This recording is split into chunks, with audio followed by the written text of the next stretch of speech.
White House. They have the Congress. They have the Senate. They have the Supreme Court. It is them. It is now them. I don't want to hear about the deep state anymore. You're playing me for a fool. You're playing everyone for a fool. You brought in Cash Patel. You brought in that other guy, Dan Bongino. You threw him out or he left, whatever. You brought in Pam Bondi and then threw her out. I'm sick of hearing about this deep state. All of these people. You have to be one of the stupidest people in the world to fall for this shit at this point. You are peddling the dumbest, most, like, by the way, I hate to use this word, but cringe. It's literally cringe. You watch this and you go, I feel so disgusted by the fact that they think people are still gonna believe this shit. Well, it's the deep state. It's the deep state. You guys covered all this shit up. Polymarket has it like that. We're like the odds to put boots on the ground before 2027 is almost 30%. It's like a 26% chance. I think it's much higher than that. I think they're wrong on this because there's nothing to do. There's nowhere to go. There's two options here: nuke, boots on the ground, and you've got a guy in there who might do a combination, might do one or the other. He might do both. Who knows what the fuck he does? And they know, Israel knows that they can't allow Iran to be anything functional. And a lot of the war hawks in America and the people, they know that Iran cannot be functional at all. It can be chaos. It's not going to look like Vermont. It's not going to look like Newport Beach. They know that. So it can be chaos. It can be nuts. It can be nuts, like warring factions and crazy. That's fine. It could look like the bar from Star Wars. But what it can't be is any type of functional country. So you got it. That's why we're bombing the shit out of them right now. Civilian losses are going up. We're inflicting pain. We're trying to fucking show them that we can hurt them and will hurt them. But it won't be enough, again, unless we put boots on the ground. And by the way, I think they're wrong 26%, by the way. I think it's much higher because there's nowhere else to go. There's genuinely nowhere else to go. What exactly are we going to do here? And I obviously don't want it to happen. Do you think J.D. Vance will go back on Rogan when there are boots on the ground in Iran and go, yeah, I don't, it's what he can do. It's why, have you seen this? Have you seen this, Joe? These boots on the ground in Iran? That's wild, huh? That's crazy. He has like this detached intellectual thing he does. J.D. Vance, like he's not a part, like he's like a commentator. He's like,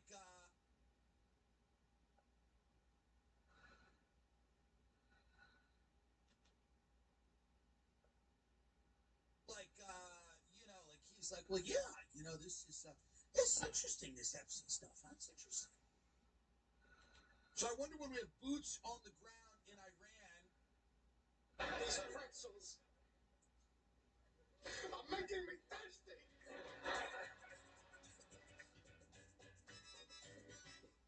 Well, that was no good. I didn't say anything. All right, I'm gonna go break up with Omen. What was wrong with that? I had a different interpretation. Do you know anything about this pretzel guy? Maybe he's been in the bar a really long time and he's really depressed because he has no job and no woman and he's parking cars for a living. Iran, shut up! Shut up! I hear you! I'm coming down! These pretzels are making me thirsty!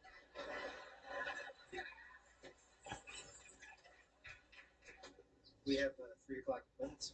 George and Elaine, right? Right. Could you fill these out for me, please? And Elaine, you'll be seeing Juliana. And George, you'll be with Raymond.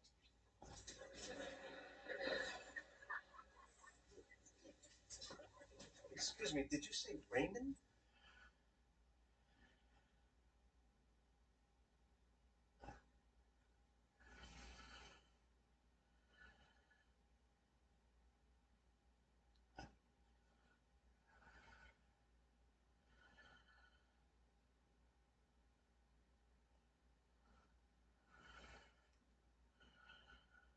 Hello everyone, this is your daily dose of internet. I'd love to know how she's going to explain this to her landlord. So keep leaning away from the pole, looking at that top brick, and you can really just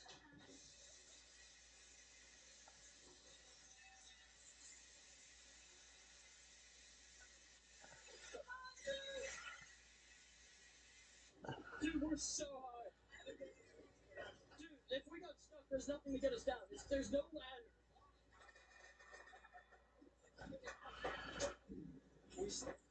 I'm not down right now. Let's go. That was terrible. Hey, Bear. Hey, Bear. Please. Oh, he's ripping my back. Bear. Bear. Hey, Bear.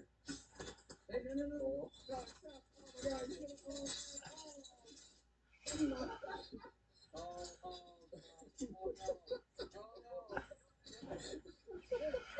Bear, you're gonna care.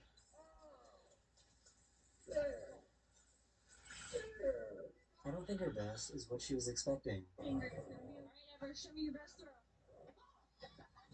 Hold on tight. You don't even love me. You just want my snacks. He was fed up with all the windsurfers, so he took matters into his own fins.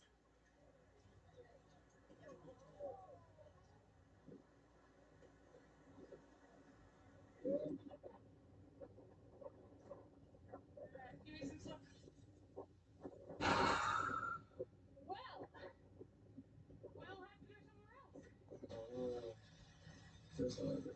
I should let you go. What the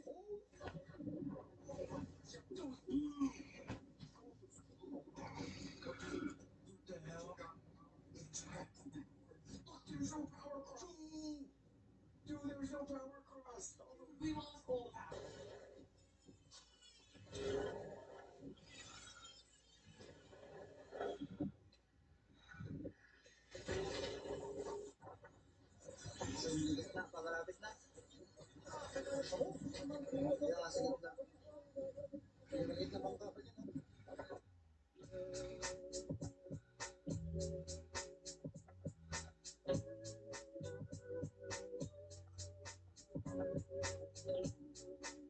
The food in their refrigerator must be just right.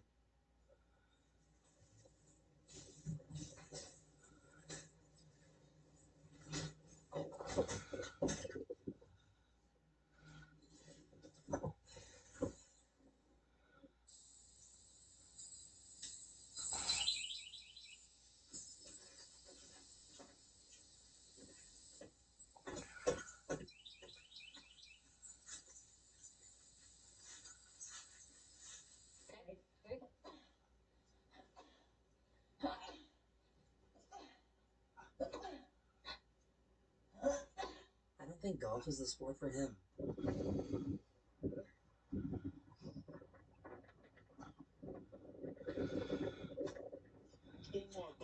What's up, bro? I know it's a hot one. Yo, look what I made. Homemade watermelon popsicles, bro. Yeah. This has got to be the best delivery driver ever. Rick, I'm at work. It's Hannah. Oh, Hannah, I got you covered, honey. All right, thank you so much. Hide it if you can, because Jason, it's the present for Jason. In the mailbox, or in there, yep. Under that pillow. Dude, yeah, I don't have a delivery. I got the wrong house. Oh, okay. You got it, man. I owe you one, Rick. God, I love you. Put it inside the gate over there, just under the gate. Thank you. You got it, honey. You're the best guy. Some people are crazy. But I'm saying there's a the other. But then you have a lot of people that are nervous. Oh, no. Cut that video.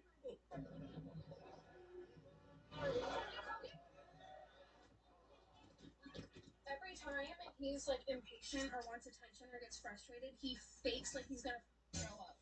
We've been sitting in here 5 minutes so I can catch my breath. Thanks. All right.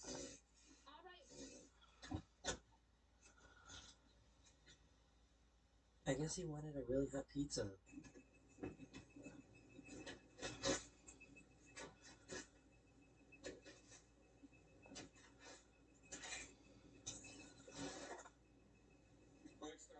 Pizza's ready. Thank you. Get this wrong. Hillary's Valhalla in West Australia, and I'm gonna wish you well. And because there's not many coins these days, unless you've got card payment, you can talk your card. There's no excuses now not to give. This cat won't back down from a challenge. What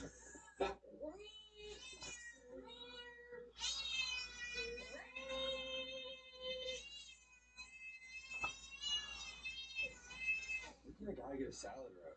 Like, that's all I want right now. Like, yo, bro. Yo. Dude, that's so sick. You want to come grab a salad with me? No, I'm not hungry. I just need some food for my dog.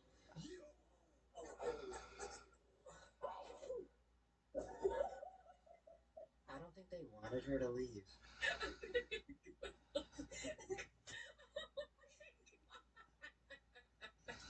Oh my god, Bella.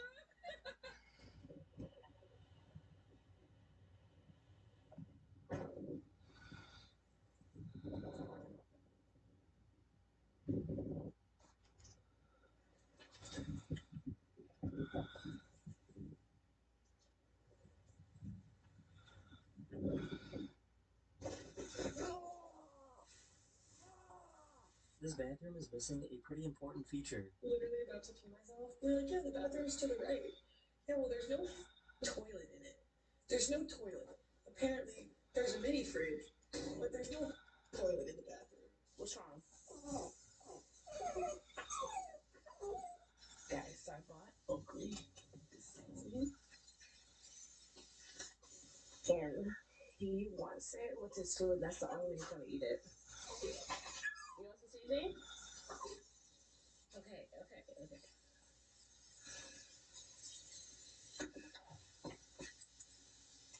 Is that better? Oh my god. What have I done to this dog? This firefighter got hungry, so decided to take advantage of the hot ground to cook some food. What you doing there, Jay? Get tamales. Let me see you cooking some tamales. Oh, she did. Oh, let's go. Yeah. Oh, let's see. Gemma, come on, let's go. Gemma, you want a treat? You want a treat? Come on now, Gemma. Come on, let's go. Come on, Gemma. Come on. Come on. That's right now. I guess this is what a professional glazer looks like. You trying to glaze it on the holes for the first time? Oh my, terrible! You gotta actually glaze them, bro.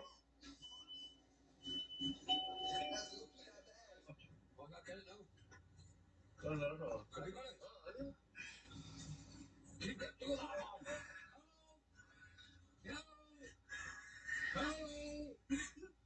Hello, missus. Hello, to you, Dr. Tyrrell. What's it? Hello. Yes, I still can't figure out how she's making that noise.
Well, Spirit Airlines is gone. Anonymous Spirit Airlines. But the hijinks and shenanigans of the usual suspects continues with such airlines as Southwest, Frontier. Frontier Airways is a.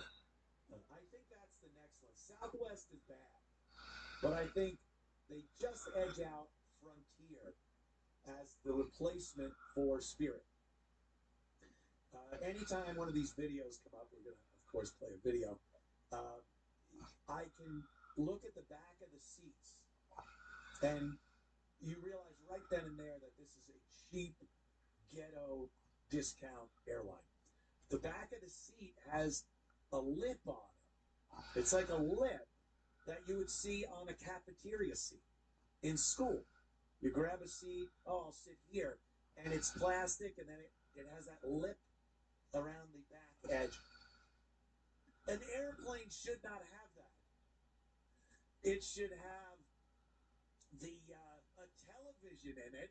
That's always good. A video screen. When I fly, I like a video screen in the back of this seat in front of me. And then, of course, pockets, various pockets, and the tray. Although, for me, the tray comes out of the armrest on the side because the seat is so big and it goes back so far that a tray is kind of silly to come out of the seat. But in steerage, there's usually the seat there. So you can tell you're on a share line when it looks like a cafeteria seat. And here's just another example of the same old shop. I guess she has been instructed to get off the plane. Now, here's the thing about these instances. A lot of times when you see a video where it comes in and someone is telling a person they can't be in the store, they're trespassed, you must leave the premises, they go, why? And everyone goes, all right, what happened before this? Or what is this? On a plane, doesn't matter. It just does not matter. When you are told to leave the plane, you have to leave the plane. There's no court in session. There's no matter how articulate you can be, and believe me, she ain't. You're not talking yourself back into that seat, and you're not going to be on that flight.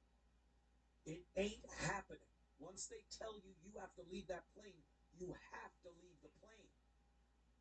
And they don't understand this because they always think they have something to say, and there's a reason why I'm acting like this, and whatever it may be. And the problem is that if they don't get off the plane, they have to get everyone off the plane.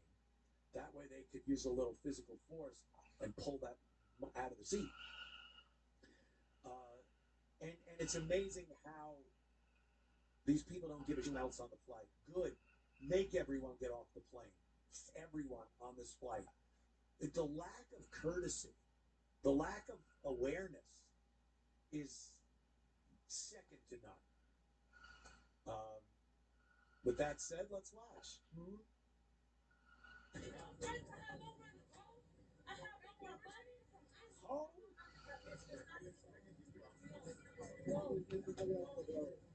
Look at those seats.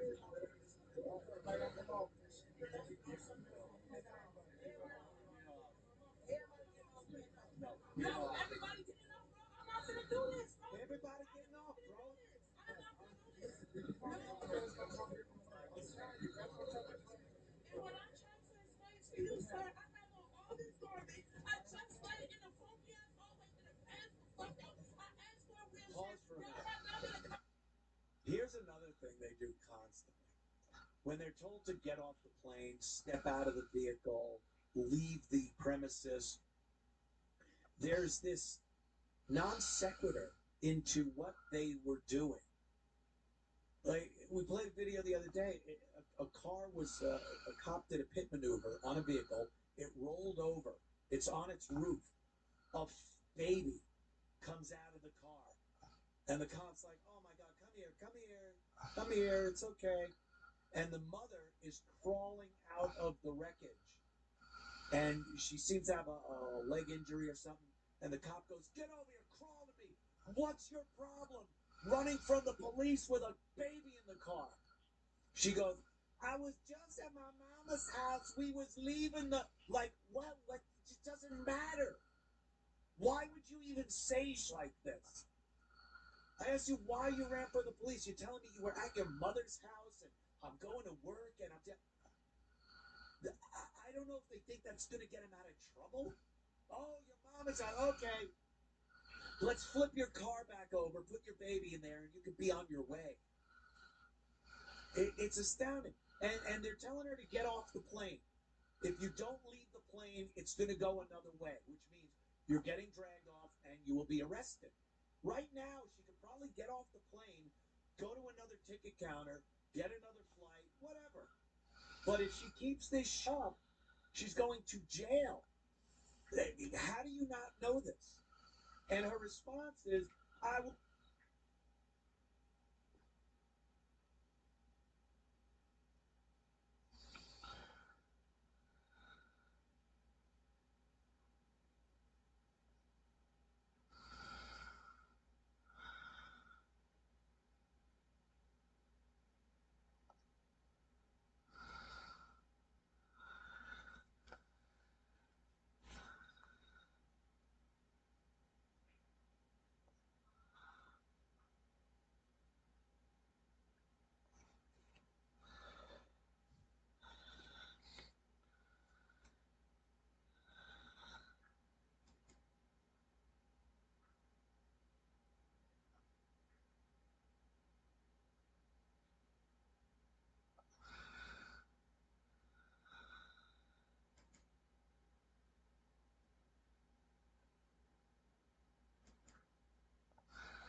But is there any better example than feeling, even if they're right to feel this way, than feeling like there is something wrong with your body when there isn't?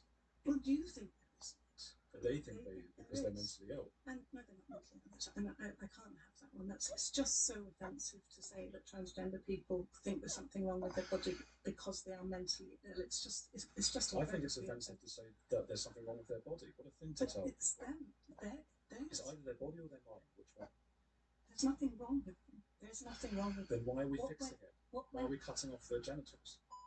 Andrew Gold corners this pro-trans doctor live on camera and exposes every crack in her argument the moment the hard questions start flying. As Andrew Gold takes this doctor to school on her own medical logic, breaking down exactly why feelings cannot override science when we are talking about irreversible decisions on real human bodies. Let's get in. So to me, this sounds... I'll just be honest with you, because I think you appreciate honesty. This sounds mental. But look, I'm an atheist as well. Are you spiritual, religious, or any of those things? Because you started by talking about a soul as well. So you can see why someone who's secular like me and believes in science and scientific practices and so on, to hear someone come in, a doctor, and start with someone's body and it's their soul, and that's what people say. There's the sort of the gendered soul inside them. This is not really science to a lot of people. Well, we don't understand, do we? Doctors are very good at understanding the body, the heart, the lungs, the liver. We're not very good at understanding the brain. No. But actually how someone, why is that person more creative? Why is that person more scientific? Some of it is a little bit of nurture, but most of it, you can't make a mathematician. Someone who just doesn't get maths, it's really hard to make them get maths. Or someone like you, I could do maths with my eyes shut annually and upside down. I love maths, but you can't make that. So what is it? Why is it some people are so theatrical and so confident? And some of it will be the way they were brought up, and some of it is just inside them. We don't understand enough of that. We don't understand, and that's what I mean by the soul, the person inside the bit that we don't really understand a lot. And these are all really interesting ideas, and they're ideas that we could sit with a drink and discuss Judith Butler and discuss all of these people and say, gosh, we don't know, do we? As you said, we don't know to what extent over 300,000 years our biological evolution has led us one particular way. Perhaps men and women are different because of that. Maybe there's this physical difference that's all that's important. Perhaps there's a societal invention which I don't really believe, because it's happened in too many different cultures. So I'm not on the Butler side, but I'm open to discussing it. These are fun, but as you say, we don't know. So to then make what I would consider to be drastic and draconian measures, such as life-altering surgery on young people, sometimes children, it's happened on as well, the teenagers, I should say. And that's only one side, of course. The other side being allowing then men as their sex, and you would agree these are sexed men into women's spaces and toilets. These are huge, drastic decisions that we've made as a society based on something that you yourself say we don't know. They're just nice things to think about. So that's why I'm concerned, because I just think you're obviously a nice person, and you are helping these people. But if you would not be able to now go, gosh, what if I was wrong about all that all those years? What have I done? Well, I'm a really nice person, and I do like helping people. But the one person that we didn't hear in your last minute, we talked about draconian, we talked about drastic, and we talked about all of that, and we don't know. But we didn't hear from the person who does know. And that's the person who lives it every day. And that's why that's the person that we should be listening to and asking about it. I don't know what it's like to be trans. I know what I've heard a lot of people tell me it's like to be trans. And that's why we have to ask the person, what does it feel like in your body, in your soul? But we don't do that with other medicine. Well, of course we do. Well, no, but not with discovering if they've got cancer, for example. Maybe once the symptoms start to show, we don't go, what's inside your brain? Oh, I've got a tumour in the middle. A really good doctor would sit down and say, the cancer is a physical thing in your brain. How is it for you, and living in this world with maybe death approaching, living with that cancer? What's it like for you? What's it like for your family? How is your world going? But they still have to do the scan. Sure. Because if they scanned and found nothing, and then the patient kept saying, I'm sorry, doctor, I know you can't see anything in there, but I'm telling you there's a tumour, the doctor would then be like, well, sorry, mate, we've done the scans, there's nothing to show that. So that's the difficulty. I think I agree with you. We don't know. I'm not here to say we understand the human brain 100%, But let's go back to, you said you were going to clarify because the anorexia is thing, and I think that's similar to what we're talking about. It comes up a lot, doesn't it? The thing is, right, so in the olden days, they used to, being gay was classified as a mental illness. Having syphilis, you were put away for having syphilis. And then not a little bit after that, we realised, hang on a minute, being gay is not a mental illness. And syphilis, you shouldn't lock someone up just because they've got syphilis, you know? So we've made mistakes in life. Yes. A little bit later, we classified being transgender as a mental illness. And then in 2011, we were like, no, it's not a mental illness. It is part of somebody. It's their identity. It's who they are. So being transgender is most definitely not a mental illness. Whereas having anorexia, which is an incredibly sad thing, is a mental illness. And that's the difference. And this is honestly the part that got me. Because Andrew Gold asked the most straightforward question you could possibly ask. Why is anorexia a mental illness, but gender dysphoria is not? And watch how she just cannot give a clean answer. She stumbles, she deflects. She says, well, what is a mental illness? Like she's never opened a textbook in her life. This is a practicing doctor. And the moment Andrew pushes back with the cancer analogy, pointing out that no doctor would just take a patient's word without running a single scan, she has no real response to that either, because the logic is airtight. You cannot build an entire medical framework around feelings alone and then call it science. Andrew Gold is not being cruel here. He is just asking the questions that the medical establishment has been dodging for years, and that right there tells you everything. Let's get back in. So why? Why is one a mental illness and not the other? Well, what is a mental illness?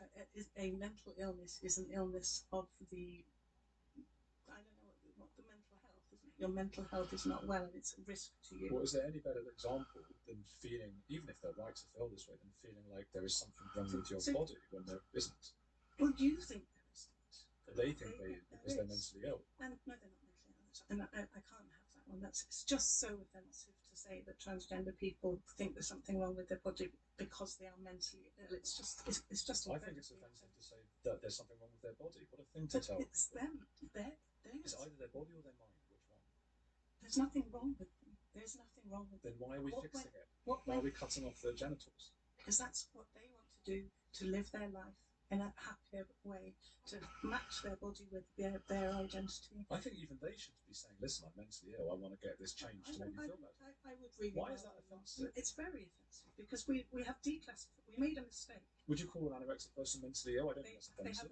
They do have mental. I would say to an anorexic person sitting here, I love you and support you as I would to a trans person. I think you have a mental illness right now. Yeah, and you need help and support. Yeah, and I would say that to a trans person. Well, I would find that very offensive. I just want to clarify that I'm not intending to cause offence there, as I wouldn't to an anorexic. I know you're taking it, and I appreciate that as well. But I'm just so you know, that's not my intention. But I do think they're mentally ill. I think that's sad. I think it's sad. Well, they are sad. No, affirms they're happy. I do agree with you on the point about mental illness because it is subjective, and it's something that we've changed over the years. Mental illness seems to be doctors just deciding there's an incongruence between the society that we have and that person's ability to fit into it. So if we had a society, just for the sake of argument, where like everybody was trans and was part of being part of the society and it was part somehow of our evolution or who knows what, then I don't think it would be considered to be mental illness. Often they talk about mental illnesses, I think, in terms of, look, does it actually interfere with your ability to live a normal life? That's what I understand a lot of this to be. Like you've got some sort of psychological issue, but it would only be a mental illness if it actually interferes with your ability to live a normal life. Mental illness is very. There's books on it, and if you look at the contents, you know, you have stress, you have anxiety, you have depression, you have schizophrenia, you have. So how can trans not fit in with those? And how can it be depressing? How can it be insulting? How could that be offensive? Because it's not a mental illness, and being gay is not a mental illness. Being transgender is not a mental illness. That's not gay, got nothing to do with it. No, but we used to classify it as a mental illness, and we realised, oh my god, that was so offensive to gay people. And then we used to classify gender incongruence as a mental illness, and now we're realising, oh my goodness, that's so offensive. But you accept that they're two different things, being gay and being trans. Oh yeah. So I feel like the argument, I've heard this argument before, I feel like it's tantamount to we used to say this was a mental illness and we were wrong. Therefore, anything that we say is a mental illness could be wrong, including feeling like you need to cut your genitalia off. Well, I think we've probably exhausted the mental illness. I don't think we're going to agree on it, but I find it, and I apologise to trans people because it's not a mental illness. I apologise to trans people who think I intended to offend them. I don't think you intended. Yeah, but some might. Some might. But that's not my intention. I'm just trying to be logical. And maybe I'm too straight in that sense. And look, I mean, I mentioned the soul before. It does feel, sometimes I might argue with a religious person, and I can be quite, and I try not to because I don't want to alienate half my audience who are religious, and I respect them very much. But and I respect those trans people as well, and I feel sorry for them. I think they're going through something very difficult. Let's call it that. Something very difficult they're going through. Is that fair to say? It doesn't have to be difficult. What cutting off? That's difficult, even if society accepted that.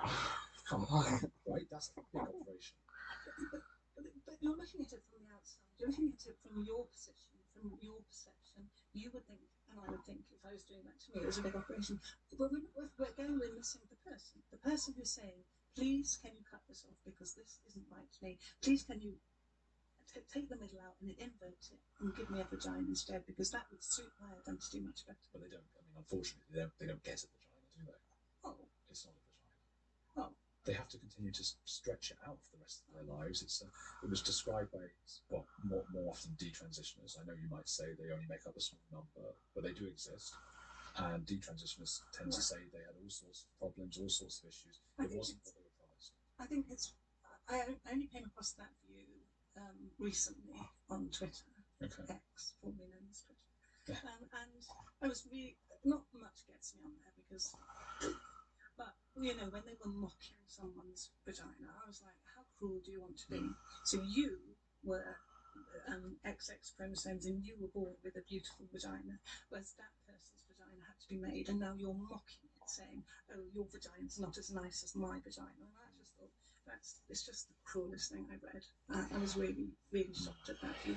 I think, we talk about beautiful bodies. We all want to be beautiful. We all want to have the most amazing body, and some bodies just aren't as beautiful as some other bodies.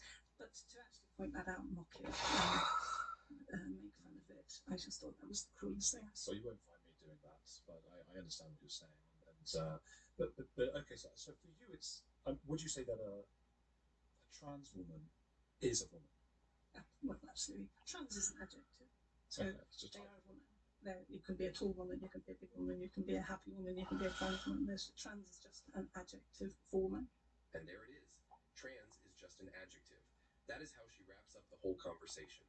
After everything, the surgery questions, the mental illness debate, the cancer analogy, the detransitioner reality, the best she can land on is a grammar lesson. And that actually tells you more than anything else she said in this entire interview. Andrew Gold came in with straight logical questions, and she never once gave a straight logical answer. She leaned on emotion, she leaned on offense, she leaned on we don't know. And yet somehow the medical decisions keep moving forward anyway. That is the part nobody wants to talk about. You can disagree with Andrew Gold all you want, but you cannot watch this conversation and tell me the science is settled. It clearly is not. And the fact that a doctor cannot defend it under basic questioning should concern everyone, regardless of where you stand. Let me know in the comments what you thought about Andrew Gold exposing this live. Like and subscribe, and I will see you on the next one.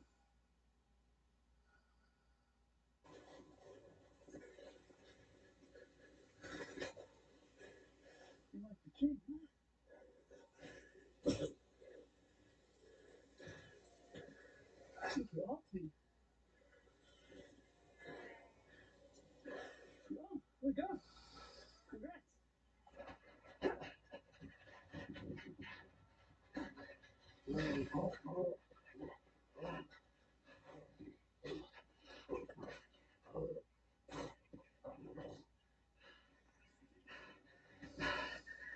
It's very tough.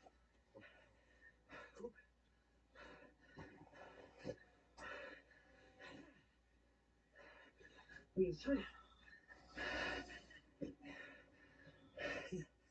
Yeah.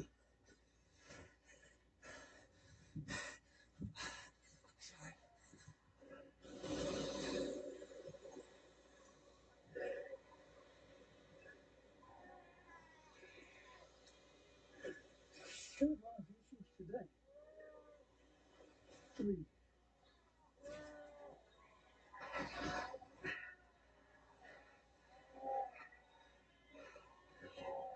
It's the touring, yeah? There isn't that on it? Leading one. Yeah. Oh, leading 2. Yeah, sorry. Leading, this one.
When you were speaking to the last guy, Yeah. you said that it's your right to not call someone by the name that they chose.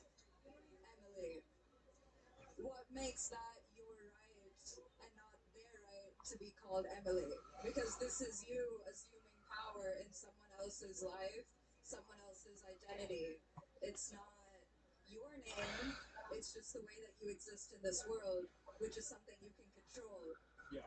And you can just choose to call someone their name without it harming you at all, right? So like, when does it become your right to call someone by their original name? So to apply some context, so what you're saying is, if a man wants to be called Emily, we should call him Emily, is what you're saying? Yes.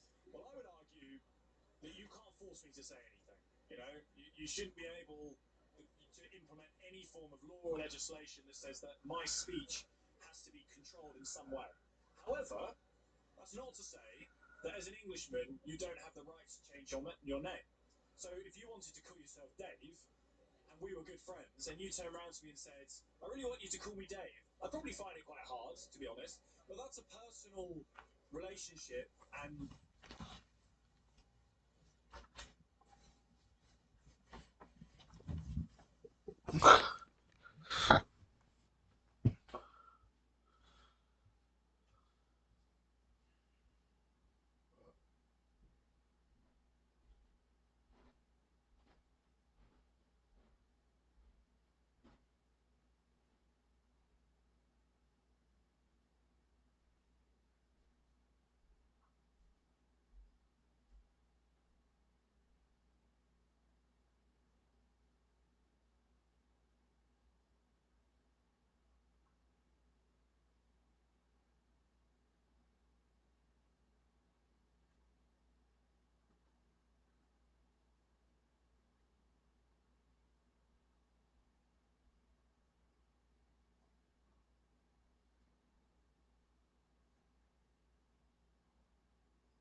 individual basis. But if you're arguing, I don't know if you are arguing this, but if you're arguing that we should essentially have state intervention and the government should intervene in our speech to say that we have to call people certain things, that's where I draw the line. That it's not the government's role to control our speech. You can't force me to call you Dave. I'm not talking about government intervention. I'm just talking about generally. Like it should be based on an individual basis. I mean, look, it's an Englishman's right to change his name. I know people that have changed their name. Some people I adhere to it, some people I think it's nonsense. I think that it should be judged based on a personal dynamic between individuals. Where, as I say, I reiterate, like, I'll tell you what I wouldn't do is if you started telling me that you're a man, I would never, ever, ever say you're a man. I would refuse that, even on a personal level. I would say you are a woman. But that's the same thing as me telling you that my name is Rio, right? You believe A name that? is very different to biology. A name is something that is chosen and is assigned to you by your mother and father. And even you can argue to a birth certificate, but I'm not a big believer in birth certificates. You can't but see sex is a chromosome. under my clothes, right? So I'm telling you what I am, so you have to believe that that is true, right? Well, if so you told me you're a man, I would say you're a woman. Okay. Are you a man? No. No, right. So, and the way I can tell that is because of the way you're dressed, because of the fact that you don't have a deep voice, because of your face, and the fact you have longer hair. You know, these are all just societal sort of connotations. Yeah, but I could fully be masculine presenting tomorrow if I wanted to. You know, I could come up to you with a baggy fit, buzz cut. I wouldn't say any words at all. Yeah. Then at that point, maybe I would. It's happened to me in the past where I've been wrong-footed and people have presented themselves in a certain way, and I've misjudged it. Usually, I can tell. I've met a lot of trans individuals and debated many, and sometimes but 90% of the time, I can work out exactly what sex they are. 10% of the time, it's a little bit ambiguous. But ultimately, that's got nothing to do with what your biological sex is. You know, what is a woman? You must have heard the question. What is a woman? yeah, but I guess like, why do you care what my biological sex is? Like, why does it matter to you what's going on underneath my clothes? If I'm telling you what to call me, who I am, then what makes it your right to just kind of have because as soon as you start on something that you have no idea about? As soon as you start denying reality, you start denying truth, you go down a very, very dangerous, slippery slope. If you can convince everybody that 2 + 2 = 5 when 2 + 2 = 4, you can essentially start altering truth. And I believe in objective truth. I don't know your position on that, but I don't think you can alter what is real and what is fake.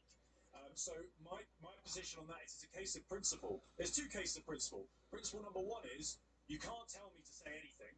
You can ask me, but you can't demand or enforce that I call you anything. And the second thing is, it's just not true. And I don't want to deny reality. You are a woman.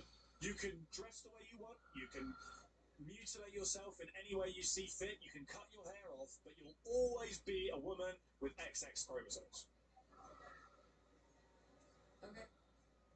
Tell me, what is a woman? If it's not what I've just described, then what is a woman? A woman is an identity. It's someone who feels feminine energy, who thinks that they, have femininity within them. I think that's what should make a woman. Well, that's a connotation, a characterization of what a woman is. You know, you can't say, a woman is somebody who is feminine because, I know a lot of men who are quite feminine and they're men. So that's just a description of a characterization of what a woman is. But what is a woman? Someone who identifies as what I would say that is. So but what are they identifying as is what I'm asking. As a female. And what is a female? Do you see where I'm going with this? It's not a trick question. It's very simple. Like, a woman is somebody with XX chromosomes. Okay. A woman can also be a way of presenting oneself, right? No. A woman is someone with XX chromosomes. See, as I navigate this world, you don't know, like, my IQ level, my extroversion versus introversion. I have all of these genetic factors that are going on in me that you have nothing to do with. You know nothing about. You only know what I'm telling you, right? So at the end of the day, when I navigate through this world, a lot of it has to do with how I choose to present myself. So that's why I'm saying, when gender identity comes into play, that's just how someone is just choosing to present themselves the same way that I'm presenting myself as like maybe a smart person in some conversations or like certain socioeconomic background in some conversations. It is purely how I'm moving throughout the world, and it's not got anything to do with my genetics because you don't know that. So how does it matter So to to you? clarify, a woman is somebody who identifies as a woman. Yes. Yeah, I mean, do you not think that that's like you're defining it with what it is? It's a circular I'm definition. just saying to you that's all it should be.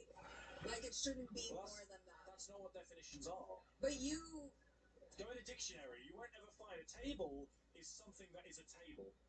That'd be a mad thing to see in a dictionary, wouldn't it? We would have no understanding of any word ever if we purely defined it by what it was called. You know, a tile on your bathroom wall is a tile because it's a tile. You'd look at that and go, what? Why don't we apply the same thing to a woman is someone with XX chromosomes? You can't say a woman is somebody who identifies as a woman. It's like, that makes no sense. But it is to do with how I'm moving in this world, right? It is to do with how other people are perceiving me, right? No, they're just descript like you can find very masculine looking women, and they're still women. So I know some people that are quite kind of tomboys. You know, they wear just baggy t-shirts. They have quite short hair. They don't really have lots of feminine characteristics. Okay. And they're tomboys. They're still women, but they would just say, you know, I'm a bit of a tomboy, not very feminine. That's all it is. Okay. So they're characteristics, but they're still a woman. I feel like we're going in circles here, so... Well, it's called a circular definition, is what you're saying, yeah. Yeah. I just think it's crazy that we're in 2026 and we can't define what a woman is. And why that should be a scary conversation. That's my thing. I feel like it can be defined, but at the end of the day, you don't need to operate according to definitions biologically when you're moving in this world. You know, like, I think, like, someone can be a female and a male, and that is different than their gender identity, which could be man or woman, and you should respect their gender identity, which is man or woman. So there's no such thing as objective truth. Because you don't know what's going on So you underneath don't their believe in clothes. objective The same truth? way you don't know anything else about them, right?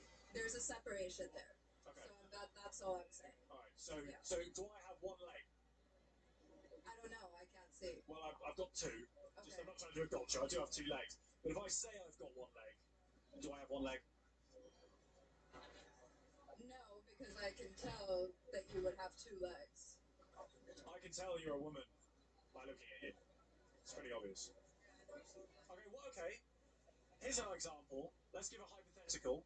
If I had one leg, and then I managed to get a mechanical one reattached to me, okay, and made it look exactly like a human leg, Yeah. and I turned around to you and said, this actually isn't a real leg, it's prosthetic, would I have one leg or two? You would have two legs. No, I wouldn't. Yes, you would. Biologically, I wouldn't. If you're wearing pants, then I wouldn't be able to tell No, which you one's wouldn't. your real or your fake So, leg. as we're going around again, That's like... the same thing. No, if you're wearing pants, I wouldn't be able to tell what's real and what's fake. So at the end of the day, to me, you have two legs. Characteristically fine. So you can, as I say, I could trick you. It's just a trick. It's a party trick. It's me basically doing everything I can to convince you of an idea. But in fact, I'm just tricking you. It's not real. So you're literally turning around to me saying, well, yeah, I think you have two legs because you're wearing trousers and the other one's so convincing. And it's like, well, I can apply the same thing to a man who's done everything he possibly can to look like a woman. And there are some out there that are so convincing. Go to Thailand, I can tell you, there's some men out there that have really, tripped up in Thailand and got into bed with some men who have convinced them that they are women. It happens, okay? Yeah. But they're still men. And the same applies. I've still technically only got one biological leg, and my chromosomes are still XY, yours are XX. So it's just, this is called objective truth. As soon as we escape from this idea that truth is it isn't objective, that's very scary. And I suggest you read something like George Orwell, 1984. Maybe you already have, maybe you're familiar with it. To get a grip on this idea of newspeak, this idea where the government can literally change the way people think and convince them of things that aren't true. And through manipulation, through fear, through psyops, and that's exactly what's happened. And I think it's led to the mutilation of children. I think it's led to so many people entering our society and being encouraged through their mental illness. I think it's led to the indoctrination of young people, the denial of reality and truth. And these are all very, very scary things. And also, laws and regulations. As I said, I've been arrested for discussing the fact that trans people are mentally ill. I think that's disgusting. I have my full lawful right to have that expression and I have that opinion. So I think it's led to some very, very dangerous things. But I thank you, though, for having a calm, rational discussion and not screaming and calling the police. So thank you very much for your time. Have a lovely day. Enjoy the sunshine. Hi, my name is Montgomery Todd, the founder of Freedom Watch GB. Apologies to interrupt this video, but I have a very quick message for you at home. If you like what you're seeing, if you want more grassroots debates, then please become a member of Freedom Watch GB today. We don't have big donors, but we do have you at home. So head over to freedomwatchgb.com/join and become a member today. The only way we can deliver this kind of grassroots action is through your amazing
to sue the scandal-ridden police department in Regina, Saskatchewan, so they backed down and agreed to stop blocking me on Twitter. I'll read you their letter of surrender, or you can see it for yourself at twitterlawsuit.ca.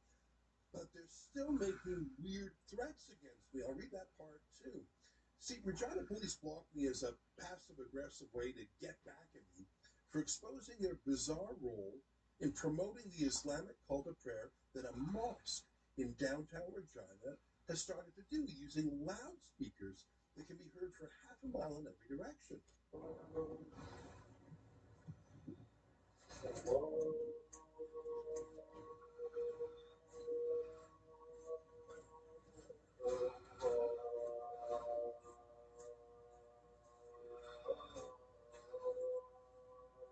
Weirdly, the police made the decision to approve that loudspeaker, not city council.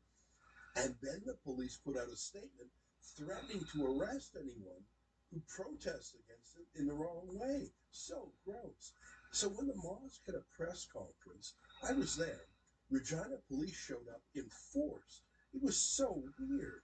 Do we expect someone from the police to is there anyone from the police that's going to say anything?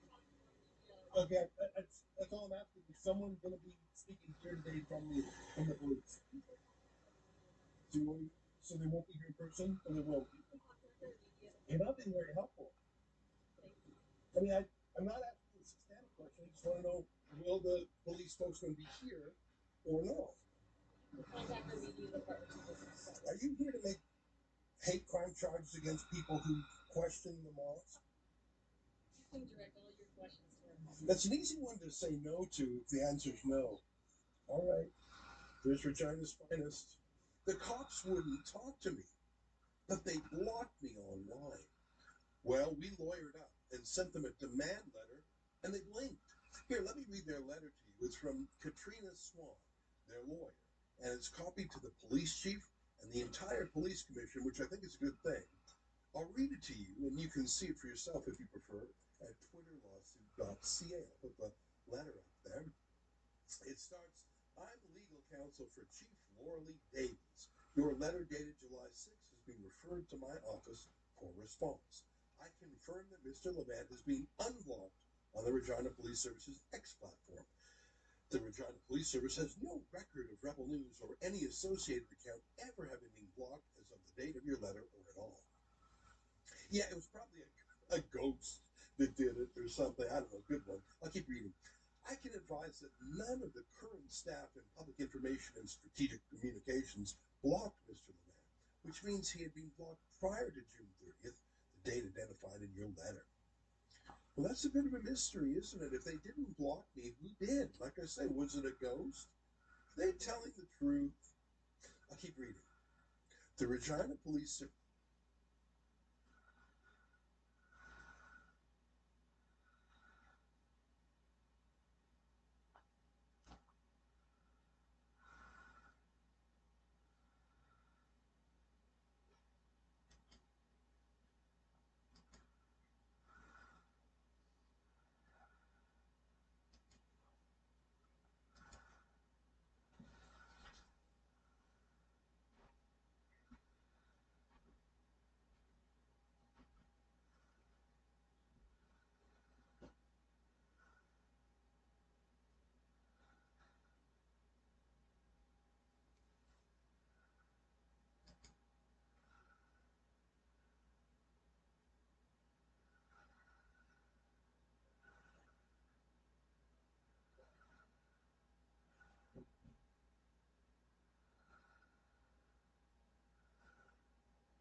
restaurants, and they got homeless guys everywhere you look. Yeah. And that stuff, it breaks your heart. And I seen one guy there the other day in New York. The homeless guy had a dog with him. Yeah. And that's tough. You feel sorry for the dog. I mean, Right. the dog's not thrilled with the deal as you got a homeless guy. And It's bad enough when the dog doesn't have it. right now he's going, hey, I can do this by myself. I don't need a goddamn. Right. It's like the longest walk in the world with the dog.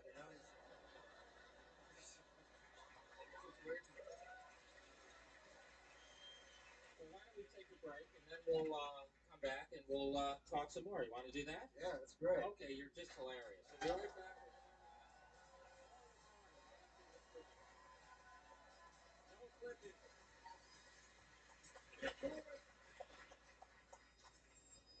Good. Hey, Larry, I saw that tape of Hank, man. That's some kind of hog he's got on him, huh?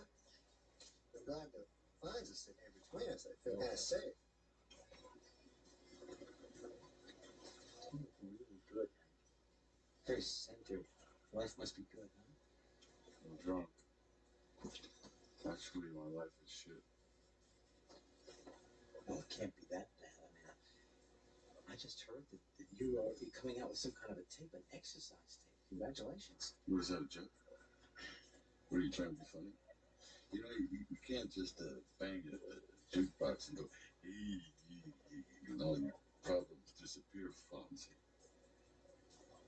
It worked for me. Back up, fuck yourself. Hey, who's a dear friend of mine? He bought everybody banana bread.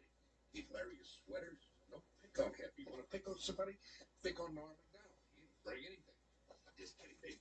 You're very funny. It's true. You're very funny. Really, I just want to say that my children love the news update you do on Saturday Night Live. Have you seen Hank's tape? It's unbelievable. That's got a huge cock on it.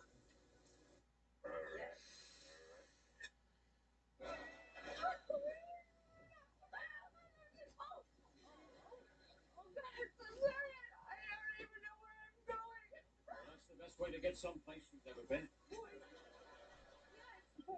That's true. Have you been crying? Yeah, see, there's a woman in the vinegar. No. That's a very nice jacket. Very soft. Huge button flaps, cargo pockets, drawstring waist, deep bi-swing vents in the back, perfect for jumping into a dump. Who do you call that? That's my quote. I'm JP.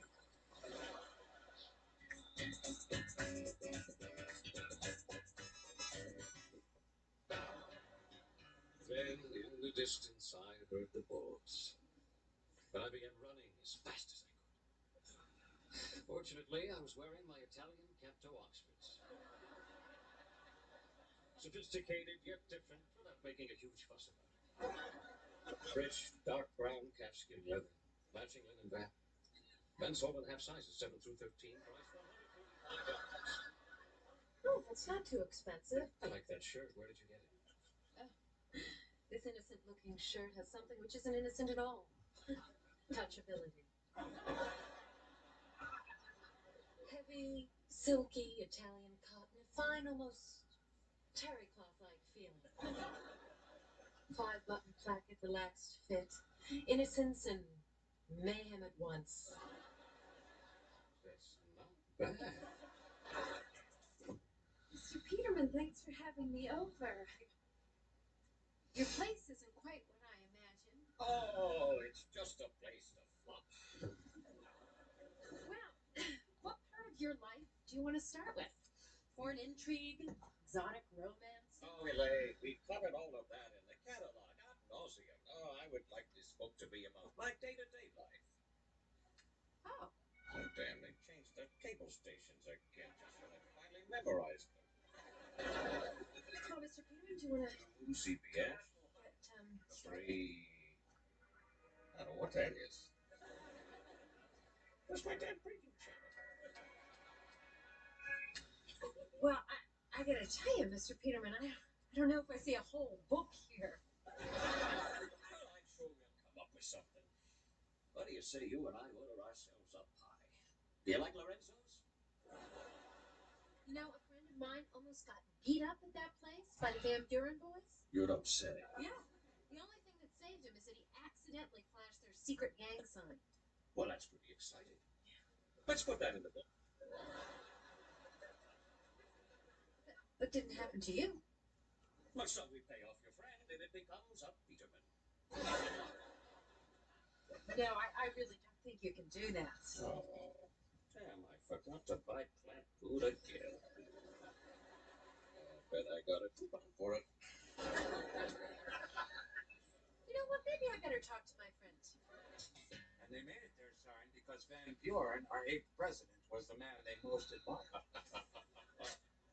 Kramer, my friend, that is one ripping good yarn. You know, if you like that one, I got more. And what are you looking for? Romance? Comedy? Adventure? Erotica?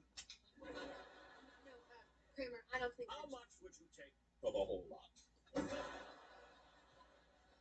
A whole lot? Name your price, man. $1,500. I'll give you half that. Done. Consider a lane at your disposal. Okay. Well, I like to work in the evenings.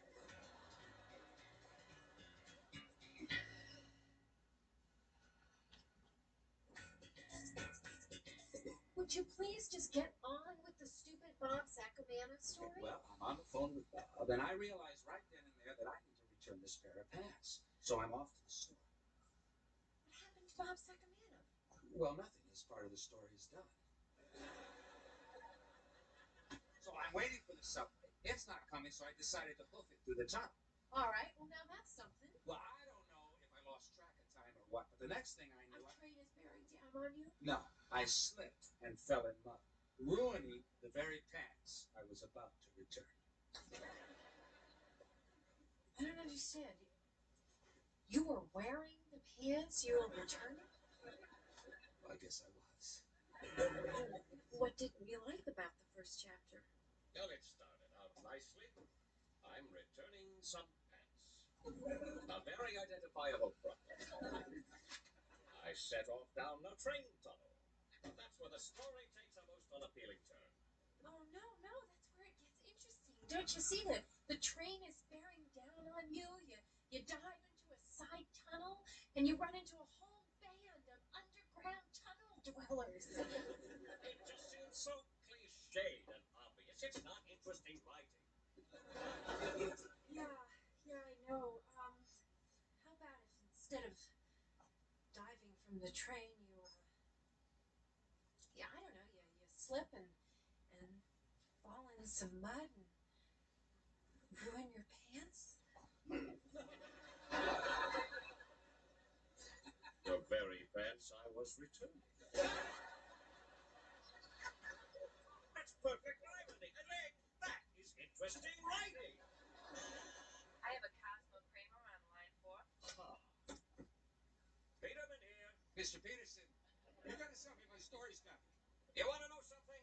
I no longer need them. Mr. Peterman, why don't we keep them as a reference? Nonsense. I have Bennis's wonderfully imaginative mind to spin my stories. You take back your tales, you vagabond. There you are, Elaine. Oh, and by the way, when you get to that chapter about my romantic escapades, feel free to toss yourself into the mix. Pressed through the rushes, there, below me, the shimmering waters of Lake Victoria. Oh, for the love of God, man. Just tell me what the product is. Say, washcloth? No washcloths. Well, Mr. Peterman, I've got a really good idea for a hat. Oh, my neck is one gargantuan monkey fist. Combines the spirit of old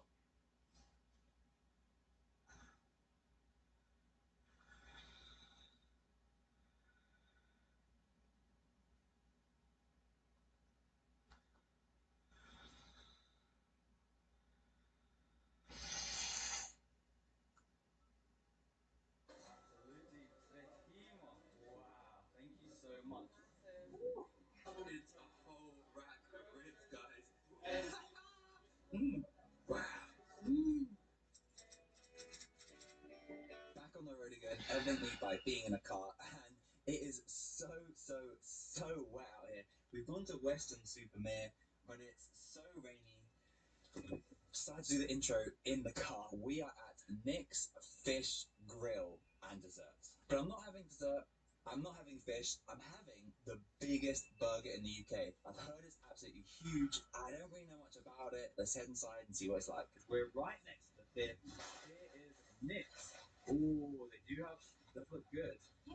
Oh, they have fruit shakes, guys. Oh, if I can manage it, maybe. Thank you. Oh, that looks so good right now. I really want some seafood now.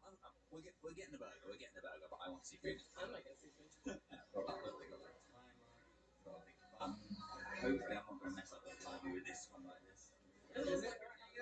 We're not going to go outside. It looks way too rainy. It looks lovely though. This is a view from the place, by the way. Next. Here it is, guys. Absolutely behemoth. Wow. Thank you so much.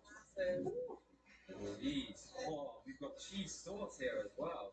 Wow. Look at this, guys. Oh, look at the cheese pour on that. Jeez. Wow. That's fun. Oh, thank you very much. Cheers. Looks big, eh? Easy, easy.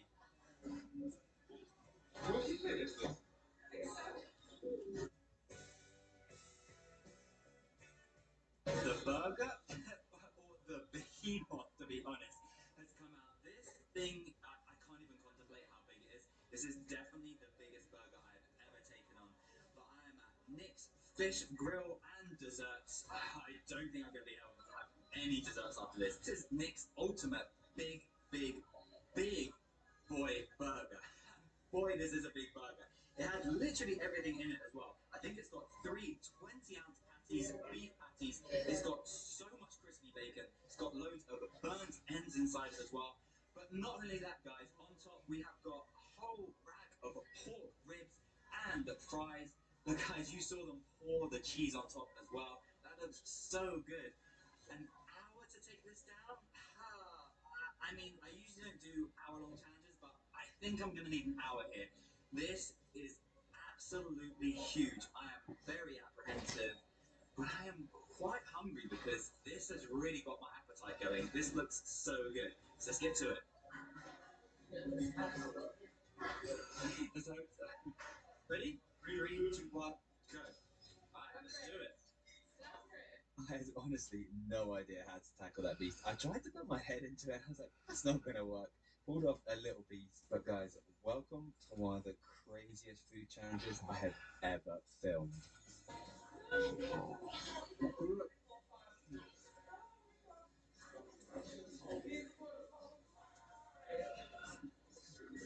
wow. It's still steaming. Be honest now, when you saw the burger, did you think I was going to try and pick it up? I know, guys. I failed. I failed. It was honestly just way too big. That's what she said.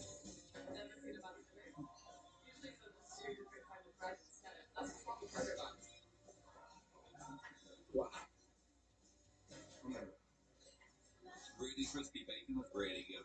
They said there was over 30 slices of bacon. I could have sworn there was more, but it was a streaky bacon, that proper American crispy style. Honestly, it tasted really good. The beef brisket is absolutely huge. Oh wow. It smells in the mouth. That went down so easy.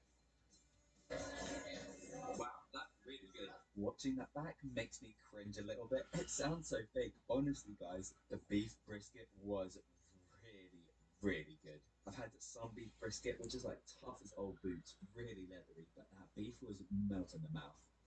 This is so good. It looks like I'm not eating anything, but I'm going to take out the back a little bit. It looks like it's regenerating, isn't it? 3 minutes in, doesn't even look like I needed it. I have been putting it off a little bit. I do want to know, what are your time predictions? I did have an hour to take this down. Please don't say a really fast time, because it's probably going to upset me. This was going to be no easy feat. It was going to be an utter battle. A battle with that that big boy burger. What about cheesy chips? I wasn't joking. It's a whole rack of ribs, guys. Wow. Jeez. Oh. There's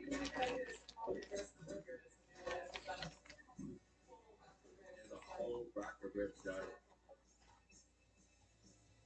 I know this is going to sound insane, but I had actually forgotten there was a whole rack of ribs on top of this. I'm usually not the biggest fan of pork ribs. These are very good. To me, with my uncultured palate anyway, they kind of tasted like ribs you get in a Chinese restaurant. Kind of sweet, kind of tomatoey, kind of delicious. Now I'm trying to crack more of the fat. Cheese sauce is really good. I'm getting very messy, sorry guys. Skin on fries though, these are good. Me saying that he was enjoying fries, chips, they must have been good.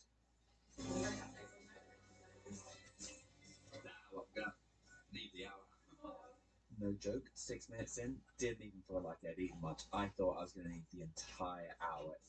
I'm going to give you a little bit of a reveal.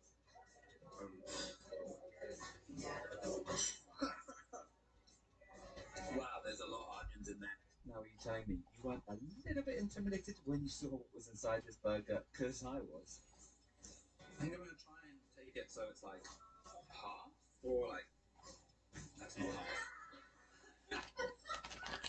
Whoa, guys. Wow. Okay. We're quickly turning into a mess. But guys, I am determined to eat this.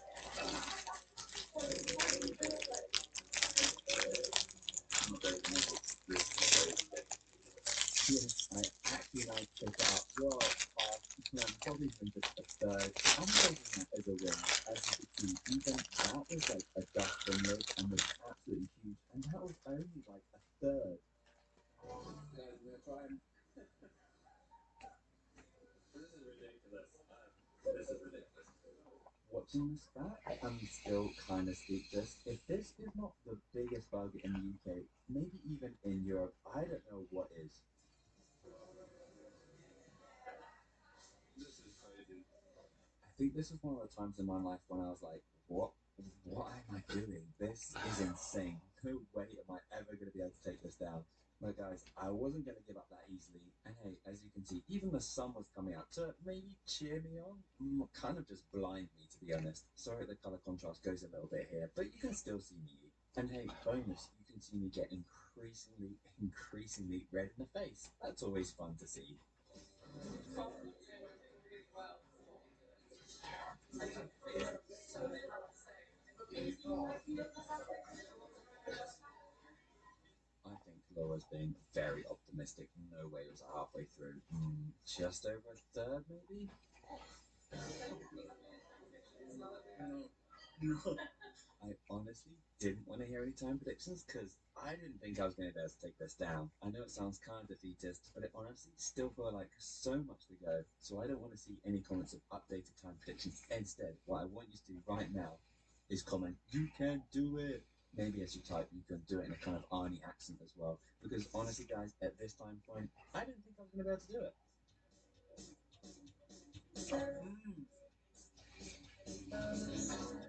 Wow. That's absolutely huge.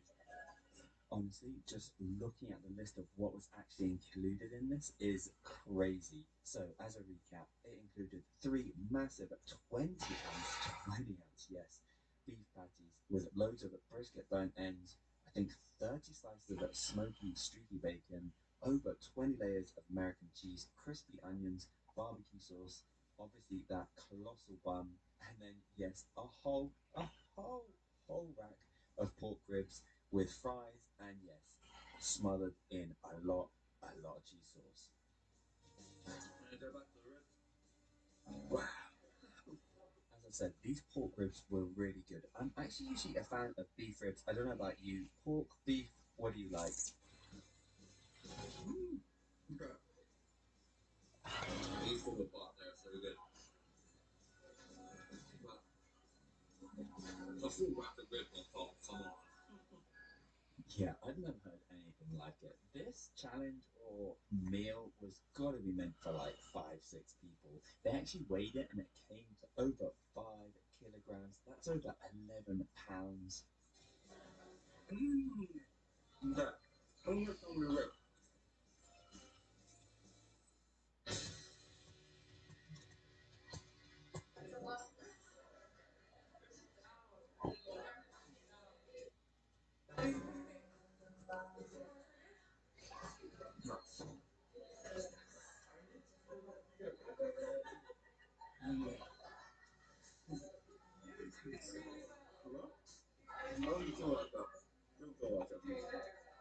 Lovely Laura giving me lots of encouragement. But honestly, it really didn't feel like it. And it was insane that after the owner thought he should double it. Absolute madman.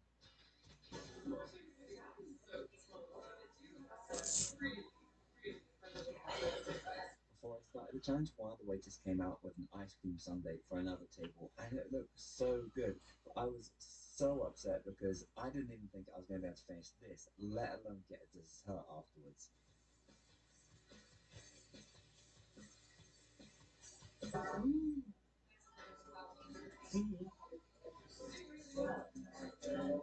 The looks on everyone's faces as they walked past was absolutely priceless. I didn't know if they were impressed, if they were shocked, if they thought I was going to do it, if they thought I was going to fail.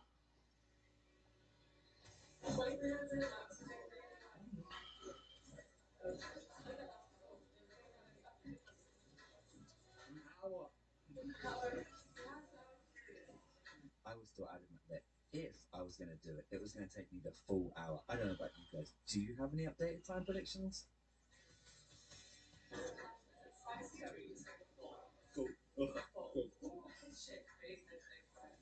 The first of many, very many. For those that don't know, when I start to really struggle with a challenge for some reason, I get head shakes. It's totally involuntary. I don't do it on purpose at all, but it is a telltale sign that it's getting really tough for me.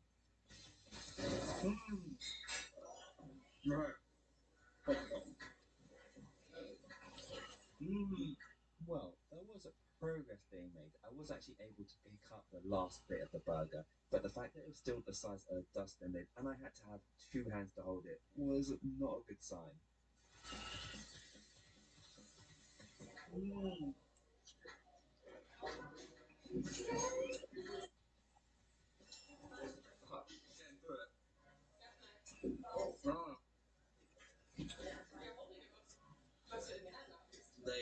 At least this is about, I mean, this is not a burger, guys. This is like, it was called the big boy. I'm taking on the big. I still feel like there's another big.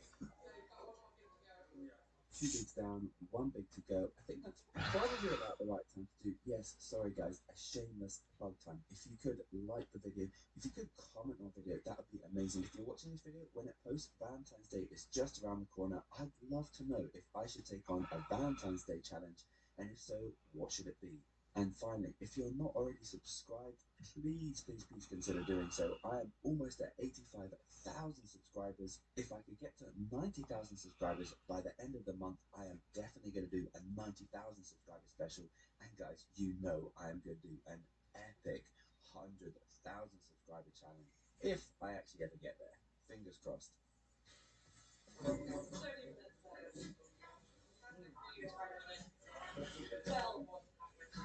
Talk about. Thank you.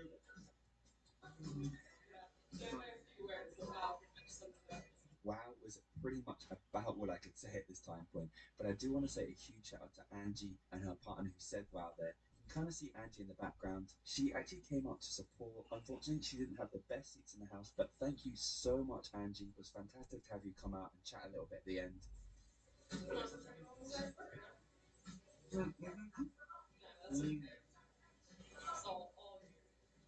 Annoyingly, my plan to give Laura the last bit of the burger there didn't quite work. It was partly, yes, because I was so full, but it was also because this burger was still tasting really good. I was just so full at this point. What do you think, guys, 32 minutes in, do I have this? I would maybe like to hear some updated time predictions right about now.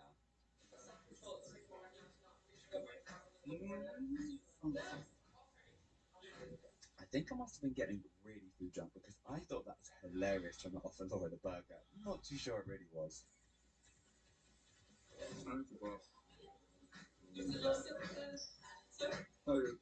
As some of my regular viewers might know, and I know it sounds absolutely insane, but I really struggle to burp. I couldn't really burp until a couple of years ago.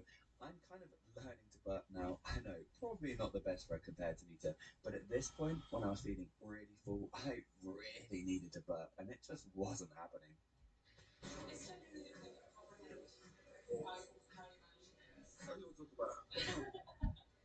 And that was it.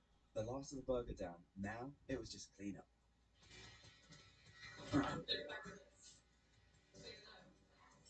couldn't quite believe it, but we were almost there. I do want to say a huge shout out to Arthur, the owner. He's the guy sitting there, and all his staff. They were absolutely amazing, so accommodating, and as always, I really enjoyed the fact that he didn't think I was going to be able to do it, and I kind of shocked him. There we go.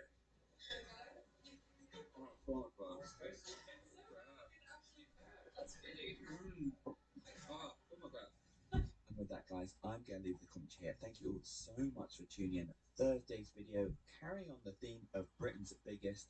I'm taking on Britain's biggest hash brown. Yes, guys, hash brown.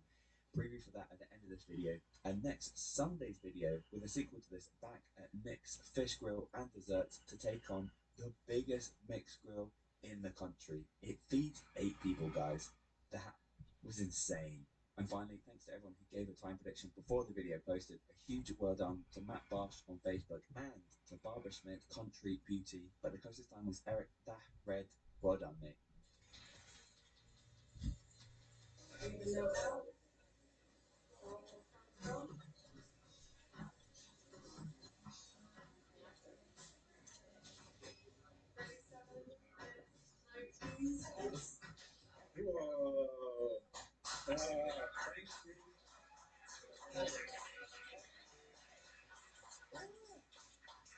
needed that.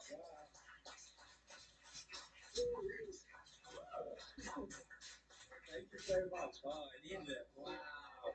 Right. Genuinely not too sure about that. It was I think it got into my head a little bit and I really slowed down. I was like, I can't do this. That is completely out of context because we finished. Wow. There you go. Oh my god. Wow. It does look so good though. Oh. I didn't fancy dessert. Guys, but now this is a you know what, like big burgers sometimes are like, they're big but they're not very good. That was 100% fantastic as well. Everything on it was amazing. It was just so big. I really struggled at the end. That is definitely one for the books. That is definitely one of the hardest I've done in a long time. That's really because I need to figure it out. Something bigger now. No. This, and I'm a happy boy. Contemplate how big that is, guys. That is absolutely. That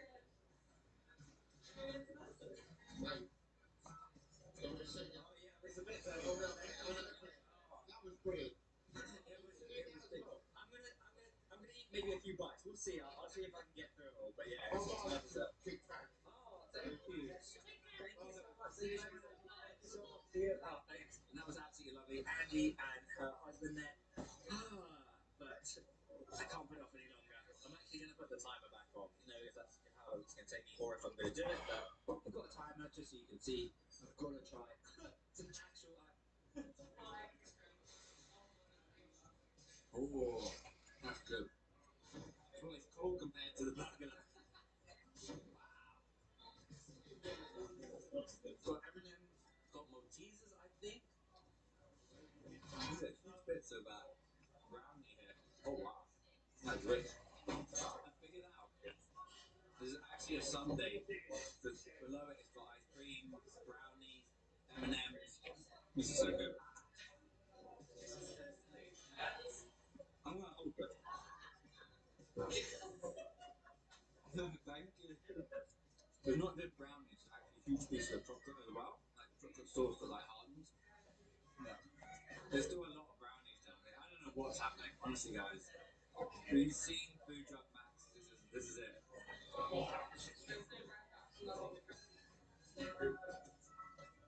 There's no skimp on the brownie though as well. Wow.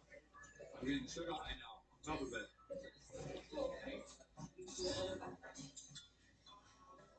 Done. Proof.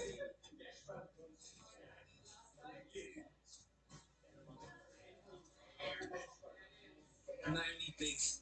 90 pigs. 90 pigs.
what are the stakes? We need stakes. Everything has on a to show be a like this. What are the competition or stakes? stakes. It's a great show. Hillary and David. Thank you for explaining TV. We live in to you. It's been a while since you ironing jeans on. Yeah, exactly. Do you realize you've never been on a flat screen?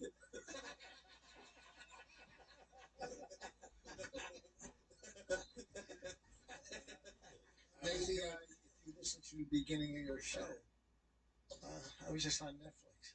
Oh, they blamed you for destroying Woodstock. I know. It's like, Yeah, they were like, it was this culture of white male rage. They just so rich in a tank top. yes. Oh my God. Let's go fucking wild. I know. It's fucking ridiculous. Yeah, that was bad context. Yeah. Yeah, your Wavy Gravy tribute made me so fucking angry. What did he say? What did he say? Oh. We just have that. No, we have a good. Yeah, we do. Because Colin doesn't know. No, Colin I doesn't don't know. know, but I know Wavy Gravy. I understand. You know who that is? But we should bring Colin up to speed. Yeah, no, Let's be up to we'll speed. watch it. We don't It's want good. we don't want Colin to feel like the odd man out. No. It's Yeah. not right. It's not right to do to your Well, friends. you know what? Hold on. I just want to know. I love Wavy Gravy. Like I said, we're the same vibe. We're the same We'll generation. show it. Yeah, we'll show it. Colin Just will simmer probably down. like it. Colin will probably like it. He'll And I appreciate understand that Wavy Gravy is not part of our generation, so anybody acting like they are is a little weird. Yeah. Here, this is not Woodstock. Okay, here we go. This is 99. good stuff. Oh, God. He's the man right here. I know one thing. I cannot follow in his footsteps. All I can do is learn from this man. And are we having a good time?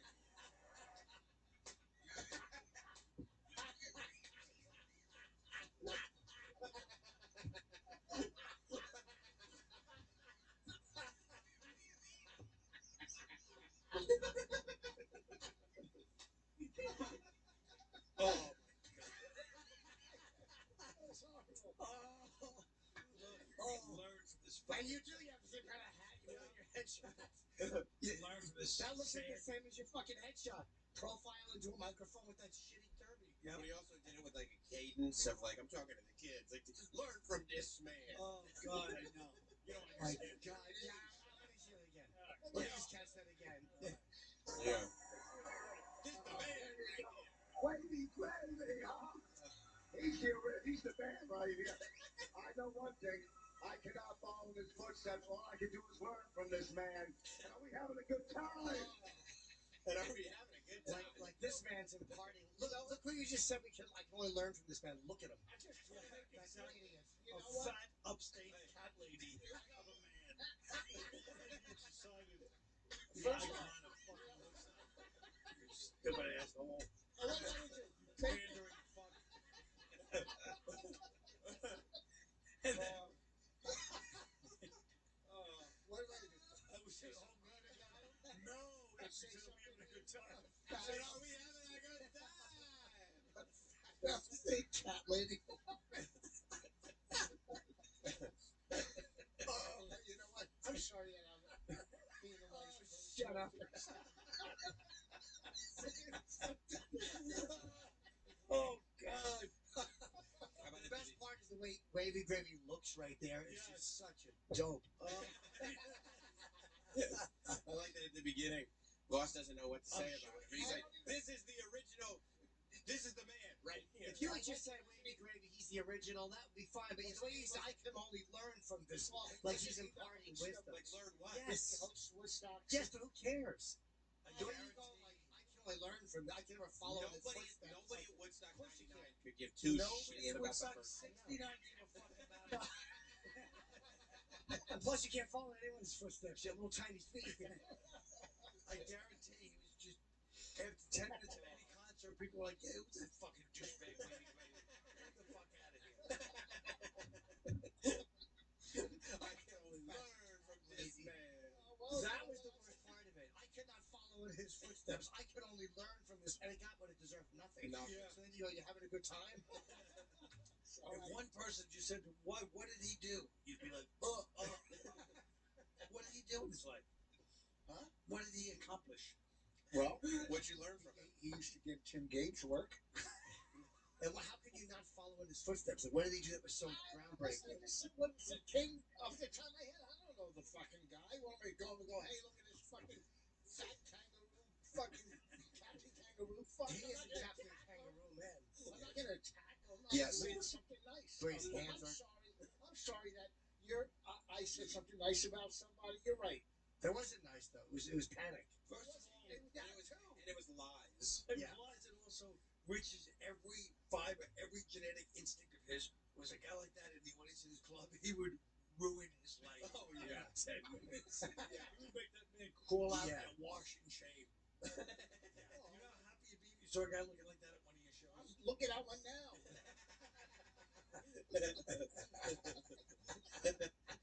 Fucking disheveled douchebag. Oh my god. Is he dead? Wait, I think I saw him here a couple years ago. But I didn't take a photo of him yet. He's old though. He's still alive. I know why you took a photo with him. Because you can't follow that guy's footsteps. No, I know. Learn from that. I think that's what bothers everyone is the cadence of it. Yeah. You can only learn from. It's like you're in Stand and Deliver. Oh or yeah. Like one of those young fucking urban kids. You can only learn from this man. Yeah. Yeah. Hey kids, I know we don't love old people, but there is something to the experience. Exactly. Yeah. Did you just trash Opie? Old people. You said old. I just said old. No, I would never. No, you're doing him. Why would you trash yourself? Fucking Jesus, I close my eyes. By the way, your finger is drifting to the bottom. I just try to get along with everybody. I compliment fucking people. I'm not about. I don't have to tear you down to build myself up. No, you do compliment people. Can we see an example of him complimenting? He's the man right here. I know one thing. I cannot follow in his footsteps. All I can do is learn from this man. Are we having a good time? First of all, the presumption of, hey guys, I know you think I'm this big star, but I can't follow his footsteps. You're nobody and he's nobody. The crowd realized that. I know what the guys, I know what you say. They didn't fucking know who you were either. But that's when I was a tough crowd. No, this is a tough crowd. 99. You don't think that they showed up to see Rich? No, I don't. How does he introduce you? Can we see how he introduces you? He didn't introduce me.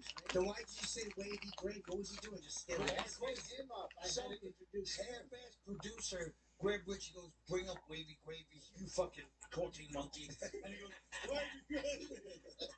And what did wavy gravy say? Play the opening. What did he say here? What did WG say after you brought him out with that doting intro? Who the fuck knows?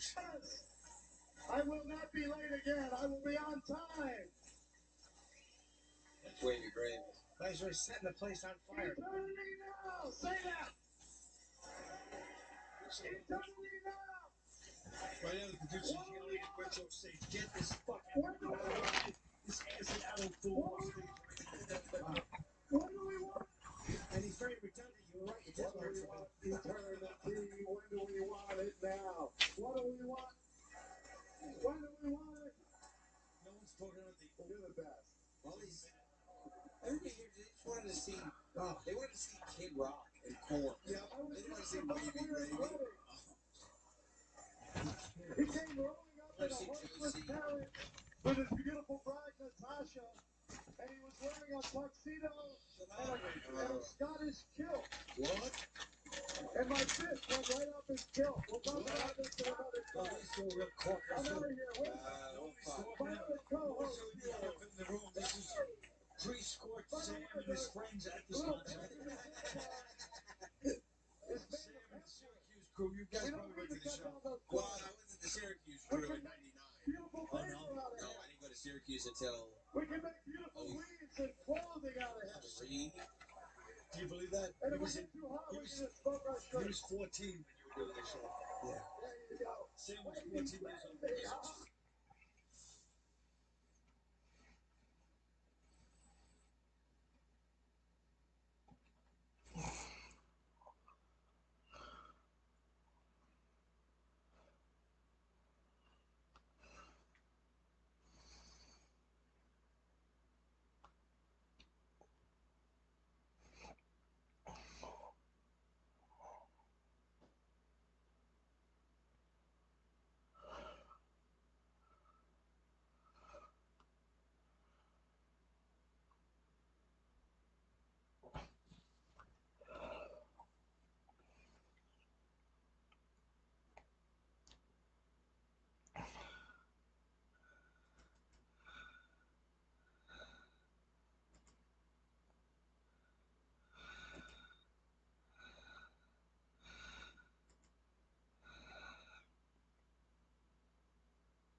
Jones Aiden.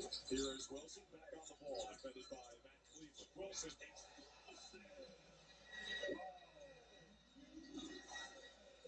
the play of the 2026 Summer League. Caleb Wilson going over top of Aiden.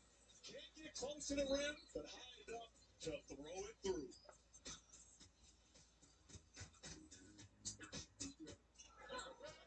His tremendous 42%. Oh, he want to block. Ill-advised pass leads to, Caleb Wilson jumping out of his gym. Behind the back, look at this. Let me go get you at the top. Wow, look at that. Was off the ball. I can see him. He threw behind the back and he turned over. He took. That's what you want though from a young player. Don't give up on easy plays. Trying to work it in. Wilson fires. There it is. Got the record. Most points in a Vegas Summer League debut. He has 32. Summer League. Chicago's out of timeouts, so this ball's got to be pushed up the floor very quickly. They needed John Wall to get the thing up the court right now. 5.6 for John Wall. He can go end to end and back again. I believe you down there and back to this R on the other side of the No question. 93, 5.6 to go. Into Wilson. And Wilson, they're not going to foul him on the shot. It's the tray anyway. Wilson put on a show. He had 33 minutes. 42, 43 tonight. Oh. And I'm talking about is he going to be able to shoot a three? Wow. I mean, it was fair based off what we saw. Yeah. And North Carolina, but he was at That's nice. Just Pacey's using to come off those screens to get that easy shot. Hey, Wilson! Sir! Yeah, gotta love it. Just there alone. Nobody's back up defense. Beat him at the rim. Too late. Too late to beat him at the rim. Took that thing to another level, but then Daniel on a two-way for the second time with the Lakers. Two-way contract. Played 9 games for Los Angeles. Irvin Wilson absorbs the bump. this is it. This is what we want to see right here. Wilson for three. Come on now. Come on. Comfortable and confident in everything about himself. In transition, pulling from transition, then come back. So certainly, they're making the presence felt. But he said it's nothing like seeing the guys you coach come out here, live out their dreams. They're both so competitive, as you saw the bucket there, the three from Caleb Wilson. But he told me that. Well, you see this too. And Huber's like, man, you know what? If I just go back, I probably would have smashed by a walk-up. And ahead to Wilson. Oh, Wilson! Through the shoulder. There's others on album, like I watched it once and they're great after like one wash or something. Elon Musk, man, we said you guys putting people on Mars and we can't make black t-shirts stay black. What's that?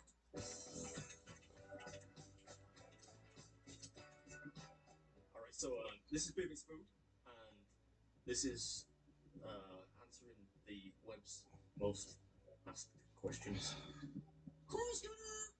Couldn't help myself. Alright, so first question, it's quite an easy one. What is Babe Makes Food's real name? So my real name is Adam. Full name is Adam Moran, which I realise is one letter away from moron. That seems pretty appropriate, given my choice of profession. It's actually an Irish name. So my granddad's dad was Irish, and it means I think it's big or great chieftain. You can look that up. I'm not joking. I'm pretty great. I'm being serious. You put it in Wikipedia. It means like chief or like boss. I don't know.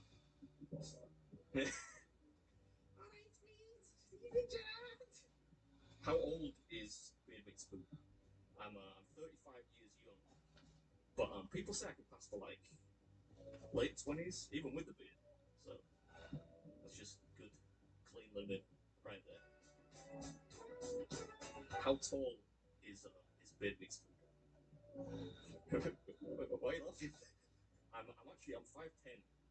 I really am 5'10". I have a little bit of a lazy posture. right, I have a slight hunch. So I probably don't make the most of my height, but the last time I was actually weighed, the last time I was measured by a doctor, he told me I was 5'10". So unless I'm shrinking, I'm 5'10". But it's funny because when people meet me on the street, they'll be like, "Oh, hi, nice to meet you." Like they're disappointed with my size or something. But I'm quite familiar with that problem. If you catch my drift. What does Beard Meets Food say? Presumably that's catchphrase, because I say a lot of things. But a lot of people do ask me this, because I go, this is Beard Meets Food and this is a ton of food. Food's good! And the words I'm actually saying there are, let's get it. And I don't know where that came from, I've just done that for basically every video I've ever done. Then it kind of became a catchphrase, and then I kind of became self-aware of the catchphrase being a bit stupid, so I started having some fun with it and just kind of going. But yeah, it's let's get it. Let's get it.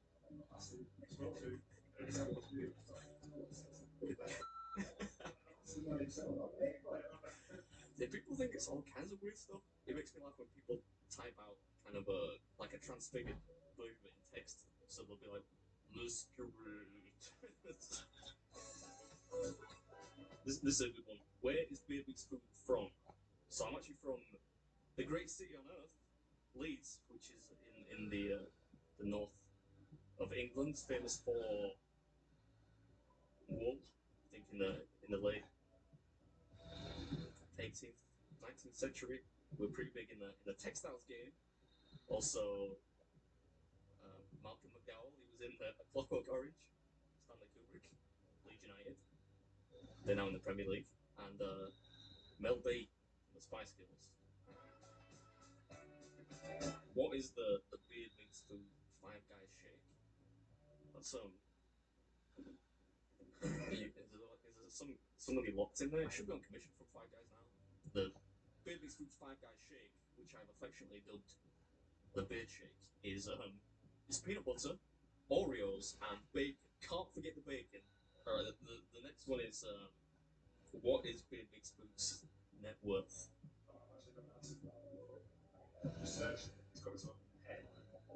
Get out. There's like an actual answer to it on Google.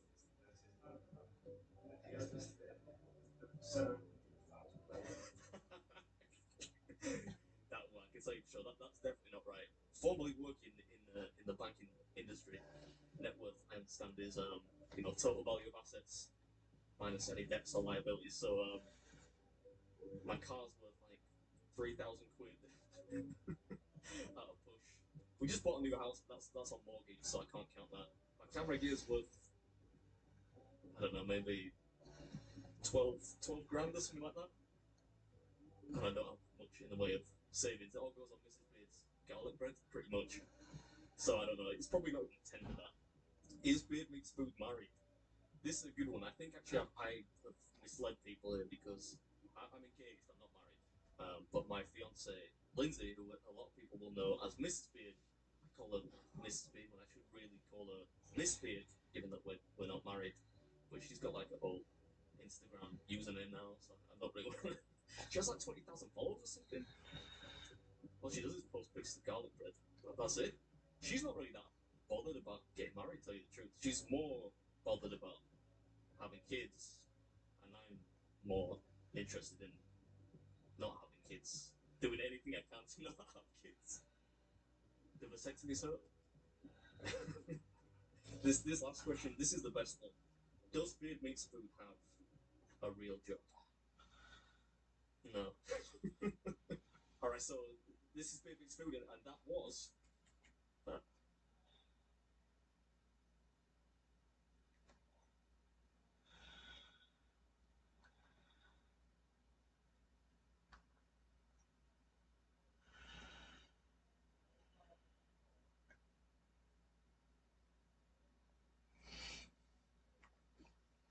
It's been less than a week since Ashley Webb burst on the scene as the new embodiment of the Democrat Party. I'm sure you've heard about her, the Senate candidate in Maine, but now facing stiff competition from Ms. Vicks at the University of Central Florida, caught on this police body cam freaking out about being misgendered.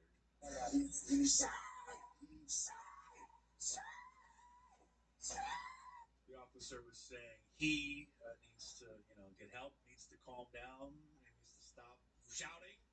And that is Ms. Vix. They're shouting, she. Stop misgendering me. Ms. Vix literally did the meme. And no, this is not a troll. This is not somebody putting on a performance or mocking transgenderism. This is a student at the University of Central Florida who got triggered because a police officer misgendered him. Here's the booking photo of Jared Vix, who was arrested for disorderly conduct, resisting arrest, and assaulting a police officer. The incident actually occurred last year, but the police body cam footage for some reason was just made public, and obviously it went viral. Here is the enhanced footage.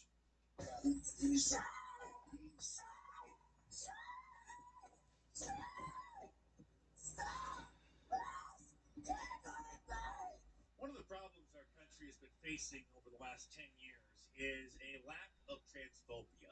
Not enough transphobia, which would have contained people like this to the Jerry Springer show. But now they're in our schools, in girls' and women's bathrooms, and making their way into governments. My name is Dina Nina, and I'm running for the state assembly to be Republicans' worst nightmare. A transgender woman who lives in poverty and wants to legalize weed and thinks everybody deserves affordable housing and health care.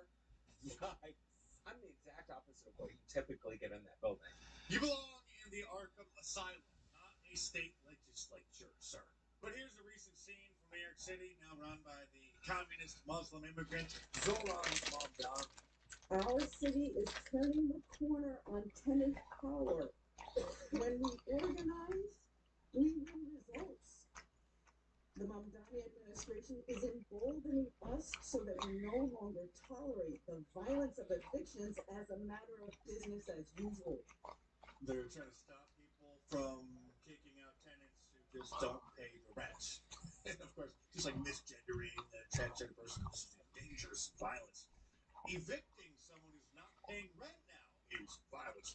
The landlords are the criminals. See, this is basic communism 101. The evil business owners and landlords are the problem.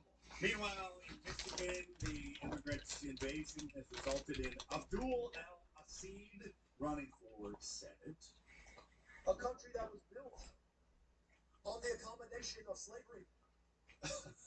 A country where for most of that 250 years, women struggled to have any participation in our system. A country that even after we abolished slavery, we still contend with the legacy of Jim Crow and segregation and structural racism even today. Call me old-fashioned, but I don't want somebody named Abdul al-Salid to be allowed to even step foot in this country, let alone hold a position in our government. We need to make Islamophobia great again. What is happening in this country? But with the midterms coming up at the end of the year, the 2028 presidential election not that far away, many in the Democrat Party are getting concerned that the Marxist core is getting a little bit too extreme.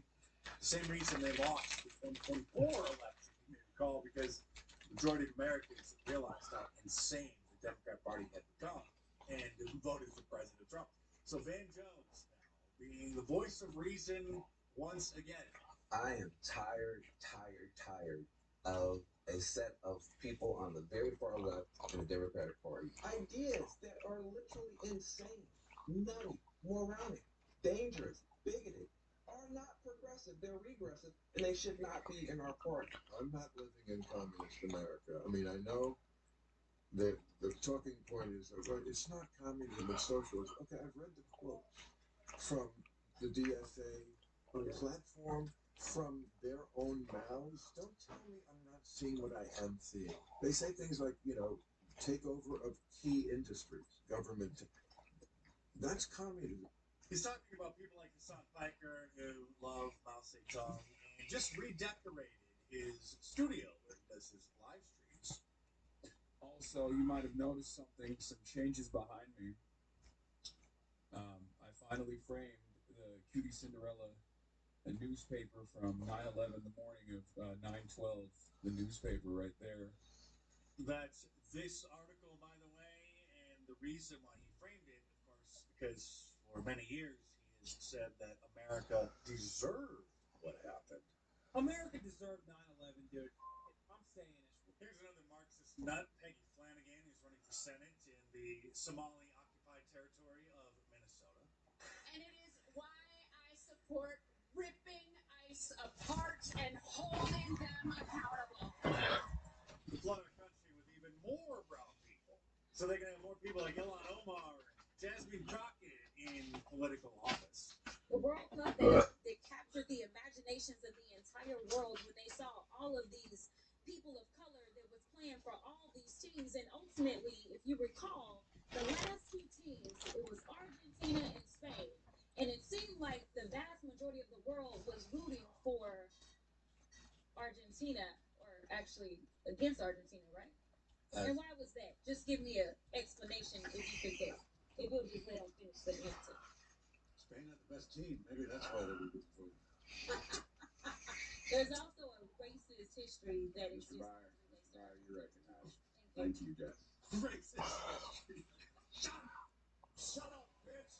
It would be funny if so many millions of morons in America didn't actually believe what these clowns say. I mean, the MAGA is the closest thing to the modern version of the Nazi Party. This is America's version. It's the closest thing without the Holocaust and all that stuff. That sort of mindset. That's what MAGA is. Meanwhile, this 74-year-old woman wants to fight.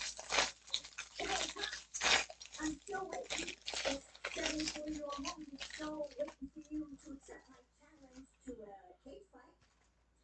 Okay, I know. You're old and fat, but this is what I'm going to do. I'm going to put my right hand behind my back, and I'm going to do your dance and give you time to try to take time. Don't be sexist, but it's long overdue that all women, not just teens and those in their 20s, be banned from posting videos on the internet. And no, that's not censorship. That's revoking someone's internet privilege for using it irresponsibly. The censorship is when Amazon bans a best-selling book, like they did my book, The War on Conservatives, last month. In case you didn't hear, Amazon banned the book, deleted the entire listing, so that you couldn't even go and see the thousands of five-star reviews, read the hundreds of written reviews from people who have actually bought and read the book. But because of media pressure, they want to avoid another news story about them banning a book, and so they reluctantly did restore it after rejecting my initial appeal. And then I emailed the CEO, and then the executive team monitors that email address, and then they did another review, and then they still rejected it, so they were upholding the ban. And then only after media pressure did they say, "Oh, we just made a mistake. The book is back." But then they did mysteriously dump the listing down the memory hole like a week or two later for a few hours, and it did come back. So order it while you can. It is in paperback, in stock, and hardcover as well. Or get the ebook, although who knows if they'll just remotely delete those someday. So get the physical copies while you can. Click the link in the description below. And of course, I have a new book coming out at the end of the year, probably not until November, which, as usual, will be extremely hardcore and have close to 1,000 footnotes, properly citing and sourcing all of the material. So stay tuned, and I will see you soon.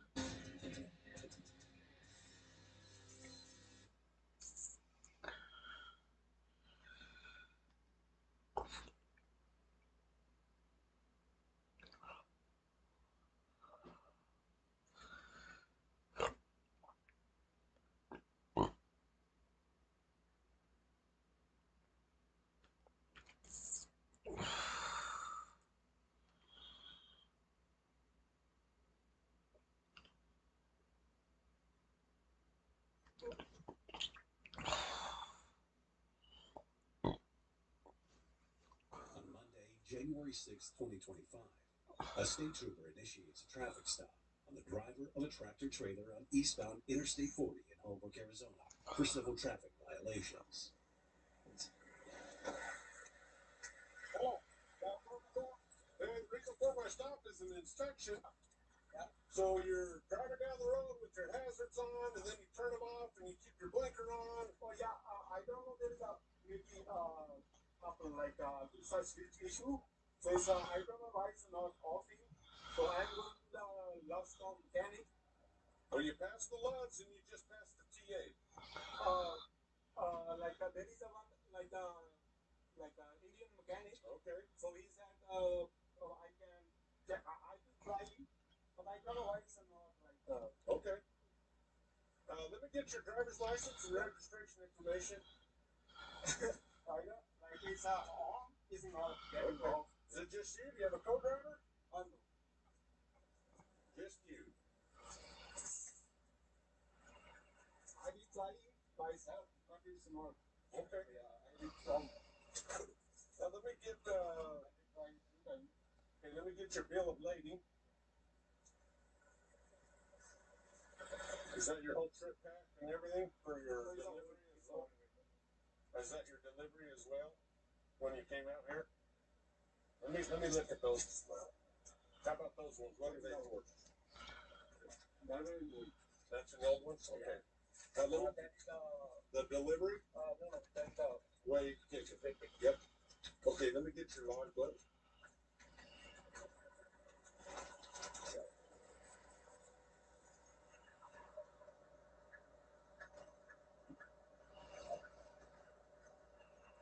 If you want, have a seat in my passenger seat.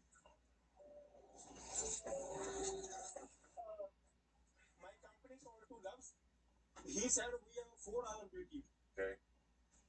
So my company said okay, you can go to like a small shop. They are 2 times and cheaper money. Okay. Yeah. Because law mechanics pay minimum like a minimum hour 3 hour practice. If your job done within 10 minutes, they charge 3 hours. Okay. The cop finds out that the driver was systematically cheating on the electronic logging device to hide real driving time and bypass federal hours of service rules. These rules limit how many hours a trucker can drive per day, typically 11 hours driving within a 14-hour on-duty window to prevent fatigue. Let me show you on your logbook right here. See this? This is on the 2nd. See this unidentified drive time? See where it says unidentified drive time at the bottom, right here? This mine? That means somebody's driving the truck, but they didn't tell the ELD who was driving. Yeah, Okay. it's uncle. His name is Uncle. Uncle what? Uncle. I drop these off Flagstaff. But look, let me show you something. See this unidentified drive time? From here to here, Ohio, Michigan. Basically from Michigan, the River Road, Michigan, to Ohio right here was unidentified. Even into New York. But the thing is you're in manual mode. So you powered up, you turned the truck on, and you did certifications right here. Because you had it showed working for a long time. And then you put yourself on duty, and then the ELD showed driving, shut down. You shut it down, and then you turned it back on, and then you went into on-duty driving inactive change. At no time did you log out. So if you had another driver, you would have had to log out of the system, and your other driver would have logged in, correct? Into the ELD. Yeah, they are like. You didn't do that. And you shut down, you powered up, and then you started driving unidentified. This is you. This isn't somebody else. Okay? Then you logged out, and then you logged right back in. Okay? So that's your driving. Let's go to today. See, you got all sorts of problems. Look right here. This is where I stopped you. You're in the sleeper berth. Yeah. When I drop this, yeah, Flagstaff. This Williams. Williams. William is a love stop. Yeah. I will stop him and You drove from Williams to here. yeah. I don't think you had I don't think you had a co-driver. If I call the company, are they going to tell me you had a co-driver? If I call your boss, Yeah. he'll say you had a co-driver. Yeah. You're hiding a bunch of hours here. To recap, the driver was logging in and out at the wrong times, turning the system off or on to erase driving time, pretending to be two people, and claiming he was sleeping while on the road. All of it hides fatigue and breaks safety rules. So let me ask you another question. Do you have any drugs or alcohol in that truck? No. No drugs at all? I don't like alcohol. Right. Is everything in the truck yours? Does it belong to you? Yeah, it's good. Okay. Will you let me search the truck? Yeah. Okay. Do you understand what search means? Do you understand what search means? Yeah. You'll let me go in the truck and look at all your stuff? Yes. Now I have to pay fine. See, you logged in right when I stopped you. Oh. That's the problem. I have to pay any fine. If I write you a ticket. Okay. But you don't have a co-driver, it's just you cheating the system. Right? And I know. Yeah. Even before you didn't have a co-driver. Because this all shows that you don't have a co-driver. Okay. Let me fill out a consent to search form, okay? That I want to make boss like that. Yeah, you can call him when we're done. Not right now. Okay. Like code by. Why would your co-driver get out in Flagstaff when he's from Canada? They are other truck. They drove in other truck. I gave you a number of my top if you want. No, not yet. Let me have you hold that. Okay, this is a consent to search form that I asked you permission to search all your property, bags, truck, trailer, everything, okay? Read each of these. It's in English, okay? You read and understand English? Okay, read that, and then your signature there. I have another trooper going to come by as soon as he gets here. I'll take care of that search, okay? And then we'll finish your paperwork. Okay, let's step out right there. That other trooper's here.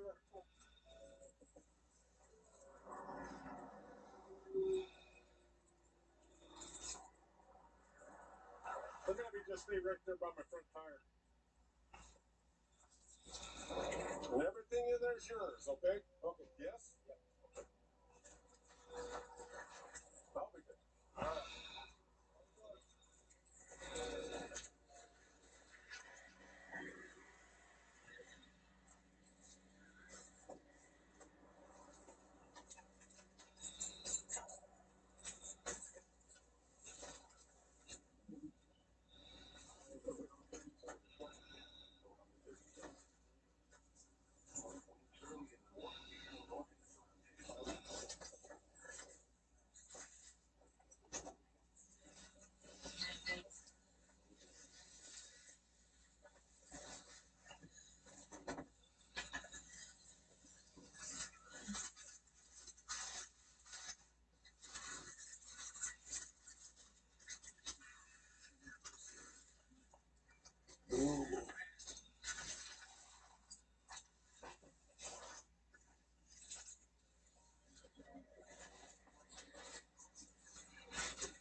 Look around, you're under arrest for transportation of probably cocaine. What? What? That's all you like? Why? Bubbles? No. Drugs. That? Yeah, lots of them. See a guy in the cage if you come by. Let me turn around and have a seat. Under the bunk on this side is just a bag full of bricks.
It's under the sleeper. Yeah, it's all kilos. Not only were kilos of cocaine stashed under the sleeper, the final search revealed even more boxes of cocaine in the back of the trailer. 555 pounds in total. Further investigation revealed the drugs were being smuggled from the cities of Salinas and Los Angeles, California, to Canada. The driver was booked into the county jail on charges of possession and transportation of narcotic drugs for sale. The estimated street value of the cocaine seized is $22 million. Smuggling the drugs from Mexico through California and into Canada dramatically increases the risk of getting caught. But for trafficking organizations, the potential reward is worth it. A shipment that reaches Canada can command substantially higher prices, turning an already valuable load into an even more profitable one. The suspect ultimately pled guilty to the charges and, perhaps surprisingly given the scale of the case, was sentenced to just 2 years and 9 months in prison.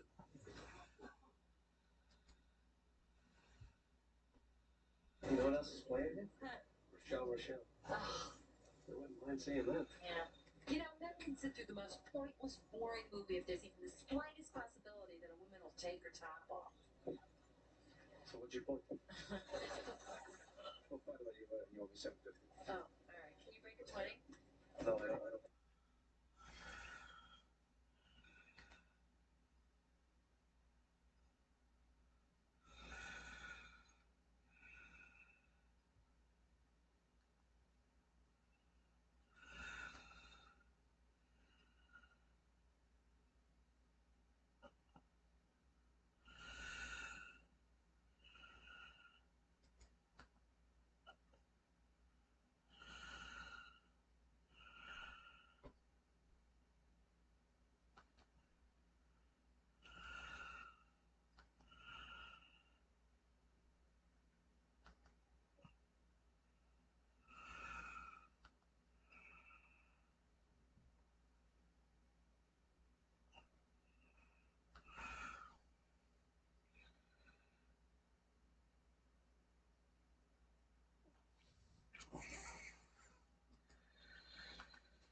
road again. Actually, almost did this challenge earlier in the week.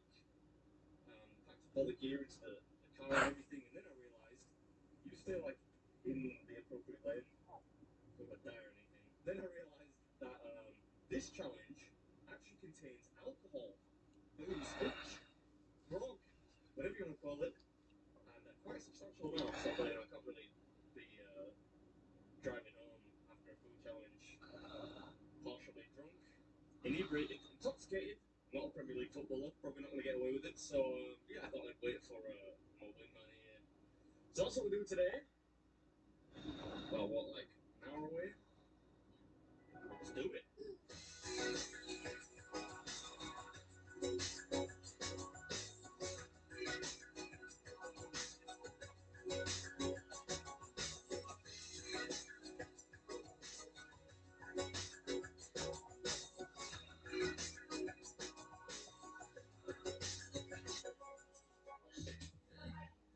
So got it. Just need to order the food now. It's clearly it's going to be a good day. Look, I got this first time. It was. You told these people it took like 2-3 takes. 2-3? First time. First time.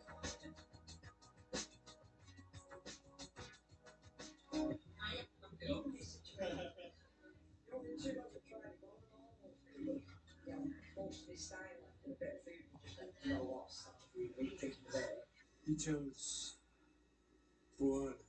Alright, so today we're at the Rising Sun in Bredbury. I almost got it first time. And we're taking on their burger challenge. Does that have a special name or just burger challenge? Bodacious burger challenge. Dude. Bodacious burger challenge. Nobody's finished it, right? Has it yet? No. And you get 15 minutes to finish. That's correct. And it does include this ginormous stein. Ready? Whenever you are, yeah. 3, 2, 1, go. Right, let's get stuck in. No messing about there, please. I'll take it. What's up, everybody? Welcome back. Hope you're all doing well. And here we go. Another episode of the Chronicles of Bait, the series where I travel to restaurants with food challenges and just impress some local strangers by cramming lots of food in my throat. Not right away though. That's one of the bonuses of having a beard. You get to enjoy the aroma of a meal for hours later.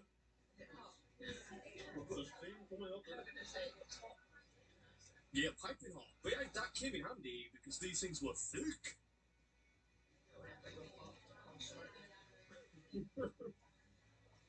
You were doing it for fish or what? I'm not a big beer drinker these days, but yeah, sadly gone are the days of getting all liquored up and dancing around shirtless to capture. I'm just kidding. Or am I? No, I'm actually kidding. Anyway, today we're at the Rising Sun in Bredbury taking on their Bodacious Burger Challenge. Like I said in the intro, I don't really know why I repeated that. I'll say the burger is delicious. Yeah, the burger was freaking yummy. And I know what you're thinking. This is a bit of a Randy Savage challenge, right? But we don't discriminate over here, you know. Challenges big and small, they all need to be conquered. It's kind of like Pokemon, right? Got to catch them all, whether it's a Squirtle or one of the big ones, I don't know. I'm too old for Pokemon, I'm not into that kind of thing. But you get the idea.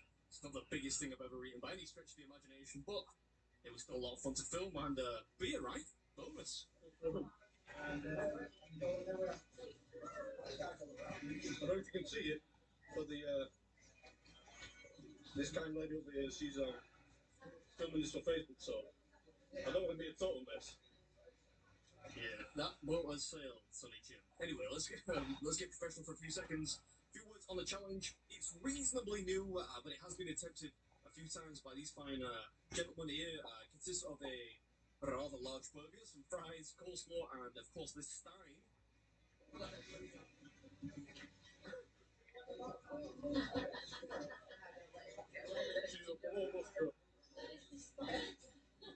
Yeah, okay, this is big, going mad with power again.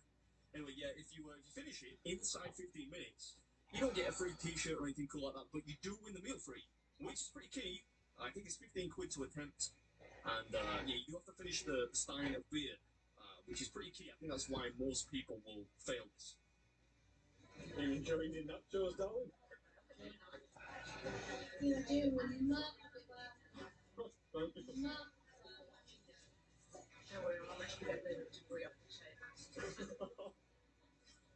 Mrs. Beer thinks she's refereeing the FA Cup final here or something. All those Instagram followers are going to her head. I love the chip and the coleslaw. Chips and coleslaw. That's it's like a demonic cocktail of foods if ever I've heard of one. Anyway, I've got to say that the burger here was delicious. You know, the coleslaw, but the burger was absolutely fantastic. So I would highly recommend this. 15 quid's very reasonable for what you get here. And on the house, if you can do it in 15 minutes, which is very doable. Oh, we still got Sky to drain on it. Stop there. You're only halfway. Halfway. 8 minutes out of 15. Easy like the Sunday morning. Yeah. Yeah, easy there. Line up Richie. You still got to finish the thing. We did film this on a Sunday, though, which is probably why I said that. It's a little bit of cheese. Is that alright, darling? Is that okay? Thumbs up. What beer is this? Carling. We're very British right now. Yeah, I know what you're thinking. The Carling was not my choice. It's kind of like to beer what McDonald's is to burgers. But anyway, I hope you enjoyed the video. I'll catch you in the next one.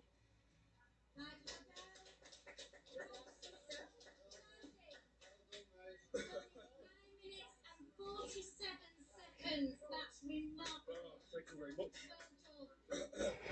Is there I do need to film. I'm not going to do it public. I don't suppose you have a dessert menu, do you? That's right, baby. Is that the first time I've done a food challenge with beer involved? Not sure. Can you just put that on the side handle so no one has to touch it? Yes. I'm going to wipe my beard down. I'm assuming the reason most people haven't done that is The beer. The beer, yeah. They should do this with like a stein full of pina colada. I'd be totally on board for that.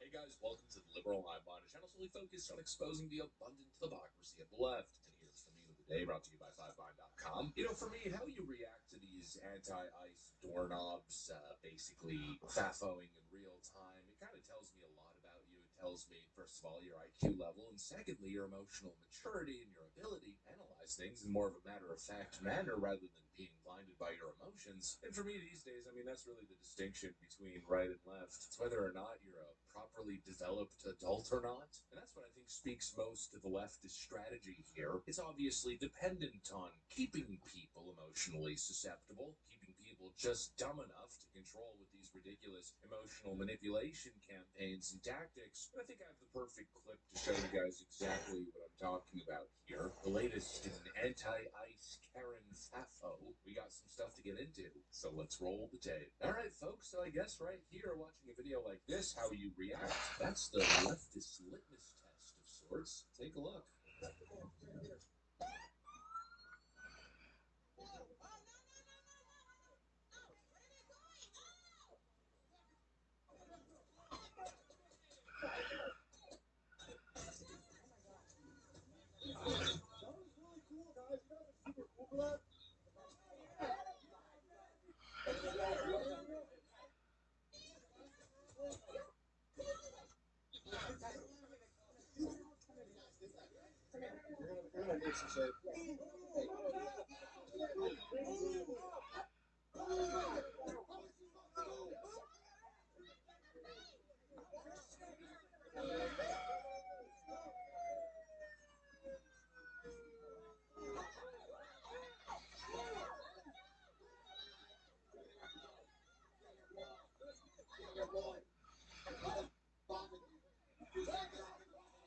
right here, this is the kind of optic situation that the left absolutely dies for. This is basically the basis of their entire strategy. You have this silver-haired, middle-aged cat lady, a little bit on the plumper side. She very clearly exudes weakness, both physical and mental, but the leftoids nonetheless have her on the front lines of battle, which obviously is indefensible, obviously. It's incredibly stupid, pretty much as stupid as it gets. And that's exactly the point. They know these types of individuals, well, they're the perfect optics tool. You see those mean ICE agents pushing the poor old cat lady to the ground. Oh, how dare they, how horrible. But if you have a functioning brain, you don't fall for this nonsense, and you realize that's the emotional manipulation tactic. Let's completely omit the fact that said individual is engaging in criminal trespassing, stepping onto the ICE facility. That's why the ICE officers keep saying, get on your sidewalk. Completely ignore that she's obstructing their vehicle. Most importantly, ignore all the outlining context, the constant harassment and the year-and-a-half-long obstruction, harassment, and violent campaign waged against these ICE officers and their facilities. And no, just feel bad for the old lady who got pushed to the floor and frankly got exactly what she deserved. If you cannot view these things in proper context, if you cannot apply basic common sense that the bad guys are not the ICE officers who are simply attempting to do their job, no, the bad guy is in fact the overweight silver-haired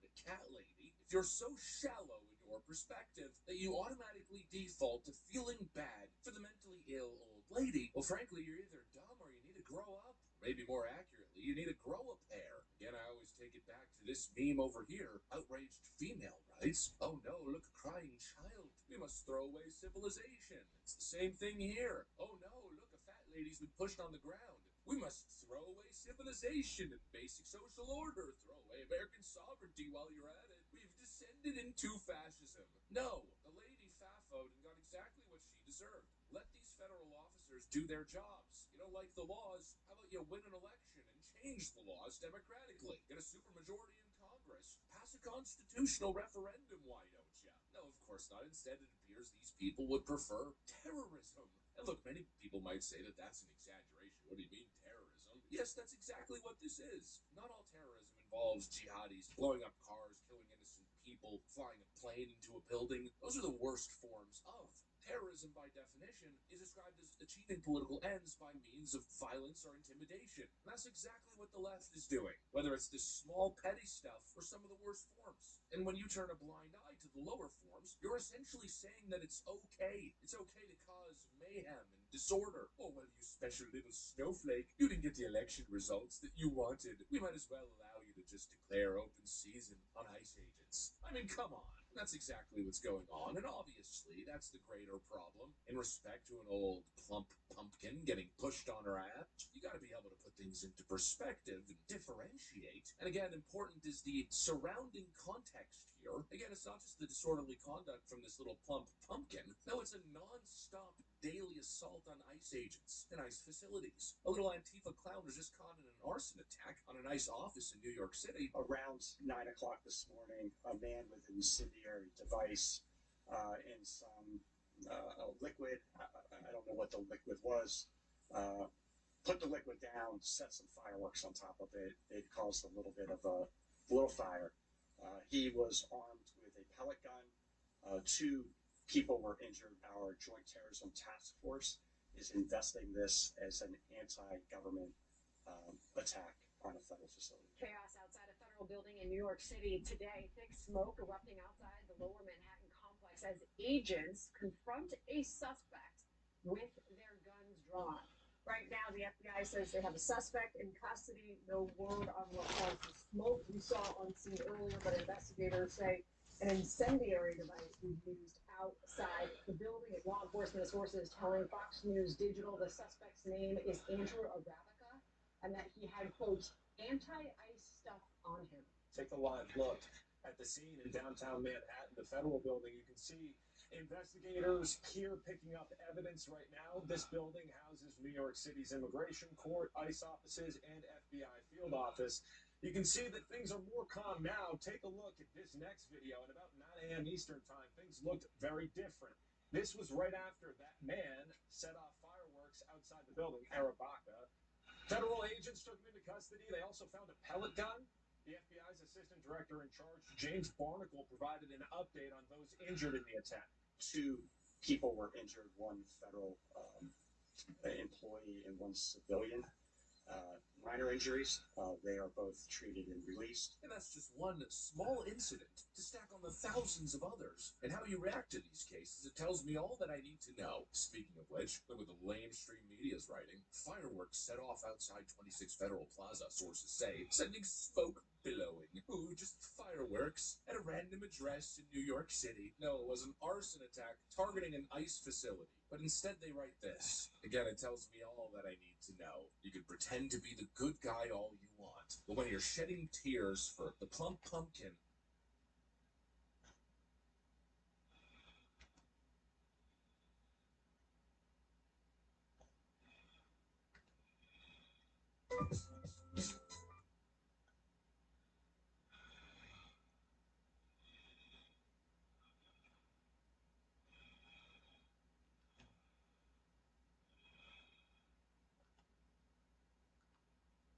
I'm saying that womanhood.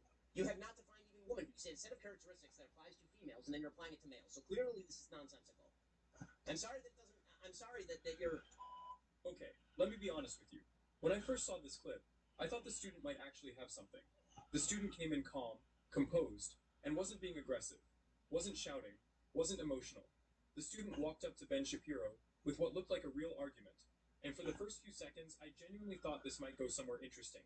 But then the debate actually started, and what followed was one of the most painful definitional collapses I've seen in a long time. Not because Ben Shapiro was cruel, not because the student got flustered, but because the entire foundation the student was standing on started cracking the moment anyone applied basic logic to it. That's exactly what we're about to get into, so pay close attention.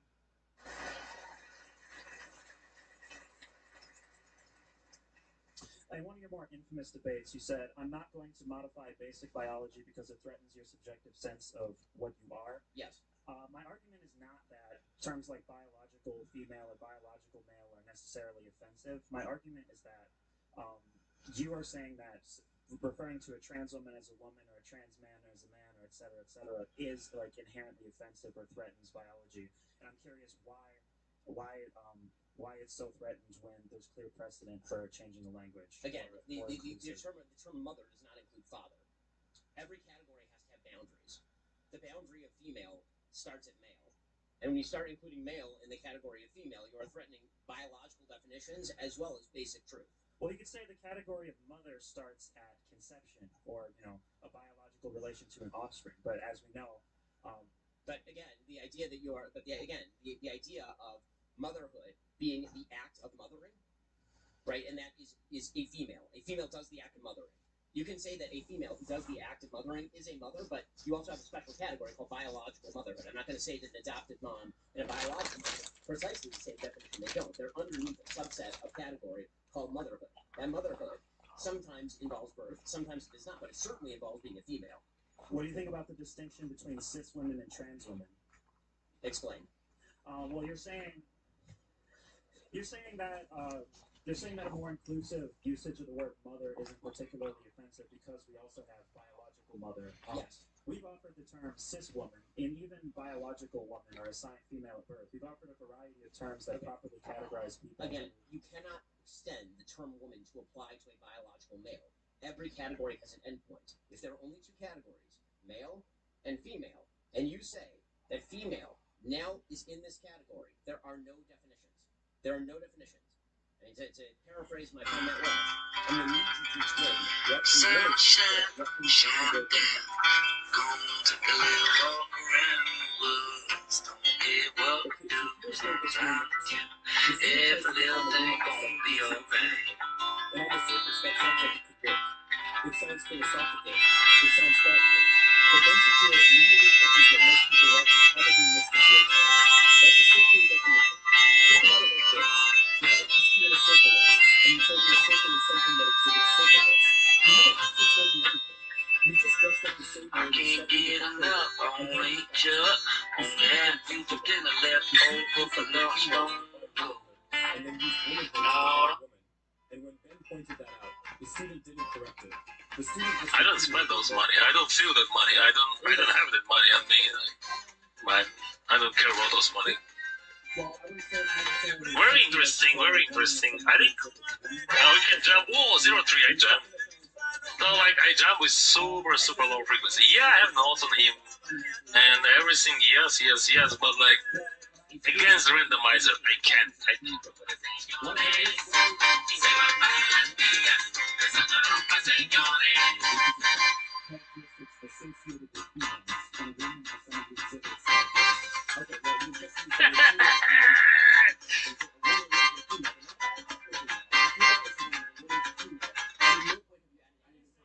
No, I said a woman is someone who exhibits womanhood, and womanhood is a set of characteristics. Yes, and that doesn't mean anything. Why? The reason it doesn't mean okay. Again, a dog is a thing that exhibits the characteristics of doghood. A set of characteristics characterized by being a dog. I've added no content to that. If you have no idea what a dog is, you still have no idea what a dog is. There are plenty of labels that refer to concepts. This is not a new thing. It's not a label referring to a concept. It's a label that's referring to the same word as the concept. You can't do that. That's fundamentally circular. The same word. I'm saying that womanhood. You have not defined even woman. You say a set of characteristics that applies to females, and then you're applying it to males. So clearly, this is nonsensical.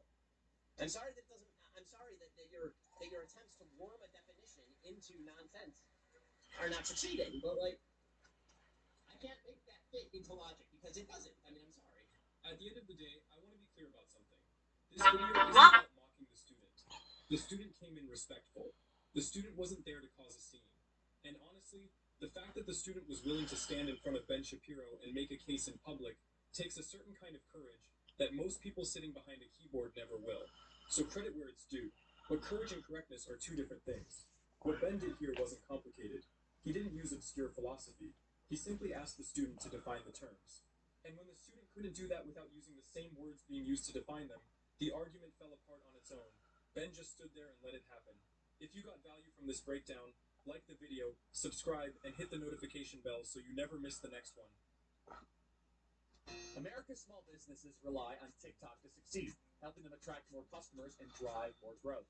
74% of businesses on TikTok say it's helped them scale, like Coco Asante, who upgraded to a larger facility and brought on more staff, letting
What is the deal with these boring professional tournament players? You see them at a final table, they're playing for sometimes millions of dollars.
In the words of orchestra, you got it, right? You got it, buddy. You got me. You got me, buddy. I got it.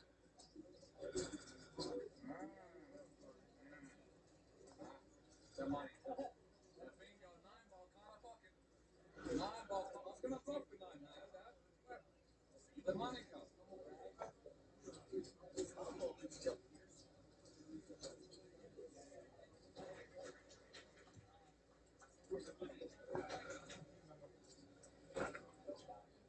We're in the money. We're in the money. We're in the money. Let's go. If you're going to check, you have to check and put it in the mouth, like you told me. You got to check. You're going to take yourself to value time. Honest. That's no point. Just bet like 10,000. You and honest.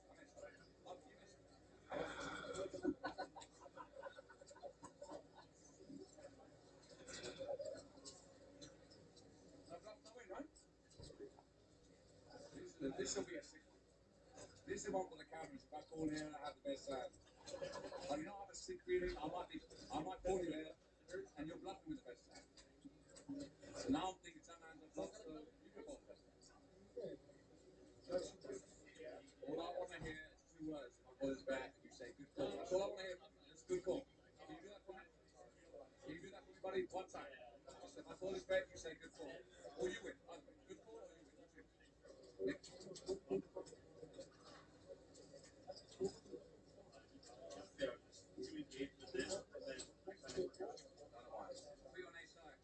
Ace, queen, ace, jack. But I'm like, we're an ace, queen, ace, jack. You have no diamonds. You have a diamond, you have the turn. 100%. Ace of diamonds, queen of diamonds, jack of diamonds, you bet. What would you check? Nuts or nothing, huh? You check to trap. Ace, queen of diamonds, nothing. Ace, queen of diamonds, you win. Ace, queen offsuit, you lose. Very simple. You got it, right? You want to go this now or not? Well, you check the turn, I'll bet the river. Makes no sense. Ready, bet in the 9? 9 mile out the box. If you hit the 9, you're actually good. 26. I'll play you off. You got like queen 9s. Like queen on ace, queen, ace, jack.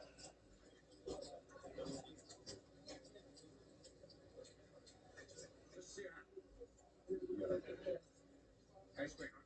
Pair 3 is not the boss. Think about it, huh? Try to test me. Thank you. Ace, queen, I said ace, queen. Ace, queen of diamonds, you win. Ace, queen. Offsuit, I win. Very simple, right? You got it, Pair 3s, 1 pair. Can't even beat the board. 6 pair. 6 pair on the board. Yeah, put that on. Put that on board. Put that in your pipe and smoke it. Boom.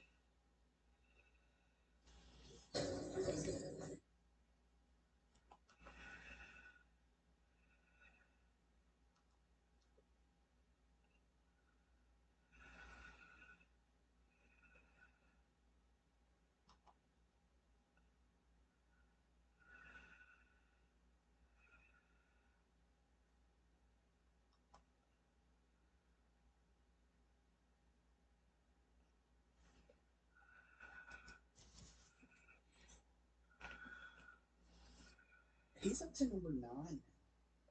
He was at 10. Now he has beaten Rekieta Law and is in the 9th position. So it may never happen. Again, I don't stream 2 or 3 times a day, let alone every single day, throughout the week. So I appreciate what I do get.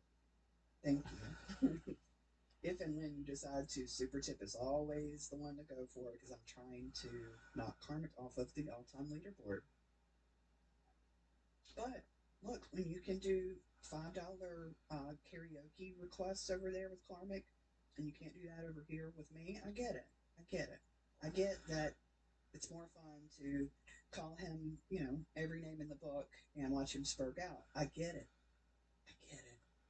But love your girl, and if you do decide to, please use Super Tip so that we can knock him off of the all-time leaderboard, because if nothing else, show prep alone.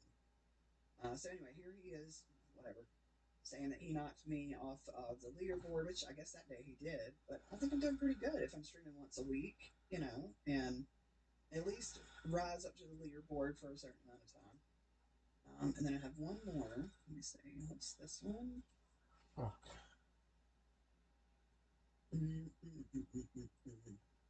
Oh, okay.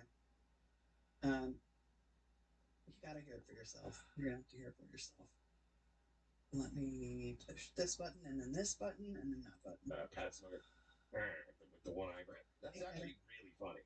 And I think I know who that was. Good to see that scratch off ticket money is being used well. Hey, Karmic's like, I'm actually friends with Felicia. I like Felicia. Do you get upset when they say mean shit about her, your girlfriend?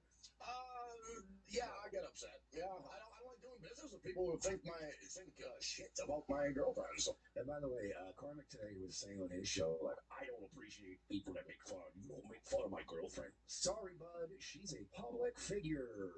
We're allowed to make fun of her. She's a comedian. Can we get Karmic's and the cooter out there? Would every part of the deal? Because I'm negotiating for No, we're not paying for her. He can buy her plane ticket. He gets a hotel and a plane. Yeah, what the fuck is this? My girlfriend's basically arguably as famous as Felicia. They're not paying no fucking way. My girl. Wait a minute, Ice Dancer is as famous as Felicia? Well, it's arguably more famous than fucking Felicia. And he gets a hotel and a plane. Yeah, what the fuck is this? My girlfriend's basically arguably as famous as Felicia. They're not paying no fucking way. My girlfriend's arguably more famous than fucking Felicia and funnier. What are you gonna do? That was it. That was all that I had clipped out of that, but I thought it was kind of, I would like to hear from you guys. Do you agree? Do you think that Ice Dancer is both funnier and more widely known, I guess, more famous than Felicia Gillespie? Strange, right? Very odd thing to say. But okay. Let me come over here to do this. Terry Nee, member for 1 month. Thank you so much. So we all agree Ray DeVito is a national treasure and that he's the Dabbleverse master. I've never watched Ray DeVito, and I hate to sour how you feel about this show, but I've never watched Ray.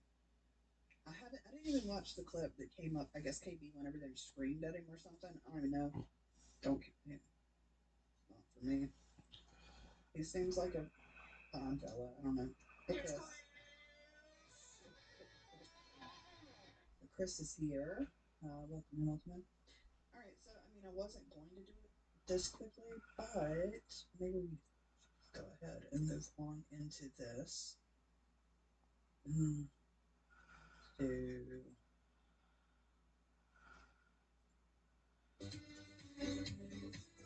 Queen got the book machine, strong guys like you never see, but I'm the dick.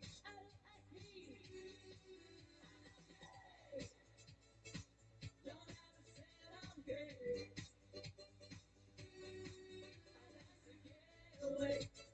That's the gay away.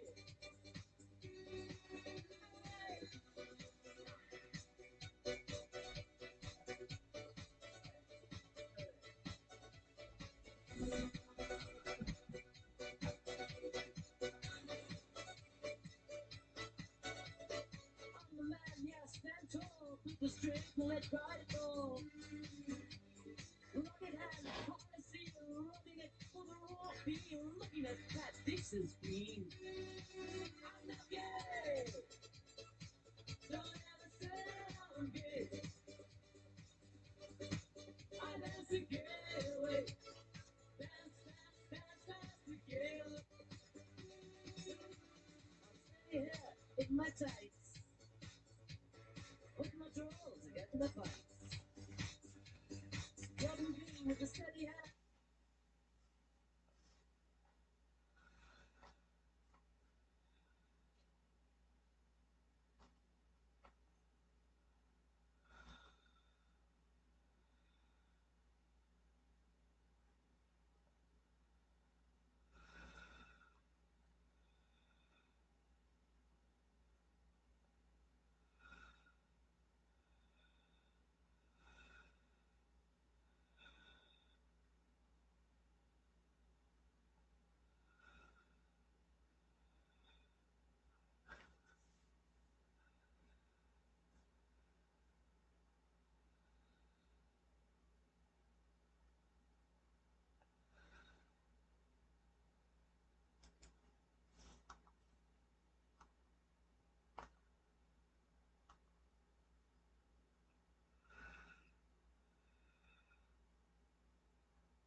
know Dan. I don't know him very well. I played, or I went to one game that he had at his house, and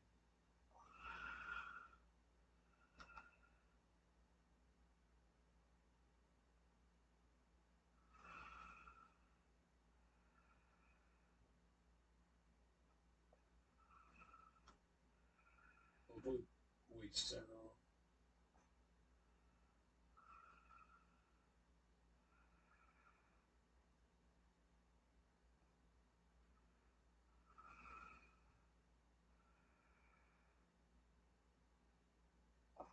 Let's see how it works. It's like YouTube just automatically restriction on my.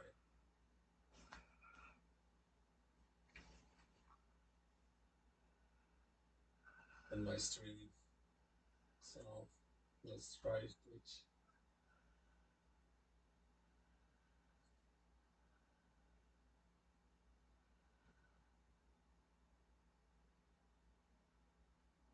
Alright, streamers mode on. I think I saw it. I should buy it. It's like, give me more room, bro. Because I have to just click so many buttons before. Because we are starting the streaming. So many things we have to do.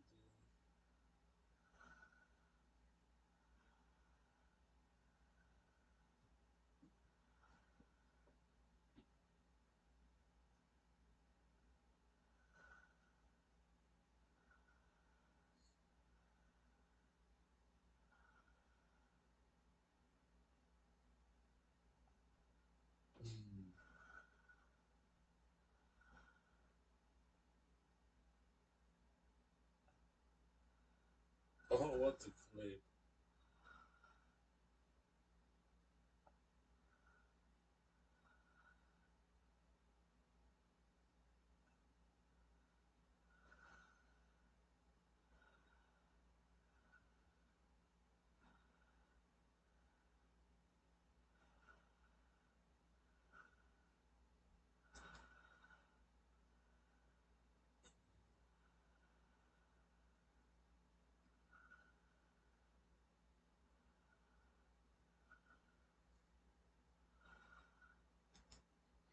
So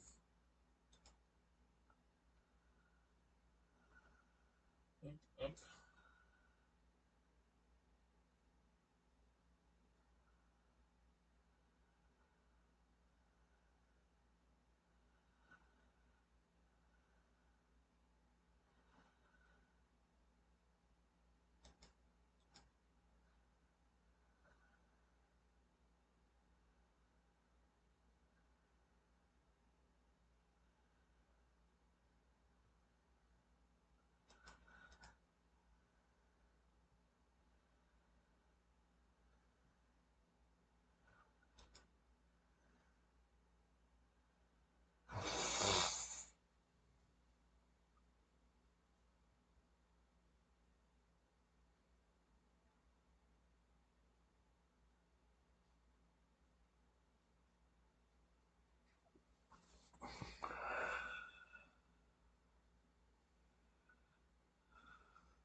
Alright. We got this. That. A6. Hello, chat.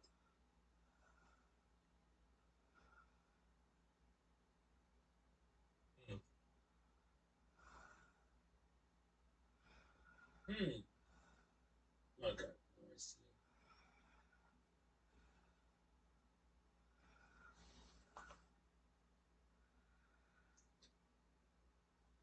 Hey Dennis, best of luck. Thank you. Okay. A6 we play.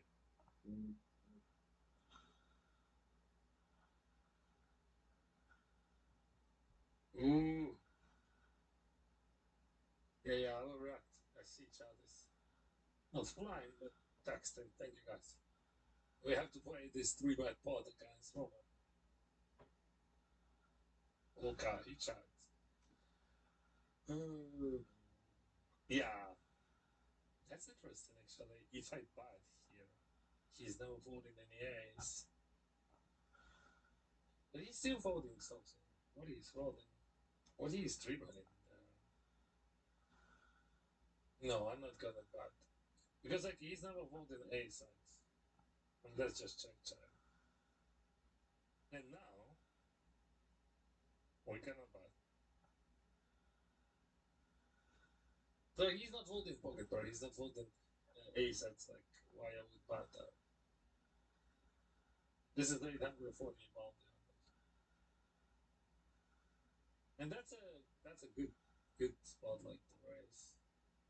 Just like yeah, I don't have many 6x because I bet a lot on the flop.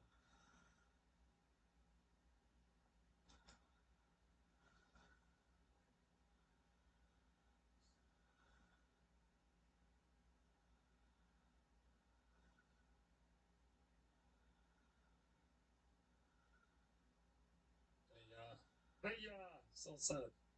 What do you have?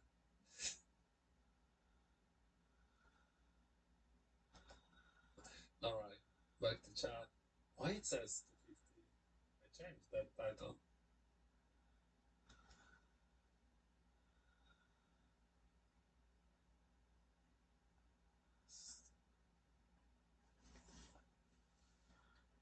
I changed the title.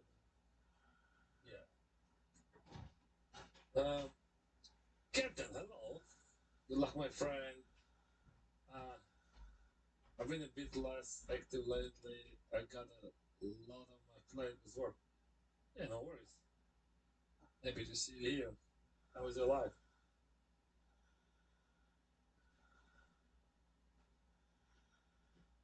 Hey Dennis, what's up? How are you? What does your story mean? Best of luck. Yeah, there is a film. This is my story. Does it work? No. Oh no, it works like this.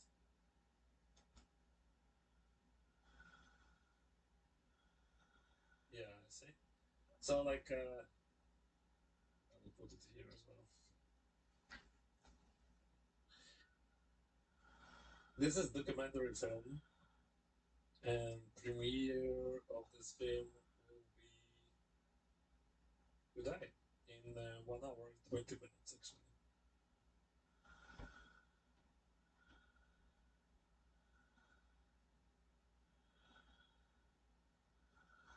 It is 20 minutes. I hope you enjoy it. Yeah, good luck and have fun. Thank you. Привіт, Денис, радий бачити факту та терпіння. Дякую, Максим. Навзаєм. Greetings from Croatia. Hello, Croatia. Thank you.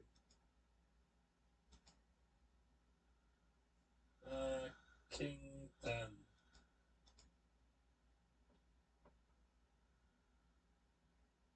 Вітаю, давай же нарешті доб'ємо. А я вже не доб'ю, бо залишився один день. Okay, we're gonna go for overbet pots here. Just waiting. Like, you know, I have to wait because I'm thinking, no, I'm just bluffing, bro.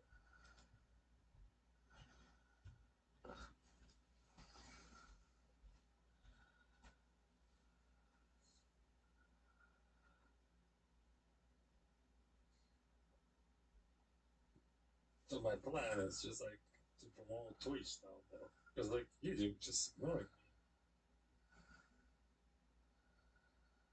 No, why?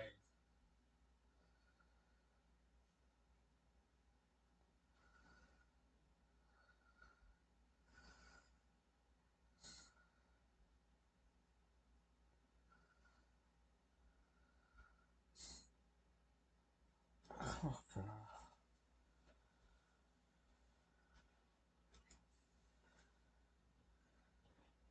Double up. Gray jumps less than 4 weeks and they re-raise that.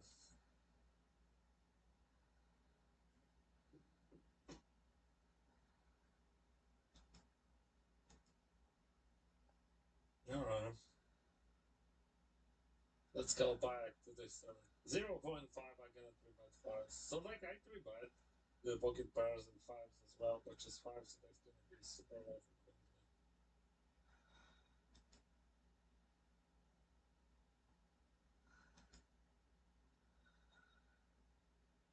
But it's good when you 3-bet that they're folding some like, let's say 6x, right, or 7x or whatever overcards. And you're gonna need a 3, you decided to, but that's also good. But like, in general, they just like, I love those 3-bets in deep stacks. Actually, I love 3-bet in general. Let's side chains raise with 3-bet.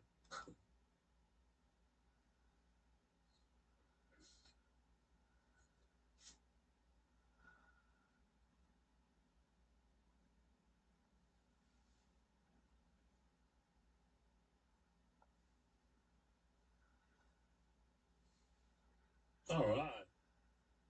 We go big, right? A little bit, yeah.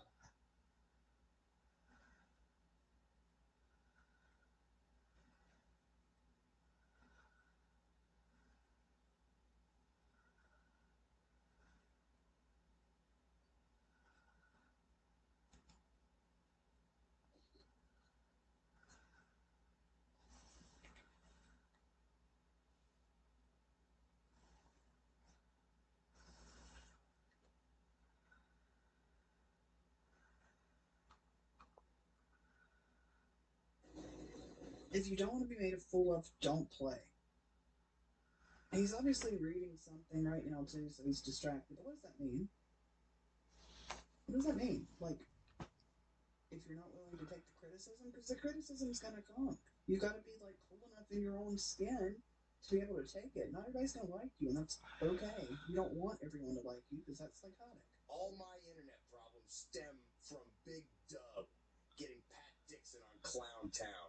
If he had never told me to drink alcohol to be loose and comfortable on stream, and instead it made me realize that my life is absolute shit. I'm 43 and I had my first chicken sandwich ever. I saw the sun. It opened up. My eyes, I saw the sun. Life is demanding without understanding. I just be like that white guy in Kung Fu and travel the earth. Get myself into adventures, helping people along the way. I see myself as a happy wanderer, a one-man A-team, like Bruce Banner. Just don't make me angry. Yar. Yar, indeed. Listen. Sorry that you feel that way. All I got for that one. It's so true though, right? Like, how fun would that be? The people that are in the chat right now, if you had nothing tying you down, kids, wife, husband, mortgage, whatever it is, and you could travel the world, you've built a little bit of an audience on YouTube, and you could make money that way and sort of pay your way as you go, would you not be all for it? I would.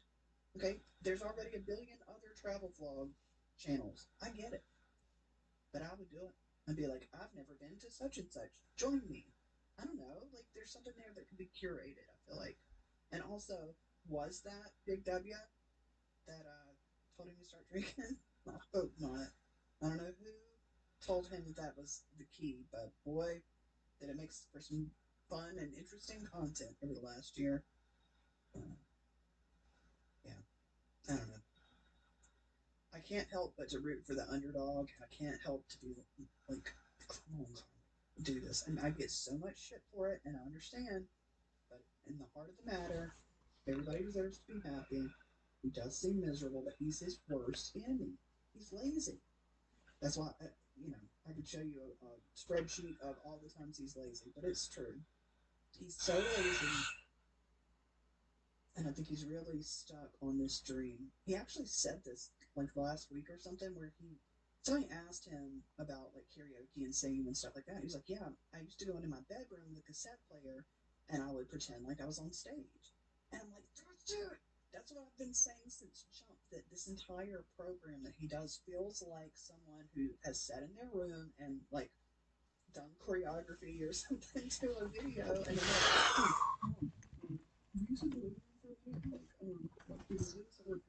like, that's how that show feels to me." And he finally said it, and I was like, "Yes, yes, that's what we're doing." And people lie to him along the way and hype him up and stuff. And my question is, when is that like? When do you pump the brakes on that? Like, maybe not so much. But yeah, it's other things where you'll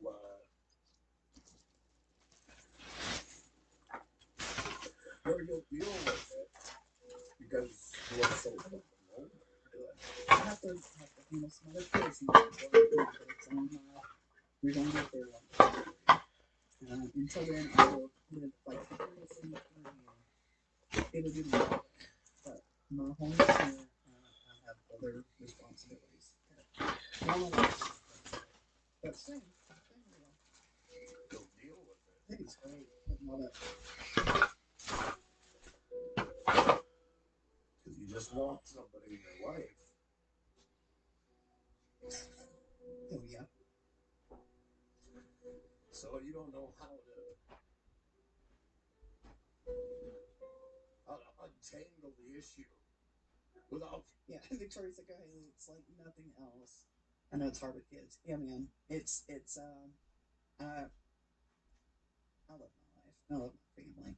But if I did not have these things holding me down, I'd be gone. I would be so gone and loving it. That's what I'm saying for him. Like he has an opportunity to do something and check off so many boxes, meet so many different people, foods, environments. I don't know. There's a whole world out there.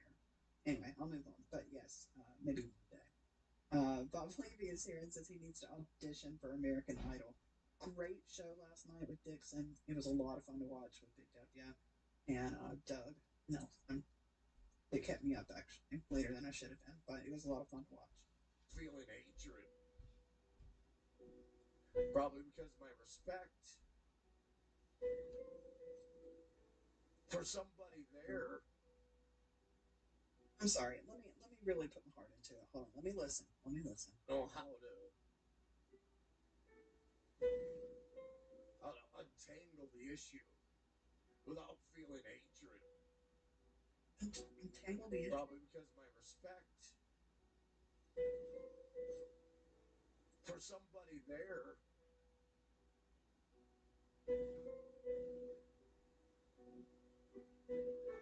So yeah, I've just been dealing with loneliness like crazy, and it's been bothering me a lot. So, do you know how many people have reached out to him and tried to befriend him and called him on his landline and all the things? He pushes everyone away. Everyone I've seen, everybody that's tried to grow him up and have a good influence over him and give him good advice, he poo-poos it, all of it. But I'm sure he's lonely. But it's one of those things that's like, you can't keep making excuses for why you're in a bad position. Like, that can only last for so long before you're gonna have to get up and change your circumstances. The end. It's that simple. And that's, I think, his biggest hang up, because he's lazy and he won't. Just won't. And I don't want to be alone ever again. No. And I want to know how to deal with it with other people. So I don't have to feel this way anymore. I was fine when I was by myself. Were you? Come on. Because, when you're not around people, you can feel comfortable. I mean, it's like, hey, if you don't understand those elements of what a person says and how they make you feel, if you don't fucking play, you don't have to worry. You don't have to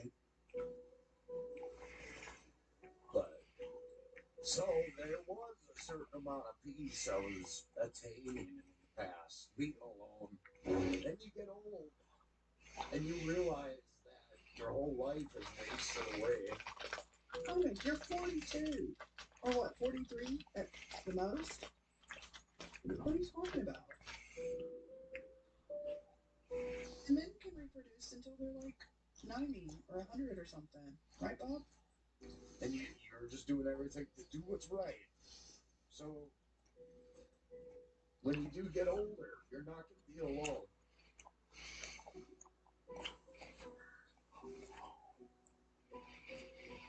And yeah. But people are different. People are different. Especially when it comes to understanding one another. Life sucks right now. I'm stuck. Doesn't he have a girlfriend? Why don't you just like super, like for, I don't know, a couple weeks? Talking about how I'm in a relationship, I'm off the market. Okay, ladies, everybody just calm down. I'm off the market. And you let everyone here know, don't try to set me up with anybody. I'm off the market. What happened with that? Now we're back to this? I'm spinning my tires in the mud,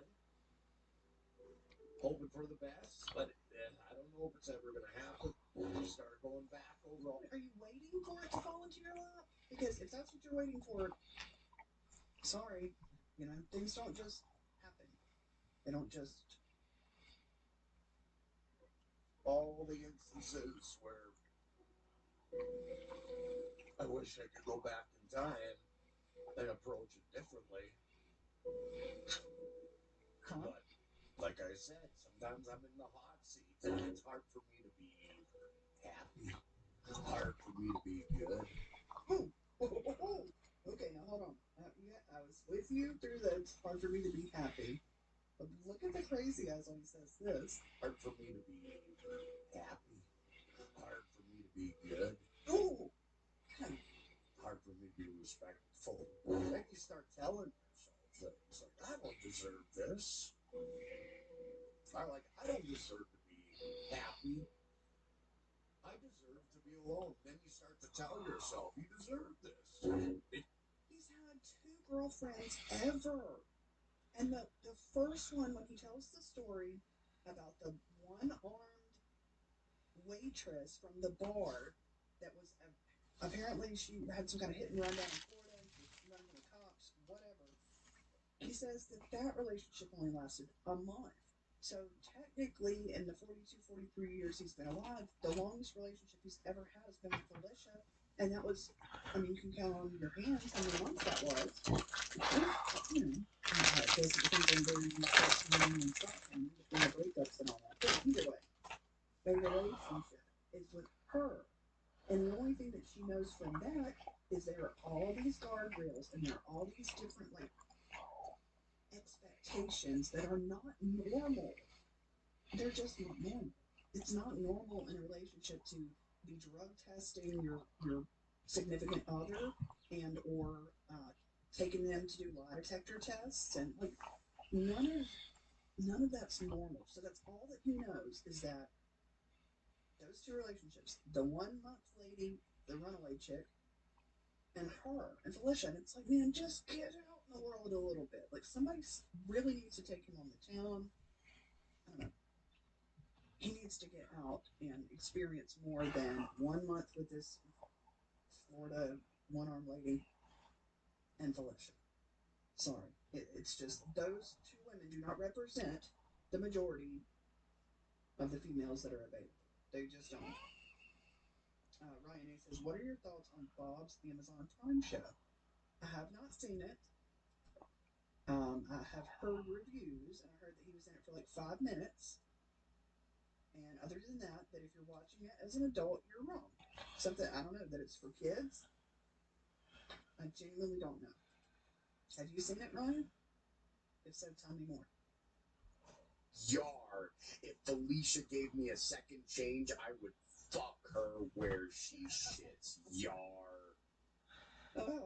You know, look, I go back back and forth. Thank you for that, by the way. I go back and forth on whether or not she's still sort of stringing him along. It can't be a new person, right? Because there for a minute, I thought it was this Miss Sparkles chick. I was like, ooh, what if he's talking to her? But I don't think so anymore. I really don't. And with as strong as Felicia has been about not dating anyone, and who caught her live stream over the weekend? If you're in the chat and you caught her live stream or portions of her live stream, holy wow.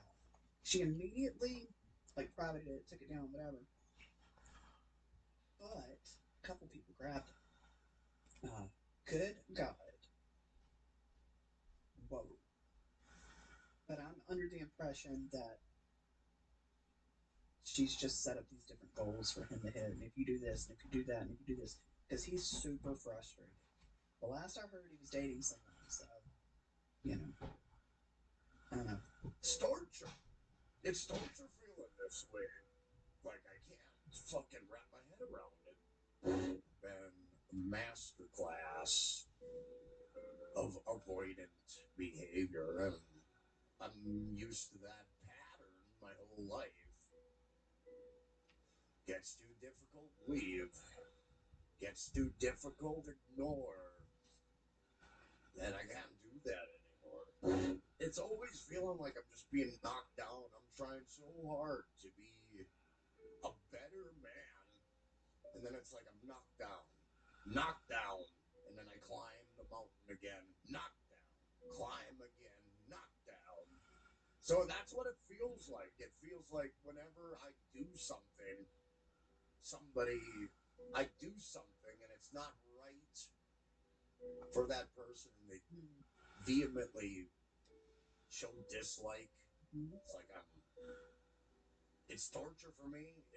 It hurts me a lot. Mm-hmm. That's because you think there's one person for you. That's why. Typically, when doors are slammed in people's faces, they go, oh, okay, and they move along. And I wish I didn't feel that way, but it's kept me from a lot of happiness. Wake up, kids, we got oh my gosh. Oh. Am I going to get in trouble for playing this? Dream of disease. Age 14, they got you down on your knees. I'm going to skip through. Hold tight. $1 million heart. Oh my gosh. Flying off the look like Gary Cooper. He's not even trying. Is it on here? I've got it pulled up. I really do want to play it. I don't know if I'll get struck for it or not, but I'll definitely get demonetized. That's fine. I don't really care. But like, what are we doing? Maybe for you help you understand. And it's really wild to me how many songs that this age group like grew up knowing that he doesn't know. What was it? There was something he sang the other day, and I'm like, oh, I'm sure he knows this. No, he didn't. Like, come on, man.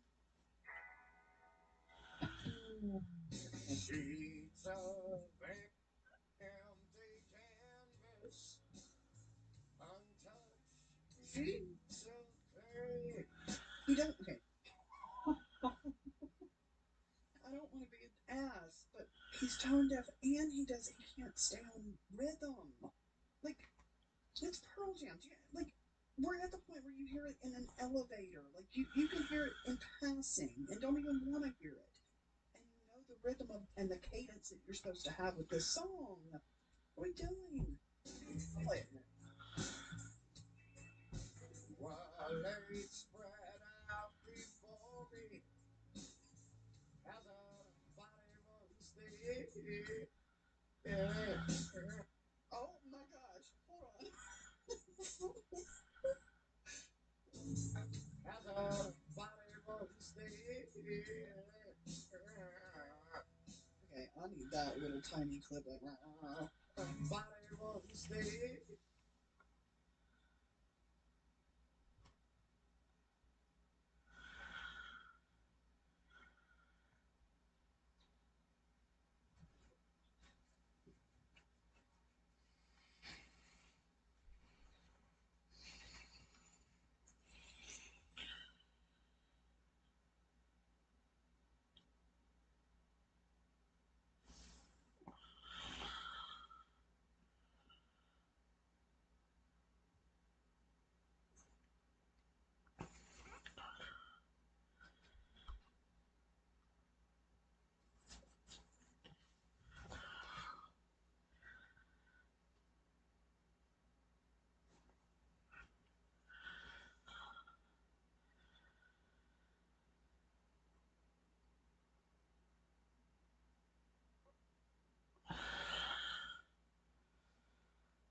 Do you have a dog?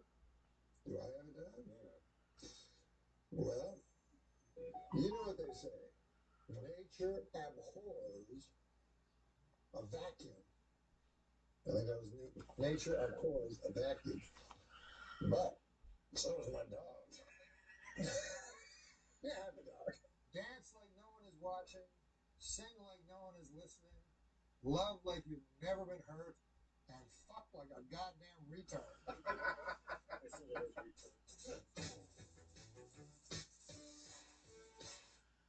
Matt, you've got a pretty complete gig history as well. You went to see Oasis Live 25, I think. Did yeah. Yeah, how was that? Fantastic. Yeah, I saw him in New York. I also saw him in Australia. You went to Australia to see them. I did. Yes. You went to Australia to see them. I happened to be in Australia, and I happened to know that it was when they were going to be there. Happened to be in Australia. How was that? Must have been Fantastic. Yeah. Have you been a fan for a long time? Of course, yes. Since they and I never in the '90s when they blew up. It was kind of when I was working with, I was very focused on my career, and it was really kind of blowing up too. And so I never got a chance to, and I always thought I'd be able to. And then, they stopped performing. So when they reunited, like millions of other people, I went and got tickets right away. Also you took your daughter to her first concert, Prince. That was, well, my wife and I were like, we've ruined her.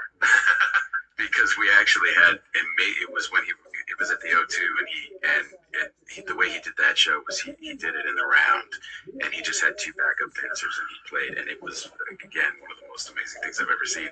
But we were right up next to the stage, and I just looked at Lucy and was like, there's some poor guy's going to show up someday with concert tickets, and she's going to be like, wait, when do we get to reach up and touch Prince? Like, oh, cute. Yeah, that was an incredible night. Organist Ray Manzarek died this week at the age of 74. The curse of the Doors. Do you know what Adam Egert has in common with a guitar player? Adam Egert has in common with a guitar player? No, I don't know. They both love fingering minors. Now, okay, come on now. Come on now. Because of droughts all over Europe, scientists are predicting a global shortage of olive oil. Soon the world will know how Popeye felt after the death of his wife. Olive oil. My favorite George Miller joke. I played a great club here in the city. Catch a Rising Star. Boy, that's a good club. But across the street, they have a tough club. You been there? Snub a bombing has been. Yesterday was Bring Your Daughter to Work Day, which was awkward for Adam Egert. Do you know how hard it is to fuck a whore with her kid on the edge of the bed playing Nintendo? I mean, that is a hard job. Thomas Edison invented the light bulb, but I invented the light bulb up my ass. What was ahead of his time? The guy who did the voice of Charlie Brown, he was arrested for stalking his girlfriend this week. He also said the next time Lucy grabs away the football, he's going to cut that bitch. Pain and Gain, the new movie directed by Michael Bay. Reviewers are calling it everything from shit to fucking shit. If tampons are called sanitary napkins, how unsanitary must regular napkins be? You feel like Jordan Carlin doing that or something? Yeah. Yeah. Hey, look at this one. Researchers in Bermuda believe they may have finally solved part of the mystery surrounding Amelia Earhart's disappearance. She was a bad pilot. Yeah. Mm-hmm. I don't know. Yeah. It's not my fault. Bermuda.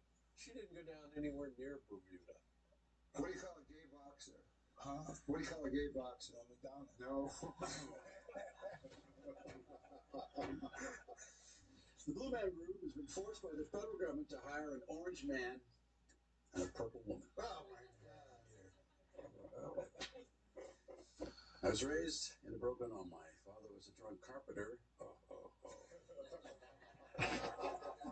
One of the most popular documentaries on Netflix is Jiro Dreams of Sushi? Jiro Dreams of Sushi. I've seen that. That's very good. You have? Yeah. One of the least popular documentaries, Jiro Serial nightmares of acid fire. Where do you get these jokes? Some guy. This is an actual joke. This is an actual joke. It's kind of a weird feeling watching the Flintstones lately. Yeah, it's weird. Watching Sprint. Sure, yeah. So with their Stone Age drive-in movies and their caveman bowling, it just seems so dated. It does.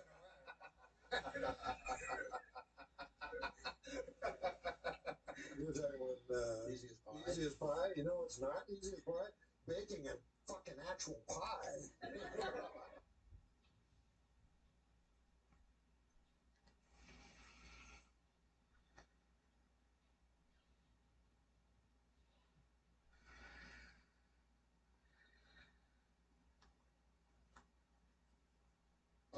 We just we got back from Philly watching Shane smashing 2 world records in his Philadelphia Lincoln Financial Field Stadium show. Was one of them the most whites in one group together? Most white people in one area together. You're not breaking that. You're not breaking that in Philly. Yeah, it was pretty incredible. Big J annihilated. We'll talk about that as well. I will say I got to hang out with Rochefort throughout the night, which was a lot of fun. Yes, indeed. We had a fucking blast. Yeah, we got really lit up there. We got the staff into driving us down the street. It was the most insane thing I've ever seen in my entire life. This guy's the most famous comedian. I'm his manager. He's so good. He's the humblest comedian. And also, we're leaving. We leave, and it's we're talking about like the craziest traffic ever. Like people are taking an hour and a half just to get out. We want to go to the after party. We get out to like this area where there's like all these people in just like orange vests, like that work for the Lincoln Financial Stadium. So Nick goes up to one of them. He's like, "Hey man, you like a golf cart or something?" This little Shea Gomez, he's a world famous comedian. Like he can't walk through these people right now. The guy was like, "Oh, what?" And they all start scurrying. All these people. For a golf cart? Yeah. They get us not even a golf cart. They get us what was it? Like a gator, like a John Deere gator with like a dump truck. Like that. Instead of removing garbage, they move Puerto Rican trash. Okay. Just shuffling around trash. Right. Doggy, they drove us maybe 2.5 miles out, like through traffic, on sidewalks, until a point where we got to like a wall where he couldn't get us any further, and he apologized. He was like, "I'm so sorry that I can't take you further." And we were like, "All right, that's fine. I guess we'll see what happens." We're gonna talk to our agents about it. Yeah, leave us here, sure. Hey, Nick, you should have been like, you could have made another lap. Go get our friends and grab them and bring them too. Can you grab us a car to use? Yeah, something. Rolls Royce Sprinter. Yeah. Big J. Yes, sir. I gotta say. Yeah. You fucking annihilated 77,000 people. Yeah, you did. 77,000 people.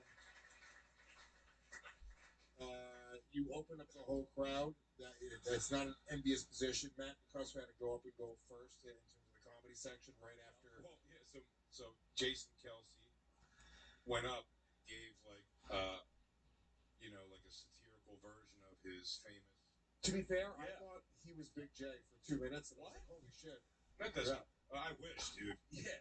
Those are the guys. That's one thing about football. Those are the guys that when they're playing, you're like, "Well, so and so's fat like me," and then you see them and you're like, "That's not fat at all. It's giant fucking barrels of dudes." Yep.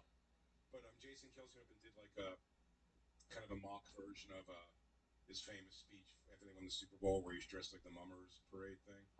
So he was doing all like kind of those lines, and then he brought up Meek Mill, who did like, I guess I thought Meek Mill was like the guy who maybe got butt fucked by P. Diddy. No, he was. He was definitely the guy who got butt fucked by P. Diddy. Right. Yeah. But in Philadelphia, he's from Philly. Yep. I don't know his music really, but like this song, I've heard him do at so many Philly events. Dream. Yeah. And the place just fucking they love it. Yeah. They went nuts. So he kills. So that's their country roads. Yeah. Yes. It's proof. It fucking murders. It's proof that you can get publicly and then sing a song to people and they'll instantly forget it. It doesn't matter, dude. It doesn't matter. Sing it out of your fucking. What if you rap the song like Ace Ventura with this, or a whistle solo with it?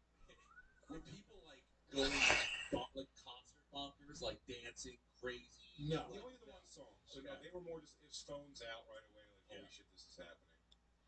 And then Jason Kelsey goes back up and he brought up McCusker, and McCusker did his set while McCusker was on. I had This was the coolest moment I had of the entire night, quite honestly. Was before I went on, I was waiting. They had me on like the 50-yard line all the way back by the wall. And I was sitting over there. Big Dom was like famously the sideline security for the Eagles. And the guy who's like the liaison to the players. And they were going like, hey, you ever come down to games at all? They're just making small talk. You ever come down to games at all? I go, try to come down every year for like one at least. And I see one in New York, and he goes, yeah, if you ever want to come again. Oh, this is great. Oh, yeah. I forgot. I asked him so long ago that I forgot that I asked him for a Diet Coke. Hey, can I grab a Stella? You're doing great, Paul. Everybody's rooting for him. 75 movements to go 170. He shook that fucking Diet Coke so much it's flat now. Shook the bubbles right out of that fucking. It's all syrup. Oh man. Can I get a martini filled to the brim? Yeah. Look at this. Watch your hair, Broussard. Yeah. Paul's the fucking. Paul's. That's on fire. Yeah. Come on, Paul. Land that plane, Paul. Here we go. There it is. Yeah. Thank you, Paul. That's Paul, everybody, the human Mento. Imagine him mowing along. Just fucking. I could. I was talking to these two guys. I think I was like, you ever come to the games? I tried. He goes, well, if you come anymore, let us know. We'll make sure we take care of you. Come through like the, I was like, wait. I was like, don't say that if you don't mean it. I actually said that to him. Really? Don't say that if you don't mean it. He goes, no. And he goes, the big Dom guy goes, Jay, everyone's coming to the game. We'll get them all taken care of, right? And he was like, yeah, absolutely. And I was like, I've been doing comedy for 28 years, and I'm pretty sure it was all just for that moment. That was it. And then I couldn't have a bad set. Didn't matter anymore. I was like, fuck, dude, fuck this. I got to come back in a couple months and go to a game. Yeah. You could make an absolute killing reselling your tickets to guys who look a little bit like you. Yes. Absolutely. There's so many. There's so many. Really? Yeah. Next time, Jason Kelsey's going to try to dress like you. That's just going to happen. There was cool people to meet there that I was excited. I mean, the strangest one was before the show, and maybe it's from the roast. I don't know. But before the show, Chappelle came over to me, and my family was there. My mom and sisters and brother. I mean, hugged all of us. Kept telling me that I'm his hero. I don't know. Still at this point, he never says my name, so I don't know if he knows who he's talking to. Yeah. But I accepted all of it, and I was like, that's pretty cool, family. Yeah. I go, I'm not lying to you guys. I'm going to tell you guys. Dave Chappelle doesn't know me, so that was why. We've been around each other. He should know me, but he does not. And then after when he was leaving, when I got off stage and he watched the show, I mean, he came out of his car. It was fucking. That was one of the coolest things ever. Chappelle just being like, by the end of it, I'm still not sure if he knows my name. Yeah. But he definitely knows who I am now. He was pretty fucking cool. That's cool. The heads of Netflix were there. It was pretty fucking cool. Cool You fucking murdered night, though, right, cool dude? fucking night. I think Yeah. it went good. Yeah. Can I ask you a technical question? How different? This is obviously the biggest place you've ever played. Like, how different was it even than like an arena or like sound? Like It was wildly different. Up there, he goes, hey, how do you want me to have the bush shaved? What are you going to shave your pussy? You get the pussy dribble. I'm like, come on, let's stop fucking around now. We're going to do the same with the motherfucking Eagles. Is that what Go Birds! Here, Jacob. Black cock. I opened with Black Cock. I know you did. Dude, there wasn't one in the fucking studios. Oh no, there were, buddy. The ghost of the black dick in that locker room. I went in that locker. That's the first thing I said on stage. I go, "This isn't intimidating. Intimidating is being in that locker room where at any given time there's 17 foot of cumulative dick in that room. If you take all the Eagles teams through the past, you can wrap a belt around the earth with their dick legs." And then I kind of summoned at one point because Lewis always, it is funny. He's a guy who does wear band shirts and stuff, like jerseys. He was always kind of judgmental. He's like, you're wearing another man's jersey, basically, and realizing a man's name on. Sure. What's funny, a lot of people have done this. I've seen people do it as a joke on stage now. Yeah. And who's that lesbian chick? Yeah. Robbie. Robert, she's got a really, really good joke about specifically this, Yeah. where she's talking about it's the gayest thing ever, It wearing is. another man's I'm name. wearing one right now. Yeah. It's not anyone's name, but it is a jersey. It's another man. But imagine like The whole running team into that gets to going. fuck you. Yeah. No, there's way gayer things. Out of a. There's way gayer. That's Meek Mill's gig. And you can do that right now. That's crazy. Yeah, it's like right there, though. It's like right there. No, but I said I was wearing a Jalen Hurts jersey. I was going to wear a Dolphins, which would be fine. Throwback. But a Jalen Hurts, I was running the risk that he was going to be there and just see this big white idiot wearing his jersey, shaking his hand. I looked like his chick. I said, it looks like I found it in his closet. I was like, I hope you don't mind. It fits me so bad. Yeah, he goes, I didn't want to cook breakfast naked because of the bacon grease. I don't want to get the bacon sizzles on my tits. But it was fucking unreal, dude. Bam Margera is my best friend now. Yeah, what was that? That was awesome. Yeah, we gotta get Bam on. Guy loves Harry. Really? He was so stoked on my Harry. Oh, that's great. I love when you connect with fans. He's since texted me the same picture of the same hairy and bald. He was like, all day long, my man, right? Middle fingers. And I was like, yeah, dude. We're friends now, I guess. Dude, yeah. that's awesome. Did you have fun? What was it like watching it? You were there for the whole fucking I had a blast. Yeah. If I can, I was in the. Where'd you watch from? I watched from the audience for a good portion of it. Then during Shane's set, I went backstage and watched it from like the pit area or whatever. Yeah. And I watched it, but watching you from the stage was really fun. It was just great, dude. You were a real pro. It was a weird environment. The customer's brilliant. He's so funny. But like, he went out there and just did jokes. He was so good, but it wasn't like the punch that the audience needed. Then you came out and you fucking. I watched Big J have energy in a set for the first time in my entire life. He's like, you motherfuckers ready for some fucking Big J? Oh, good son. And he got I started talking over my song. I was like, yo, this crowd's sleep. Like, they are hot. They've been sitting in, Joe started late because they were sitting in traffic. It's the biggest crowd they've ever had. I watched Big J come out like the Ultimate Warrior at WrestleMania 6. He started shaking the ropes. I hit all four sides. Yeah, dude. And then I sat. But then he had a moment. It was a real pro moment. He did that. He was like really amping them up, and then he got a big laugh, and then he sat and then did his thing. I feel like if you didn't do that, if you just came out and sat, you were gonna fucking have a little bit of a slow set. Maybe. Yeah. But all you have to do eventually is say the N-word or there. Oh, it's still Philly. Everyone was chanting it when Meek Mill was on stage. It was so funny.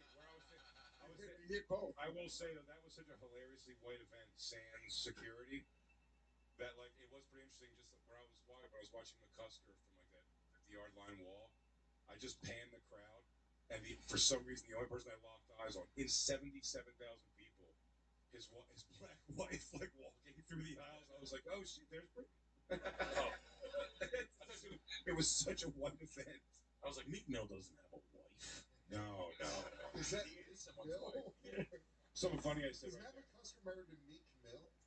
Meek Mill wishes. My ex-wife was there, and my daughter, and I kept trying to tell my daughter she's 23. Singing with Cooper DeJean. He's a player on the Yankees. And he's sweet, very sweet kid. But I keep telling my daughter jokingly, I'm like, yo, get over there and fucking schmooze him up. Get over there and start talking shit. But my daughter, I don't know if I told this in the show yet, but it was funny. A couple weeks ago when I was like, are you going to come to the Philly show? I'm on it. And she goes, oh, you're officially on it? She was like, yeah, I'm going to come. And then she looked at her, she was like, oh, shit, that's when she was on vacation to Puerto Rico. And I was like, all right, well, don't worry about it. I go, we'll do something fun when you get back. But I was like, don't sweat it, though. I go, it's not my accomplishment. This is Shane's thing. You know what I mean? So if you can't make it, you're on vacation, it's fine. And she goes, who is it? Just you and McCusker? I go, no, it's like a stadium. He's got to do more. He's got a Meek Mill opening up, and she changed her flight. But I was talking to her mom at one point, and she was bringing up something about my dad, how shitty my dad is. And I was like, yeah, I always thank my dad, though, because, I was like, the fact that he was kind of shitty in his way is what made me make sure that I never wanted Isabella to feel like that about me. So that's why he may have helped me be a good father in that regard. And then she was like, yeah. I go, now, however, the fact that I did leave when she was 12 still, even though I was president, is the reason why she is excited about Meek Mill and not Cooper DeJean. So, Cooper DeJean is take the good with the bad, Mike. All right, so I left at 12, so it's going to be Meek Mill over Cooper DeJean every time, it seems. You give and you take. I also threw about 6 foot of height into her, so the 2 things I want to get to still about the Shane night. Please. Besides just Were you nervous? I wasn't until I was.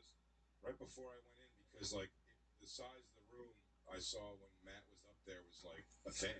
You know what I mean? Like capturing the whole fucking room was fucking. You could show maybe a shot of it. Once we're talking about it. So when I said it was kind of good because it kind of gave me the idea, the thing to be like, yo, go up there and like fucking like command their attention because like they're just kind of waiting for shit at that point. You know what I mean? I don't think they thought there was gonna be much else before. So like that was pretty fun. But some of these were funny though at the after party. Dude, it took everybody who I know 20 minutes of being there to go like the DJ was like, is that Diplo? Diplo was DJing to, I mean, an uninterested crowd, to say the least. There was like 20 people dancing up front, and the rest of the place was just milling around, and it's like, fucking Dip. This guy's DJed for like, you know, those 100,000 person crowds where it's like waves of people, and now he's just in a fucking bowling alley with Shane's dad. I think at one point Shane's dad was like, move over, Diplo, and Shane's dad just started DJing. There's Big J right there. You killed There I am. Wow. Yeah, it's Jason Kells. Jason Kells. Everyone believed it was Big J though. Yeah, fucking Chappelle, dude, it was wild. Were they like Illuminati's in the front row? It was like, were they like Dana White or like Trump or any of those people like sitting in the front? No, man. What was really awesome was the amount of comedians that came to fucking show out. That's cool. Fucking support, man. That was fucking. I mean, obviously, like all the Philly guys, Drew Montana, Naeem Ali, and like Paula Poundstone. Nice. Came, but then the people who like came in for it, like Cam Patterson and fucking Sam J was there. Like I mean, it was just the fact the owner of Netflix came, and the comedy guy Robbie from Netflix, like showed up. Like fucking like everybody, like it was a real like support. They were watching their investment. Just checking in on everything, counting heads. Yeah. There's over 76,286 people times 77. I think they hit 77,000. It's a lot of money for us. Good job again, Shane. Thank you. I gotta tell you, Sue. Oh, go around with a clicker. You made me lose count. How many did they have on their guest list, and why did they get so many in for free?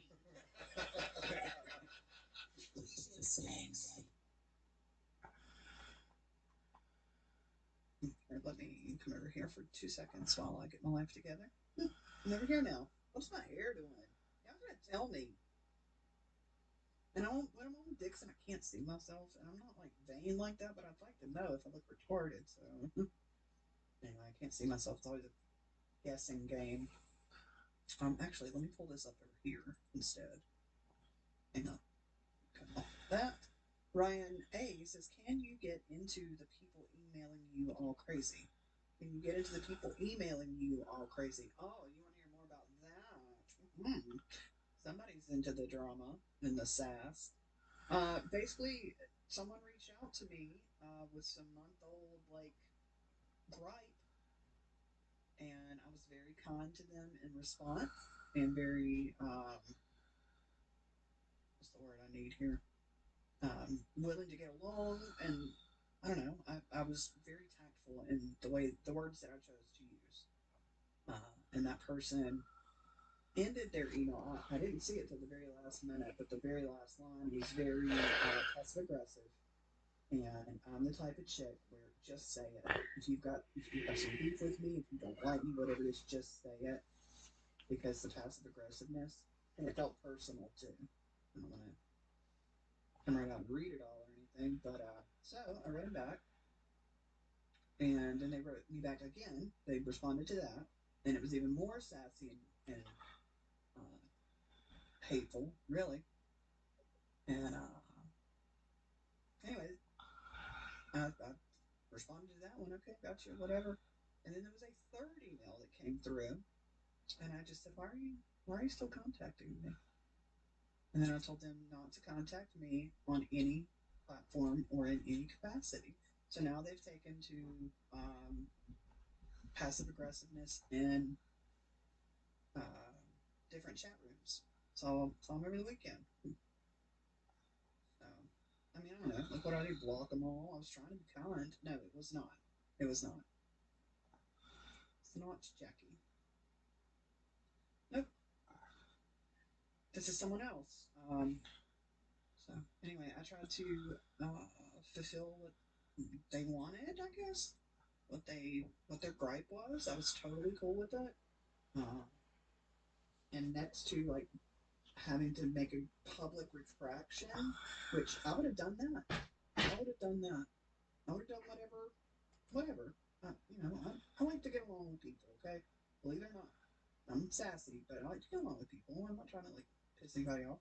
I would have done a public retraction, but you had to end that with "bless your little heart," and that one right there. Listen, I'm Southern. Okay, we say that. So it felt very personal, and I was like, oh, fine. Sharpens claws. No, it wasn't Keanu. There wasn't. It was not. All right, let's I mean, look. Since he asked, he paid $2 to ask. I'll give you a $2 answer. If I'd like to just let it go completely and it not come back up again because I don't really want to fight over it. It's not worth it. The payoff is not. It's not worth it for me. But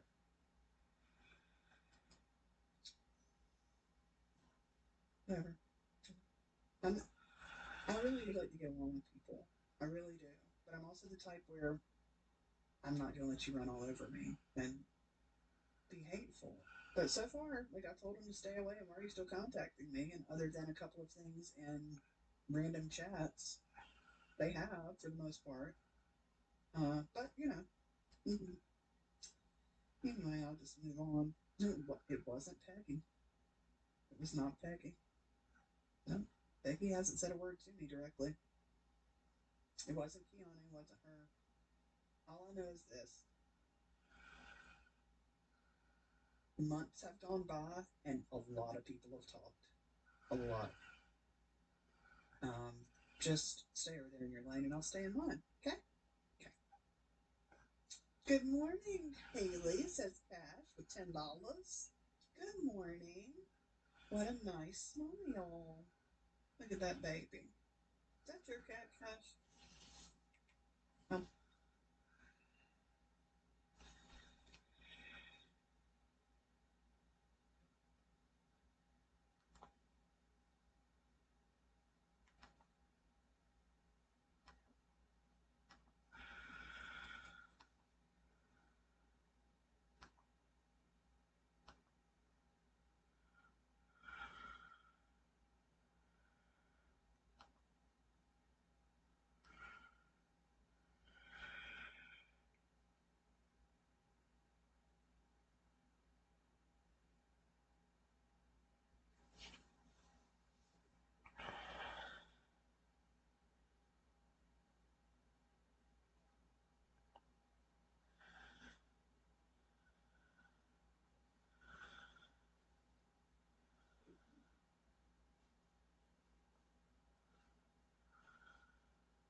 So this black woman calls 911 just because a white police officer pulls over. Check this out.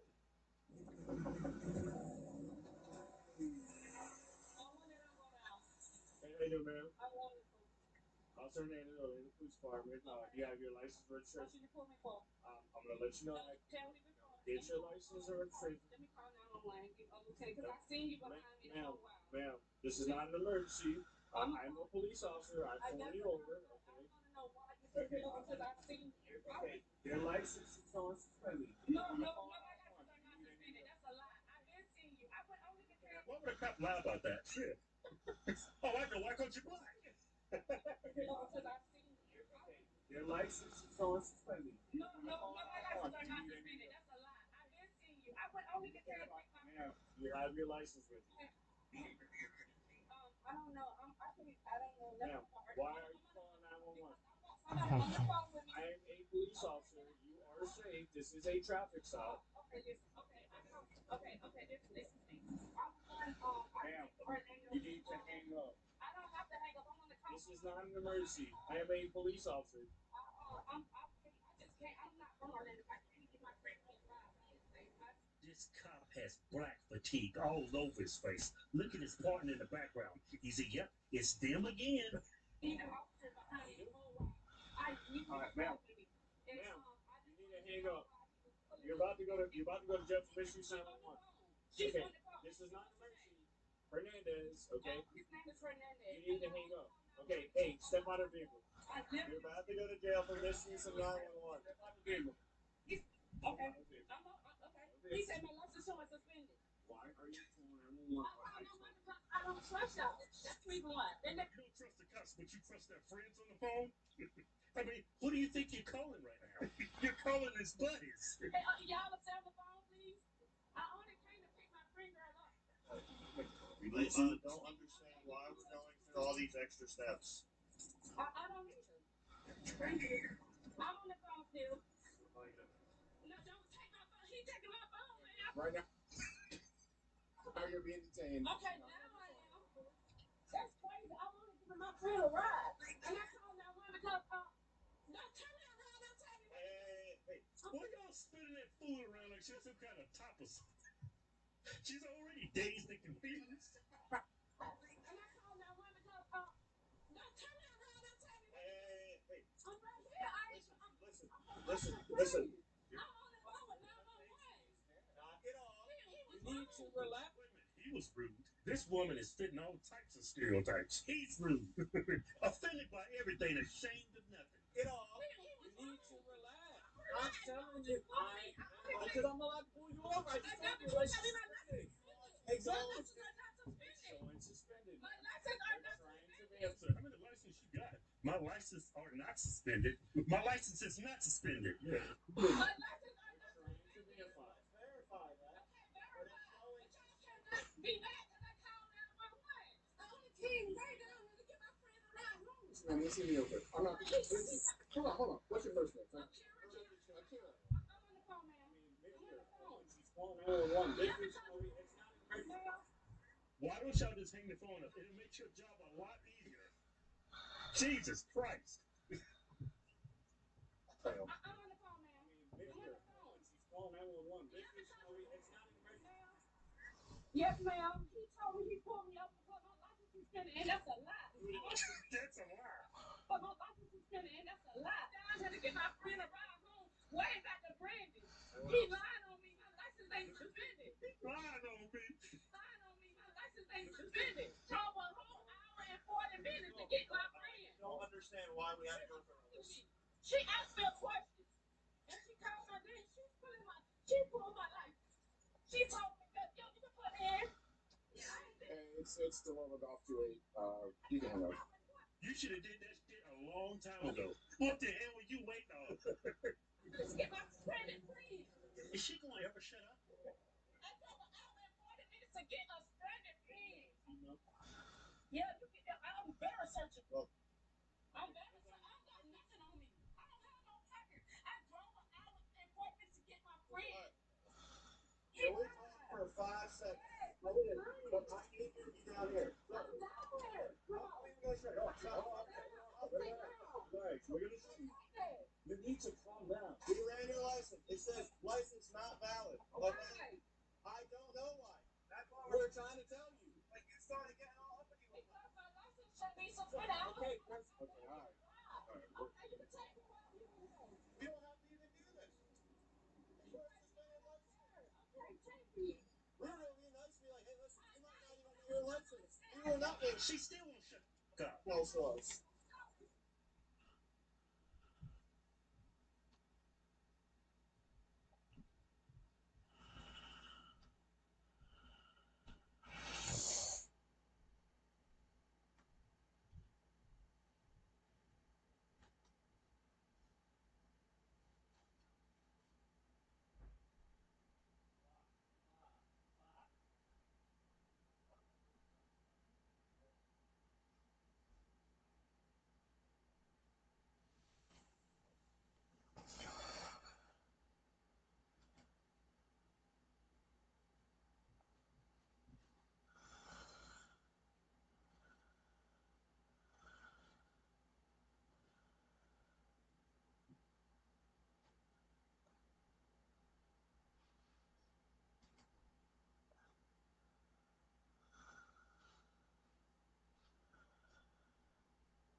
Fuck.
He has multiple swastika tattoos. Didn't have any when we started dating, and then they slowly started trickling in. Shut up. Yeah.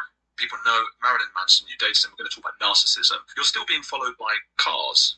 What does that mean? How is they following you? I hired full-time security, because I didn't want to take any chances. And part of their job was to see if I was being trailed in cars. And every now and then, they would say, yeah, we have a tail. And they would have to do maneuvers to lose these cars. And it often happened when I played a show, when I sang somewhere, when it was public knowledge where I was going to be. We almost always had a tail. And who would that have been? I don't know. Like someone he may have hired. So that's part of the problem, right? Like you can sit there and go, well, gee, I wonder who's tailing me, and you know who it is, but good luck proving it. And then, you get all these phishing attempts in your email with all these links trying to get you to click on them so that spyware can be downloaded on your computer. I would get phone calls over and over and over and over again, these like roll calls from all these different numbers. There were also some people, while we were shooting the documentary, the director, Amy Berg, her Amazon got hacked, and all of these films were purchased with threatening titles like Burn the Witch or like I'm gonna kill you or like, right? Whoa. All these subliminal messages, right? It's not a direct.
I'm at Angelo's Pizzeria in Philadelphia. We're at the Wolf Street location. Before anybody starts, oh, you should have went here, you should have. My parents probably should have used protection, yet here we are. Let's get some food.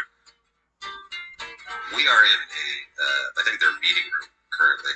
Tigers game is on TV. I met Danny like 5 hours ago at the cheesesteak competition that I was judging. We're like best friends already. We're already planning a golf trip. And then when I came in, he's like, we're going to treat you like family. And I know what that means. All right, we're going to keep So we're going to start with the cheesesteak. The classic cheesesteak, Cooper Sharp, with onions. They bake.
This largest toothed whale on Earth deserves to be called one of nature's true masterpieces.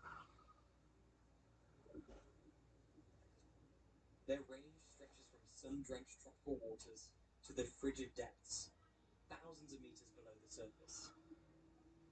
They carry a brain weighing up to 8 kilograms, the largest of any animal on the planet, paired with the ability to hold their breath for over an hour.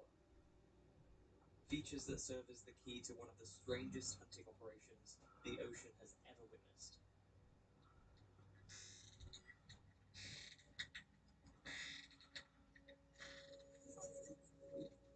This is the sperm whale, scientific name Visitor macrocephalus.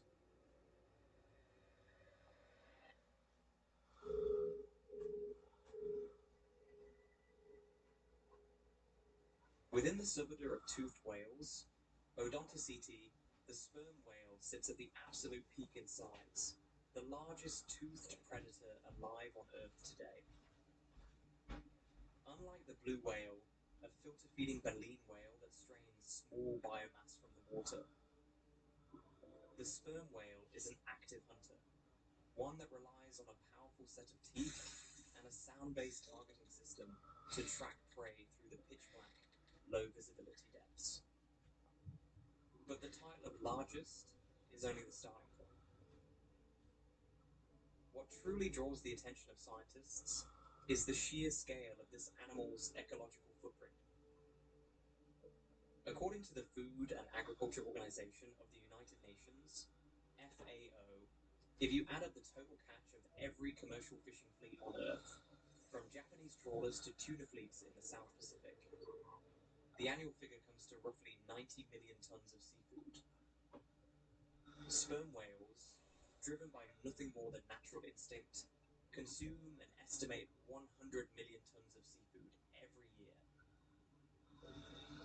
Much of it deep-sea squid, including giant squid, Architeuthis dux, and an even larger relative, the colossal squid, Mesonychoteuthis hamiltoni. No nets, no boats, no satellite tracking.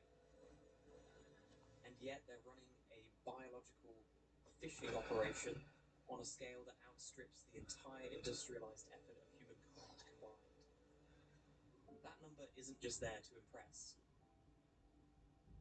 It reveals that sperm whales are one of the single largest consumers of biomass energy in the entire ocean ecosystem.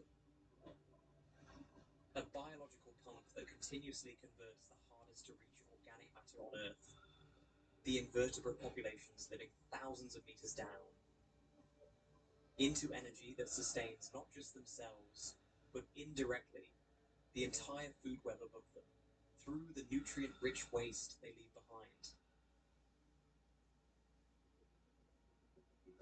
Beneath that thick, dark grey skin lies one of the most extreme anatomical divides in the entire whale order, Cetacea, a textbook case of sexual dimorphism. An adult female typically maxes out around 13 meters and 15 tons. A body built for energy efficiency within a social pod, and for raising calves in warm subtropical waters.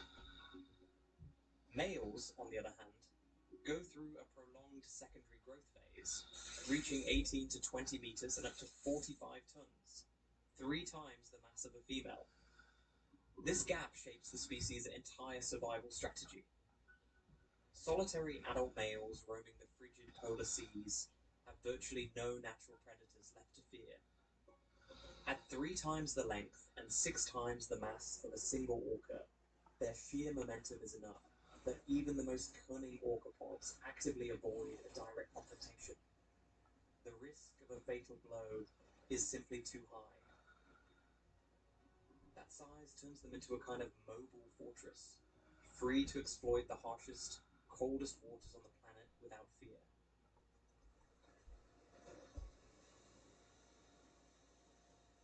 Regardless of size, every sperm whale shares one unusual behavior tied directly to a wax-filled chamber inside its head.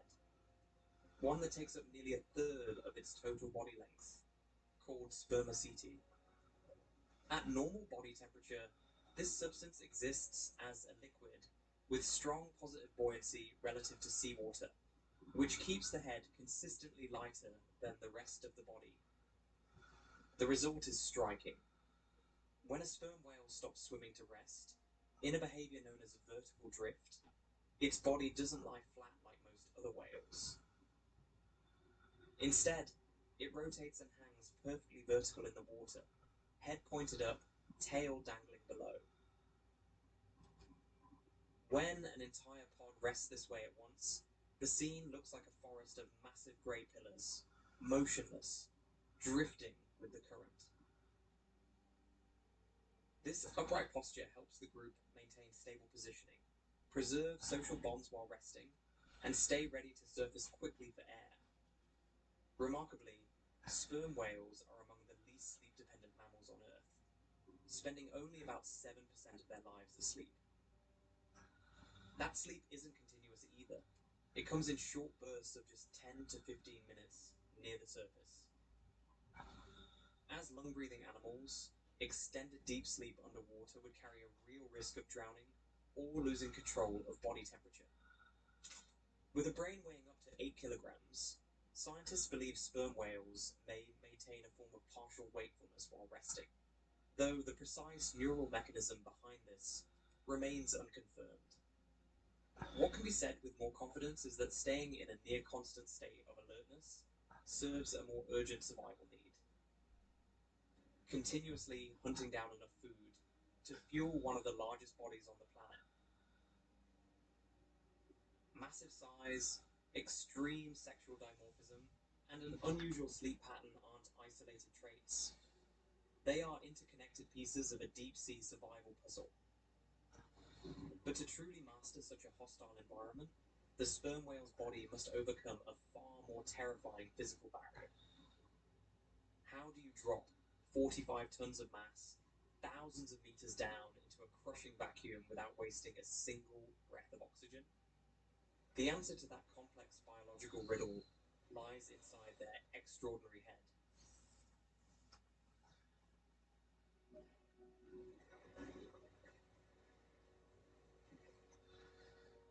In the previous chapter, we face a paradox. How does a multi-ton creature descend thousands of meters without burning through its energy reserves just to fight its own natural buoyancy? Physically speaking, fat and oil, the two substances that make up much of a marine mammal's body, are both lighter than seawater. They float. That's why a dead whale typically drifts up to the surface rather than sinking to the bottom. For an animal that has to descend into the midnight zone, waters below 1,000 meters, to hunt giant squid, constantly using muscle power to fight its own buoyancy, would be an evolutionary waste of energy no species could afford. Sperm whales solve this problem not by swimming harder, but by changing the physical state of matter inside their own heads. Inside the sperm whale's skull sits an organ called the spermaceti, a chamber of pale yellow, wax-like liquid we already met in Chapter 1, in its role providing buoyancy during sleep. But when the whale prepares to dive, this same organ takes on an entirely different job. According to a hypothesis supported by many researchers of sperm whale anatomy, most notably the work of marine biologist Malcolm Clark in the late 1970s, before diving, the whale actively draws a stream of cold seawater through its right nostril, the only one that retains a breathing and temperature-regulating function, while the left has evolved into a structure dedicated to producing sound for echolocation. That cold water flows directly against the spermaceti mass, cooling it down. This is the critical moment. Spermaceti undergoes a physical phase change with temperature. At normal body temperature, roughly 37 degrees Celsius, it exists as a pale yellow liquid. But once chilled by the cold seawater, it solidifies into a dense, crystallized wax, significantly increasing in density. The head, which makes up nearly a third of the whale's total body length, suddenly becomes denser than the surrounding seawater, generating negative buoyancy that pulls the entire animal downward. Mechanically, this is exactly the principle behind a ballast tank. The same system humans use in submarines to control buoyancy by pumping water in and out of internal chambers. Sperm whales achieve the same effect, not by pumping liquid in or out, but by changing the physical state of a liquid already inside their own bodies.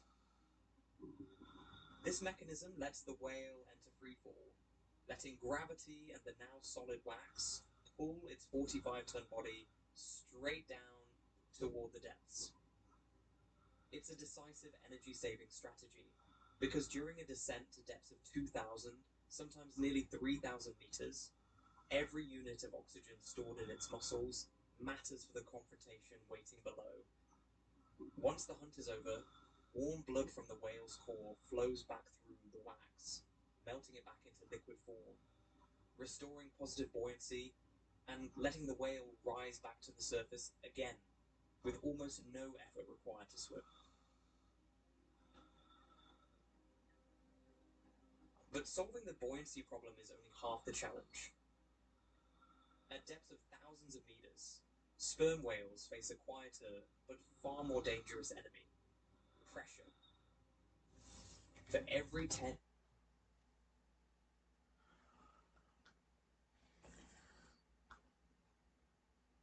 He's not the only one. Yeah. All the rookie QBs have yet to sign. Yeah, this is an interesting little game of cat and mouse kind of taking place with the NFL. There has been holdouts in the past, even though modern CBA has basically all the money slotted for every single draft pick for what they're going to get for the next 4 to 5 years, if they were to get franchise tagged on top of that as well. So money has basically been figured out in totality. It's always the guarantees, what's the offset language, what can kind of do this, what can do. Those little details are what lawyers charge a lot of people for, and what lawyers are keeping other lawyers in business for.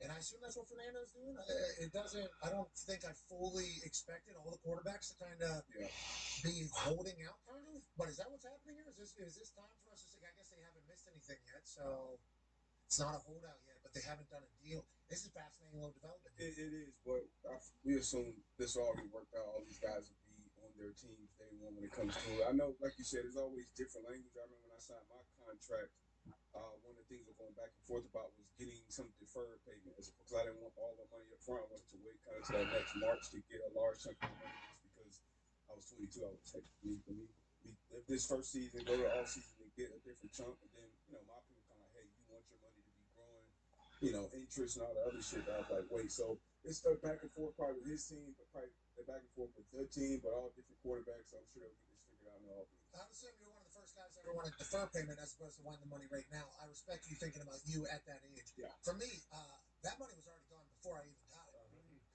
Yeah. That Cadillac Escalade almost got repoed because I didn't have any money. I thought signing on as soon as I sign this thing, as soon as I get drafted, it's going into my bank account. That thing took 3-4 weeks, and I'll tell you what, the bank was wondering what the fuck was going on. That Cadillac Escalade was awesome. That was the greatest. That was my favorite car. Oh, yeah. Night I got drafted, I bought this thing. Good car. Still bring it. Don't have any money, obviously, at that point.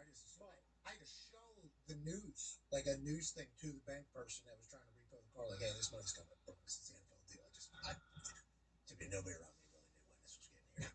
Google me, dude. That thing was gone. As soon as I got there, I got interest, penalties, payments happening. I mean, that car, it might have been, that car was for the 175% of what I because of what happened. So a little bit different animal, but maybe I should have deferred a little bit later on maybe getting a car that I couldn't afford. So the report is that the $57.2 million contract is predetermined by the NFL's rookie wage scale, but Mendoza's camp wants the signing bonus is worth up to $38 million paid in one lump sum immediately, which is customary for the top pick. But the Raiders don't want to pay it all at once. They want to pay it all. Yeah, and Deba told you exactly what Fernando's people are saying. We want the money so we can grow the interest. And the Raiders are saying, we'll keep it. And they're thinking about doing the same. Let's get away from rookie contracts happening. Hopefully they'll all get figured out. Hey, good luck. Good luck, man. Mark Davis is kind of flexing his muscle a little bit. He's like, you think I'm building a stadium to not put grass in here? Yeah, right. And it's like, we build a stadium, build a new franchise, has that new house out there. Now you got a quarterback that wants $38 million right now. Yep. Good luck out there. there, pulling for him, Mark, because that team looks better than it's ever looked. Yep. The stadium obviously going, the vibe seemingly positive. Their over under is what, 5, 6.5, 5.5 or something? We did the other day. I think it was 5.5. It was 5.5. There's 17 games in a season. Yeah. Yeah. How many Fernando start? Well, if he signs his contract, they got to give him $38 million first. Let's go back to the NBA, ladies and gentlemen. Joining us now is an absolute legend, a guy who hasn't left his basement since the finals. Yeah, pretty much. Long time. 15-year NBA veteran and champion, ladies and gentlemen. Big Perk, Kevin Perk. Perk, how you doing, buddy? Hey, I'm still up in the attic, man. You know what I mean? Yeah. So it's not the basement. You're saying it's the attic. Well, you know, in Texas, we don't have basements. You know what I mean? We got attics. So I'm still up in the attic, but you know what? I'm not complaining. Life could be much worse. Obviously, we get a chance to chat about sports. Thank God for that. And obviously, the way you chat about basketball is spectacular, especially whenever we're just trying to fill time until LeBron James makes a damn decision. On that note, D-Butt, South Florida Hall of Famer, actually, but obviously Miami Heat fan. He's reliving the glory days or whenever LeBron made the decision and took his talents down to South Florida, and he's going to the Heat. Now, there's a lot of things that happened down there. It didn't last as long as we thought, but they certainly had massive success. Goes back to Cleveland, has success there. Now we're at the Lakers. This thing's over. I would like to see him, personally, go to Golden State. Okay, just because I want to see him and Steph Curry do a circus-like thing every single night in some arena. And I assume the conversations behind the scenes will be incredible. I assume the golf combo will be incredible. I assume the business Rich Paul will be up there in Silicon Valley. Yeah. I mean, LeBron will own the next Snapchat and the next everything going forward. So in my head, it feels like Golden State's the answer. What do you think? And Miami Heat's digital team put out a link saying there's an introductory press conference coming on July 27th that is everybody all kind of zeked up, if you will. So what are your thoughts on it all, Perk? And you up in that attic, when do you think you're exiting after he makes a decision? July 27th seems like a potential deadline here for you. Yeah, I know. Listen, let me say this. I would love to see him and Steph Curry play. I would love to see that. That would be must-see TV. But I also would love to see him and Giannis play alongside one another. Like when we talk about all-time greats, Giannis Antetokounmpo is top 5 greatest power forwards of all time. In my opinion, he's knocking at the door and one championship away of being the clear-cut number 2 right behind Tim Duncan. And when you think about these two freight trains being on the same squad, on the same floor, coming at you, how do you stop it? I believe last year, LeBron James, he ranked number 3 in transition buckets. I believe that Giannis last year ranked number 7 in transition buckets. Their defense, you combine all 3 of those guys with Braun, IQ, and Bam and Giannis anchoring with Andrew Wiggins on the perimeter and Davion Mitchell. Like, they would be one of the greatest defensive teams in the history of the NBA. And Pat Riley made it very, very clear that I don't have time to wait. I'm not trying to wait 2 years. I'm trying to get this done now. And I get it. Right now, Giannis, he want to be Billy Badass. He don't have friends. He don't reach out to people. He don't do all that nonsense. I get all that, right? But if they're trying to get LeBron, you got to put his damn pride aside. At some point, you got to jump off the porch and you got to pick up that damn phone and call somebody. Because, hey, guess what? If I need to talk to you, damn it, I'm going to FaceTime your ass at 12 o'clock, midnight. If you don't answer, you going to get another FaceTime call from me at 6 in the morning till you pick up the damn phone. If you're trying to get something done, sometimes you have to get uncomfortable. And I think the best destination right now for what LeBron James is looking for, meaning sunny weather, because you're not going from LA for 8.5 years and trying to move to a city like Cleveland, Philly, or Indiana, where you're going to have to deal with snow at some point in cold weather. You're trying to get somewhere where you can play golf, you can wiggle your toes in the sand, along with playing some great basketball. And last but not least, over this period of time, while we wait on LeBron, it had you thinking, and we all turned into investigators. And I got to thinking, last year, the most important part of the season for LeBron that I felt like something went off in his head is when Luka and Austin Reeves was hurt, and then he became the number one option again, the primary ball handler in the Houston Rockets series. That right there gave him a different view and more life. If he goes to Miami, which he should, he will be that primary ball handler and that guy that he wants to be. Inspector. That was pretty good. That was pretty good timing back there because yeah, I do remember whenever Luka and Austin were down there, like, well, they're dead. And then Braun did it for one game, then he did it for 2 games. They're like, he's way too old to be doing what he's doing right now. They need to get him some help. He's going to do this again. He's going to do it again. And then against Houston, he had that moment. And it's just absurd to think that he's still able to do this, which leads to the next question. Is this a one-year thing? Is this, or like Connor seems to believe, and I'm on his side, I don't think this is capped at 1 year. I think we got a 2-year runway wherever we're headed. Now, I could be completely wrong because maybe he is enjoying golf and retirement life, and maybe there is some other things that are available for him to do, and maybe he does just want to wiggle those toes, in the sand. I get that. He's got that toe. Yep. That toe. Oh, You've all seen that. Oh, yeah. Yep. That thing goes. It does. How does he have? A lot of fast breaks. It doesn't make any. I mean, it's like he's got, he's like little paddles down there. Yeah. Because like, Hey, go ahead. that's what y'all. Hey, listen, that's what y'all call $1 billion feet. You know what I mean? That's what $1 billion feet is. Those feet been in trenches. You know what I mean? A lot of stop and goes, a lot of cuts, turns, first 3 steps. You know what I'm saying? That's what happens. You know what I mean? Yeah, but it doesn't. And I agree. It's like Ryan Fox with his golf swing. Yeah. I'm told that the big toe is like good for grip and balance. Like it's like the most explosive athlete I've seen. The guy doesn't even have one. I mean, his. Yeah, but Can you imagine having that type of? You're right. I didn't know he had a choice. Up, down.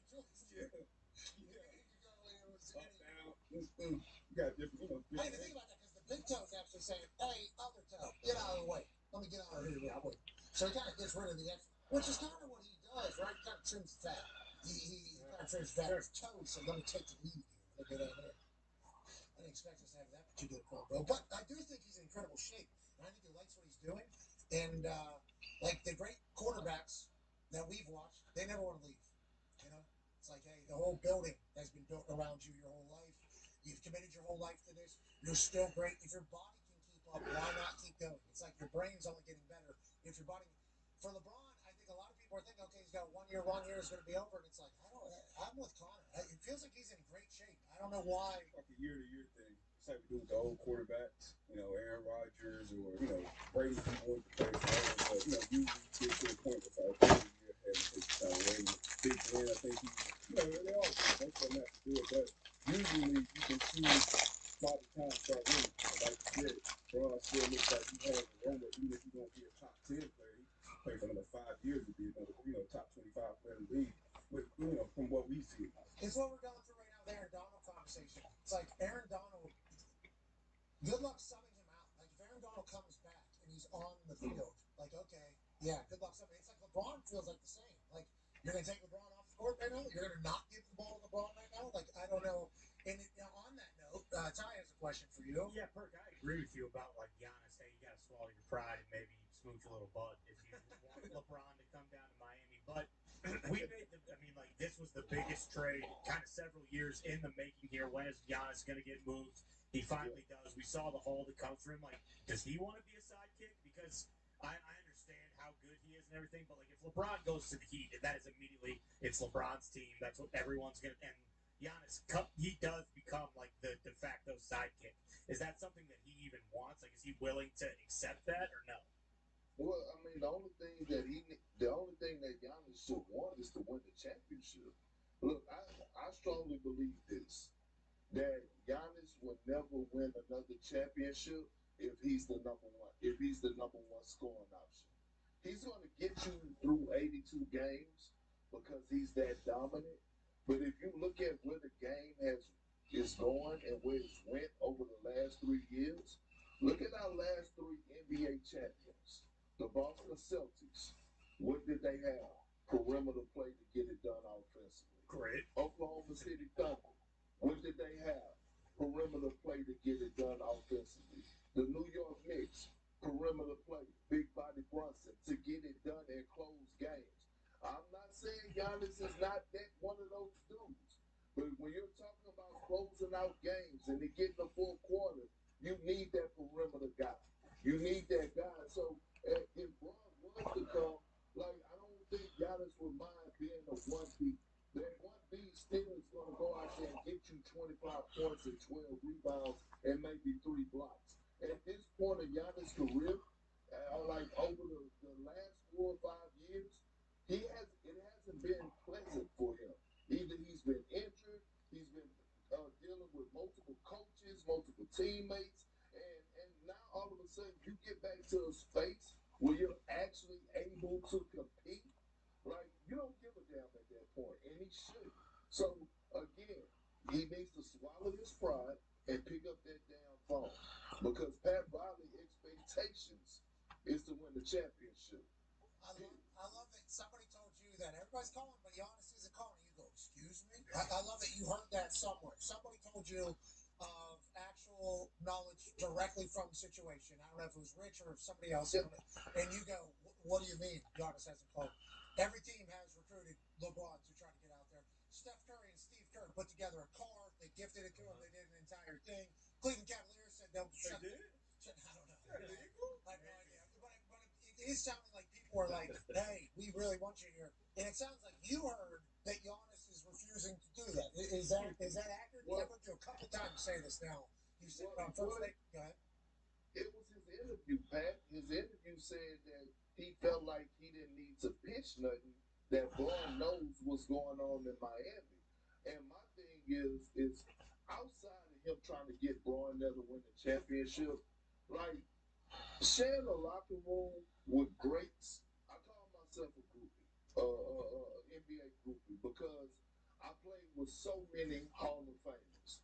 And when you're able to share a locker room with an all-time great and experience that type of greatness and sharing a locker room with LeBron James, it's nothing like it. Like, real talk. And I experienced it for 2 years. I was able to watch his routine. I was able to watch this man leave practice, go shoot a commercial, come back, get treatment. Like, being able to watch him move like the president was a beautiful thing to see. Like, at some point, you got to sit back and think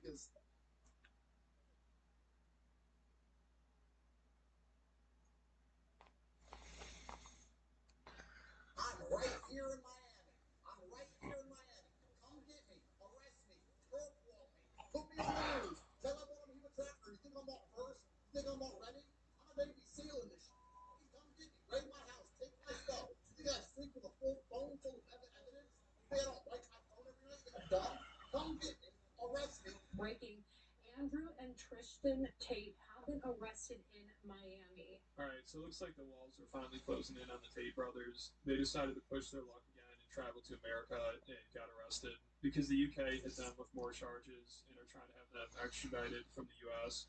Now the Tate brothers face 59 charges in the UK, like sexual assault, trafficking, and indecent images of a child in extreme. And they still have the charges in Romania as well, but those are actually preventing the UK from trying to have them extradited from there because those charges needed to be resolved before the UK could start the extradition process. So the Tates were probably just hoping they could stall their case in Romania for as long as possible because if they actually get sent to the UK, it's probably over for them. So they should have just played it safe and stayed in Romania or Dubai. But they've been traveling to the US, which is risky and usually just results in more trouble for them. But they really think Trump has their back, and they need him to. That's the only chance they have. They're hoping their connection to him can save them because they know people close to him and have friends in the administration. And reportedly, Trump's administration pressured the Romanian government to drop Tate's travel ban. Like right after Trump took office, it was dropped, and then Tate and his brother traveled to America, and they thought they'd be welcomed with open arms. But as soon as they landed in Florida, the authorities seized their electronics, and Ron DeSantis said they're not welcome there. And then Tate absolutely crashed out over it and almost started crying, which was hilarious. He really thought people would be happy to have him back. Like, they should be grateful he's returned to the U.S. I'll be honest, Kendex, if I was a slightly more sentimental man, part of me wants to cry. Because this is so ridiculous. This is so heartbreaking and so sad. The first time in 4 years, I finally had a genuine smile on my face. That private plane to Florida, I land to another preliminary investigation. Why? Why?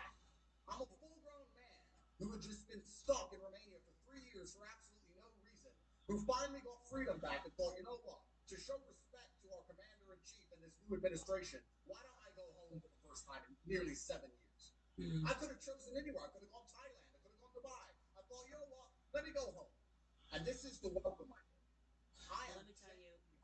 And I think during the same trip, while he was visiting in Beverly Hills, he apparently choked and beat his girlfriend, and she filed a lawsuit against him.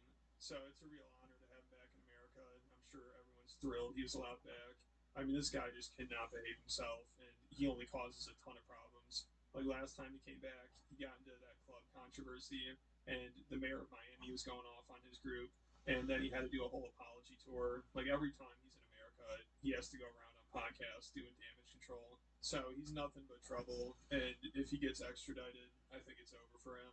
So the people that defend him and help launder his reputation must be praying that doesn't happen because it's going to be a really bad look for them. Like, I'm sure people are desperately trying to get Trump involved, and Tate's lawyers begging his administration for help. But right now, reports are Trump is staying out of it. So it's not looking promising for Tate unless he has some dirt on people around Trump or something. You know, because Tate is pretty similar to Epstein, and I'm sure there are a lot of people worried about the Tate files getting out there. That's what Tate is probably hoping, you know, that people would be forced to help him out of self-preservation because he could take others down with him. Like, Tate even used to basically compare himself to Epstein. He said, everyone wants to be friends with the pimp. Doubt me, Epstein had access to girls. Look at his friends list. It's basic human psychology. He also said, here's a black pill. 99.9% of you will never achieve even one of Epstein's accomplishments. You'll never be rich or important or immortalized. He beat you in every single metric. So you could tell Epstein is probably like his hero. You know, you said it looks like I'm in a teenage girl's bedroom. Yeah. To some people, that would be an insult, but to me, I find that quite flattering, to be honest. You know, like, that's exactly what I expect. Like, what if I'm going to work for you? You've got a fit sister, 16, maybe. Muslims have the best frame on earth. I want this. You know, I want a virgin wife at 16 who's going to obey me. That's what I want. I was contacted by Andrew Tate, the older of the Tate brothers, 3 years ago when I was just 16. So I messaged her. She's like, I'm only 16. It's like, give a fuck. So Vivian's been with me 6 years. 6 years. 6 years. He's been with Vivian for 6 years, right? Is Vivian younger? Melissa's like 28. Vivian's like 21. Vivian's 21, and at this point, he's been a girlfriend for 6 years. It means that they met when she was 15 years old. All these 15-year-old, not 15, sorry, 16-year-old women or 18-year-old women, whatever the law is in America. 18? It's 18 usually. Yeah, Married 16. All right, so in Romania, 16. Sorry. Yeah. So I'll get all these 18-year-old women, blah blah blah. And I get all these compilations from Milk Bar TV on Twitter. He's done a really good job documenting this stuff and reporting on Tate. So we'll see how much Tate's friends can do for him. I mean, they aren't as high profile as Epstein's, but they've managed to help him quite a bit so far. I mean, even though I think it's pretty obvious Tate is guilty of a lot of crimes, and if he goes back to the UK, he's probably done. He still has a lot of connections and has a lot of people close to Trump advocating for him because they also probably believe if he gets sent to the UK, he's going to be in big trouble. So he must have leverage over some important people that are just hoping this goes away, or the Tate brothers go away, if you know what I mean. But it would be tough to Epstein both the Tate brothers. You know, if the elites pulled that off, I'd be impressed. No, but I'm sure there are some people panicking over the Tates possibly getting extradited to the UK. Like, Tate claims to be close with Trump's family, so that's really going to be put to the test during the extradition process. He also last year did a podcast with one of Trump's lawyers who said she was a big fan of his. So he seemed to be still connected and, of course, would act like he's untouchable. Like, he was always taunting people to come arrest him. So he either thinks he's too big to fail and could take too many people down, or he's reached the end of the rope and he's just desperately trying to get Trump's attention and trying to associate himself with people around Trump. And I'm very close to the Trump family. I know them well, and I spoke to Barron after the incident, and I look forward to, once I am free, meeting Donald Trump in person and reminding him that he's a bulletproof badass. Hey, nice to meet you. I'm a big fan. Well, nice to meet you. I'm a fan. You're the one saving Trump. You're doing more important work than me. America, not just Trump. And I agree with everything you just said. Also, I have to say that I sympathize with you because I think you you go through a lot of the same show me the person, I'll find the crime that President Trump has gone through. And so he has a lot of connections, but is it worth the headache for Trump to get involved? You know, especially after the Epstein Files disaster and everything he's currently dealing with. So I guess we'll see how close he really is to Trump's family and if he has anything on them. I mean, we know Tate and Trump Jr. met in 2017, and Trump Jr.'s defended Tate quite a bit, and Tate claims he also talks to Barron Trump. So it won't be good for them if he gets extradited to the UK. But what's interesting is it might be worse for Trump's enemies on the right, like Candace Owens, Tucker Carlson, and Nick Fuentes. Like, there's some of Tate's most prominent defenders, and Trump is always looking to go after them. Candace Owens' husband, George Farmer, who's a British aristocrat, he comes from a prominent British family that's part of the House of Lords. Him and Tate go way back. They're good friends. Candace even has a picture of the Tates in her home office. So I'm sure the people around Trump who absolutely hate her are telling him he could use this to damage her reputation. Like, Candace went all in on defending Tate. And in my opinion, it seems like her husband is probably worried about the Tate files. Like, the UK charges against Tate were from around the same time frame. Candace's husband was hanging out with him a lot. So that's why she's so invested in this. But she hasn't done any episodes with Tate since last year. And I don't think she said anything about his recent arrest yet, which is kind of surprising. That's probably not a good sign for him. But also, Candace already has enough problems to deal with. Like, she's probably hoping this just goes away and people ignore her connections to Tate. But maybe she'll come to his defense. I'm sure behind the scenes, her husband is trying to do what he can. So this affecting Candace could be an incentive for Trump to stay out of Tate's extradition process because she's really tied herself to Tate and she's defended some heinous stuff for him. So her and her husband have to be concerned about this because, I mean, these charges are pretty serious and they probably know they're not bullshit. And there's already a lot of evidence against him. I mean, Tate barely even tried to hide the stuff he was doing. And obviously the people around him were probably aware of it, especially during the days where he was a pimp. I mean, he basically said he had high-profile friends because he had access to girls, and he admitted he left the UK to go to Romania because he'd get away with more there. Also, he admitted one of his girls was 15, and him and his brother are always talking about how much they like young girls and taking girls' virginity. And his brother said at 30 you can finally have sex with someone half your age. So it's no secret these guys are disgusting creeps, like Epstein 2.0. I mean, it's crazy how open they are about everything. Yet, like with Epstein, of course, they still have a lot of connections to high-profile people, which obviously makes you wonder if they have a blackmail operation, and that's why people still support them. I mean, we know they're documenting a lot. You know, there's so many videos of them back in the day doing and saying things they know could easily get them in trouble. So they're pretty confident they're above the law, and they couldn't help themselves from bragging about what they're doing. And on video, they even described how they used the Loverboy method of sex trafficking to get girls to join their webcam business and then prevent them from running away. And they taught a course on how to do that. Like, they basically publicly admitted to a lot of the stuff they're being accused of. I became a multi-millionaire. I did this by creating a webcam studio, by taking girls who didn't know how to be effective on a webcam, girls who had never done webcam before. I created a system that allowed me to convince girls to do this, allowed me to retain 100% control of their income, allowed me to make sure they were effective. I know how to make sure the girl can't run away. And of course, they don't go out. They're not allowed out. You stay in the house. Let them take full control over their accounts. They will run away. I like to keep the girls' passwords. I log them in and log them out. If you give the girl the password to her account, there's a chance she could run away and try it by herself. I've had that happen. All she has to do is type a sort code and account number to a member, and that has happened to me before. I went to the room, smashed the room up, told her I knew what she did. I used sex as a tool to make women love me so they'd obey me and live in my house and make me money. That's what I wanted. So they admit all this stuff, but then are shocked when they start getting investigated for it. You know, they play the victim and cry about how the Matrix is attacking them. It's pathetic. But people still defend them for some reason, which is kind of suspicious. Also, a lot of Tate's victims have similar stories about how Tate would try to choke them out and assault them. And this far-right influencer last year came out and said she was drugged and choked and assaulted by him in 2018 in Romania. And she claims she reported it, went to the hospital, and has receipts to back it up. But she didn't want to go public with the story because her shtick has been being against Me Too and women coming forward about this stuff. Like, she admits she built her career on calling women liars. So coming out with this, it doesn't really help her at all in the circle she's in. So it makes no sense for her to make this up. And it sounds pretty similar to a lot of other girls' stories, which I think is why she decided to come out with this, because it could help them. Tommy Robinson brought me out to meet Tate, claiming he was going to be a business investor. It's all very convoluted, but we went and had this business meeting. It was a total disaster. Tate and his team call and say, "What year is this?" Like, this was in Romania at their little compound. Yeah, but what year? This was 2018. The very beginning. Like, they invite me to a club. I have 2 drinks, get completely wasted somehow, like blackout drunk. Tate me, brings me back to the hotel room, strangles me, assaults me. Crazy incident. I go to a hospital. I report it. I don't want to make it a big media deal.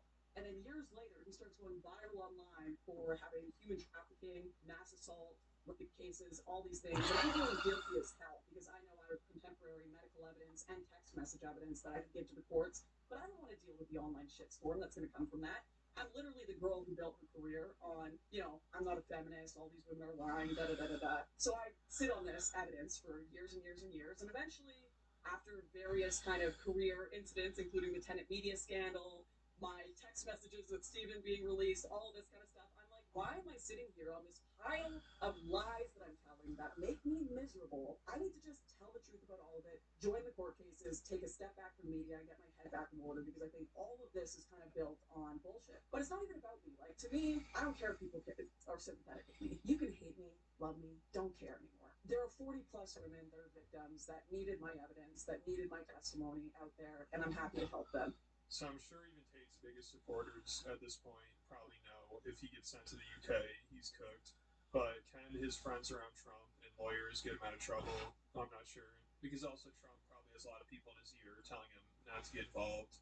It's funny though, because Tate spends all day glazing Trump, talking about how amazing he is, and he really thought Trump had his back. But in the end, it looks like the Trump administration might be sending him to the UK, which will be the nail in the coffin for him. So let me know what you guys think, and make sure you check out my Patreon. I just posted a new video about Tim Dillon and Dave Smith crashing out over J.D. Vance's appearance on the Joe Rogan Experience. I've also talked about Alex Jones crashing out over low IQ conspiracy theories, and Theo Vaughn accidentally exposing Tucker Carlson's ties to Peter Thiel and the CIA, and Candace Owens versus Laura Loomer, and Joe Rogan versus a Mossad agent. And there are over 200 exclusive videos on there that are each over 20 minutes. So if you enjoy the channel and you want extra content, it's definitely worth checking out. They'll be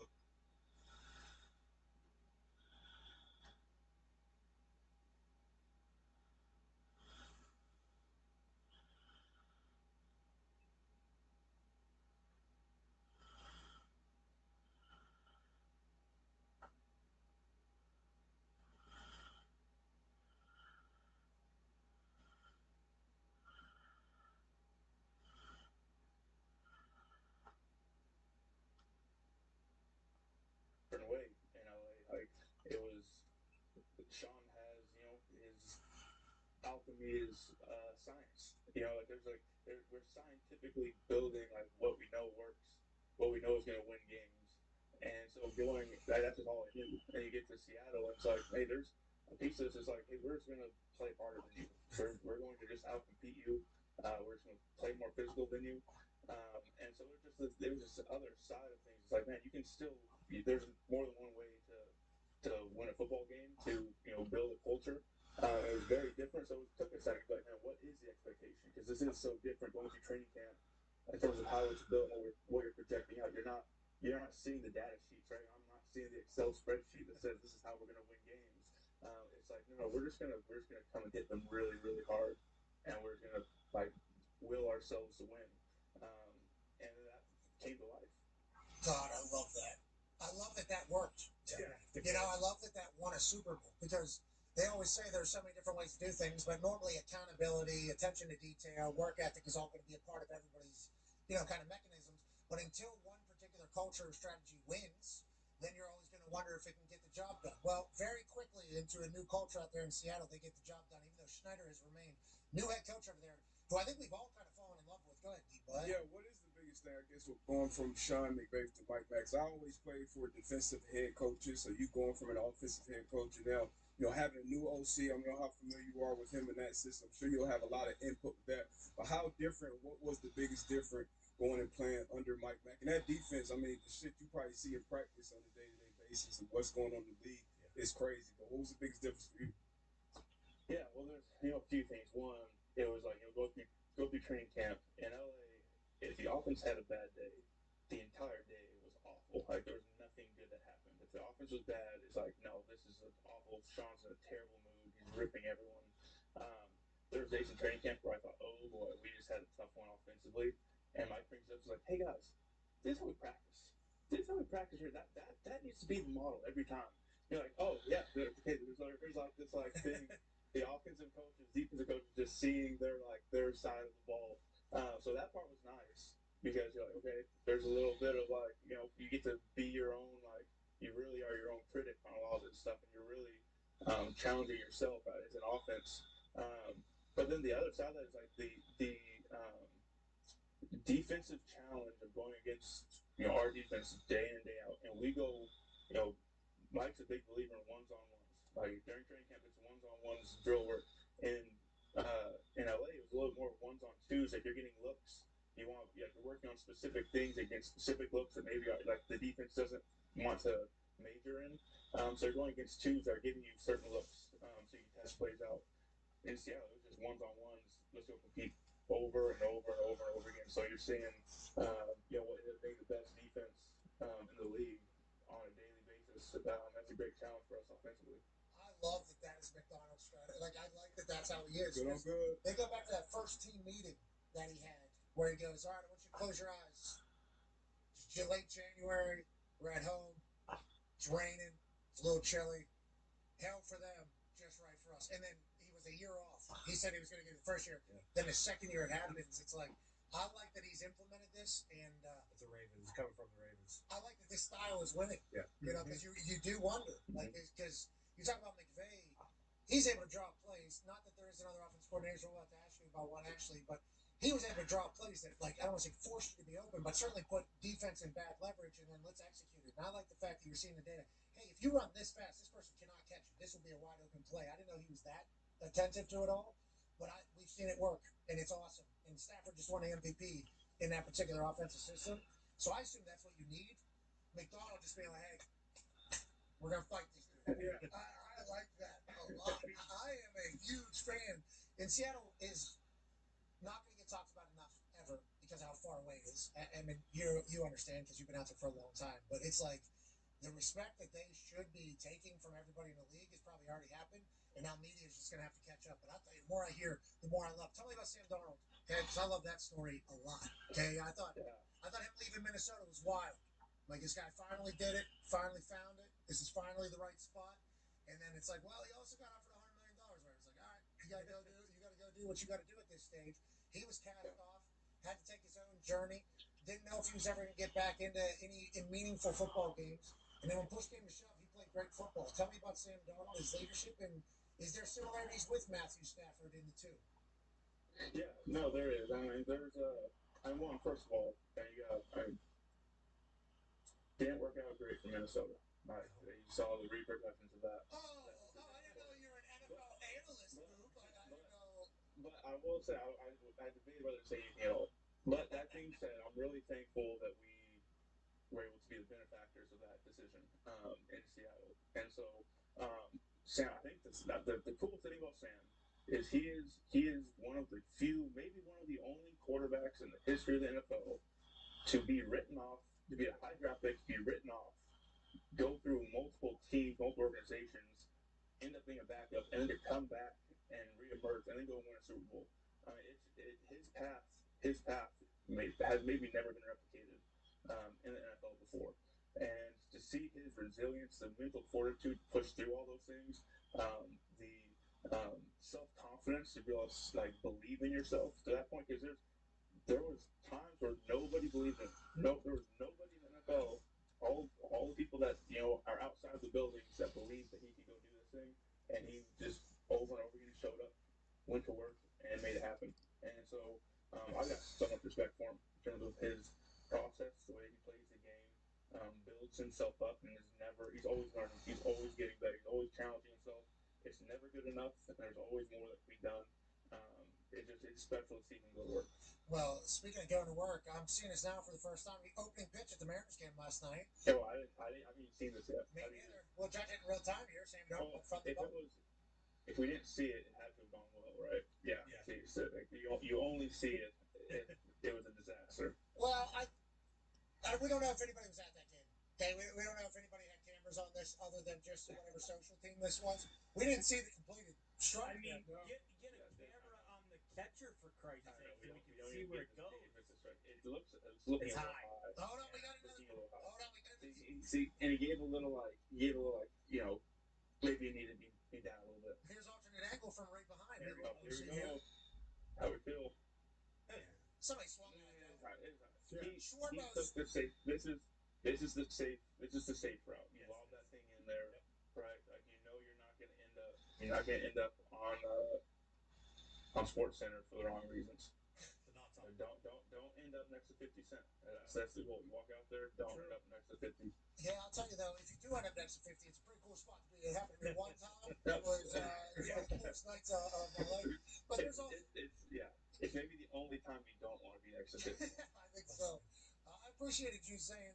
Seemed like Minnesota made the right decision there, and then you said I debated saying anything right there in real time. You go through what we go through every single day right there in real life. Okay, tell me a little bit about, is it Dodo or Doo-Doo? Dodo. Come on, Pat. It wouldn't be Doo-Doo. You know I would. It wouldn't be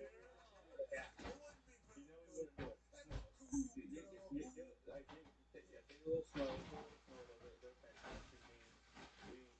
It's done. Oh, yeah. Why don't you just throw it in after the basket? What should I be expecting in the flavor here, Coop? What should I be expecting here as I like right now, I don't know. Crunchy. God, why are you doing this? Why are you doing this? Brazil and Colombia. This is good. So this is the stuff that we import here is top 1% in the world. You're only going to be getting this. You're only going to be getting the best in the world. So if you eat them like this, I guess you're getting the top 1% crunchy coffee beans. That's it. There has to be the top 1% of crunchy coffee beans as well. So I'll tell you what, I don't recommend doing that too many times, but if you're gonna do it, do it with Dodo. Yeah. You can get Dodo right now. DodoCoffee.co right now. It is and you can just chew them up, and then you just take a swig of hot water. Yeah, and really coffee down the go. Switch it around a bit, gargle it maybe. Maybe this is something you should, little packs of them. Yeah. Little packs, I can dump it in there and get the hot water. Yeah, and you just do it. Like really, really treating like a to-go coffee situation. Or like that's fantastic. It's the coffee. I don't recommend that. I do feel like I got a little Colombian Bam Bam in right now. Feels like it really went there. Yeah, you know what I'm talking about. A little bit of little Colombian. I don't know what you're talking about, but good for you, man. Good. I'm glad that it's hitting the bloodstream. Thank you. Yeah, you know what we're talking about. Not saying you do, but you do know. This is a Dodo blend. Okay, it's a medium dark roast. Notes: milk chocolate, orange citrus, medium body. I could have said that myself, but I don't want to disrespect it. DodoCoffee.co. Okay, DodoCoffee.co. I love what you're doing. I appreciate the fact that you and the lady are chasing something you appreciate and love together. And good luck. I'll continue to eat your coffee, and I hope you have a great off season going into training camp, brother. Awesome. Thank you, Pat. Appreciate it. When do you report? I'm leaving today. I'm reporting Friday. Okay. Let's go. We're back, dude. Yes. Yeah. Let's go. Hey. Let's go. Hey, I know you guys want to fight each other at training camp. That's like kind of your guys' way. We need a couple highlights so we can go, so like that's what we need. We need a couple highlights. Yeah, well, we got the Hard Knocks thing going, so if it happens, it's going to be on camera. No pressure, dude. Yeah. By the way, you should be wearing a Dodo coffee suit in that thing everywhere you go. Every app with a maybe a QR code that can go right to your website. I'll see what I can do branding wise. I'll see what I can get done. I scoop a couple of Did you taste the flavor profile? Yeah, it's unbelievable. Jacked up. Yeah, we're back on the other side. Be a friend, tell a friend something nice.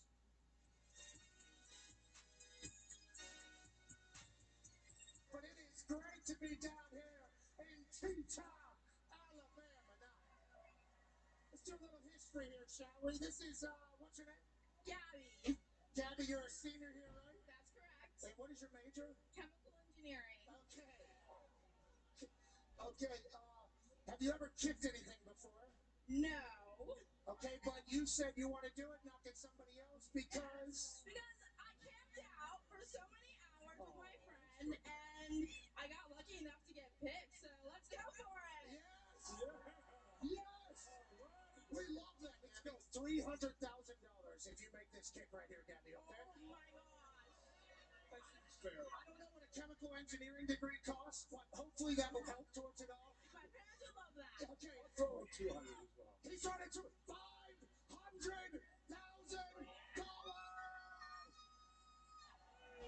Gabby.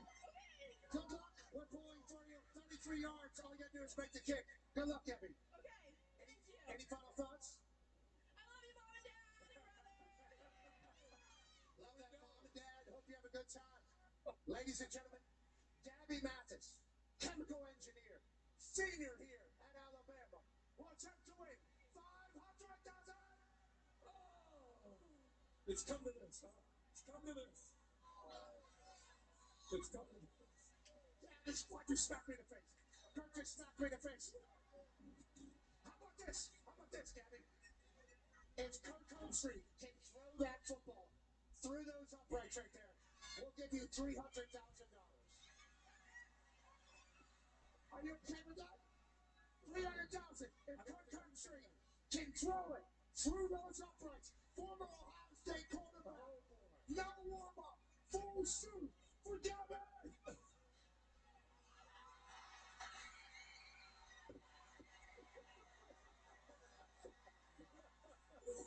Get down.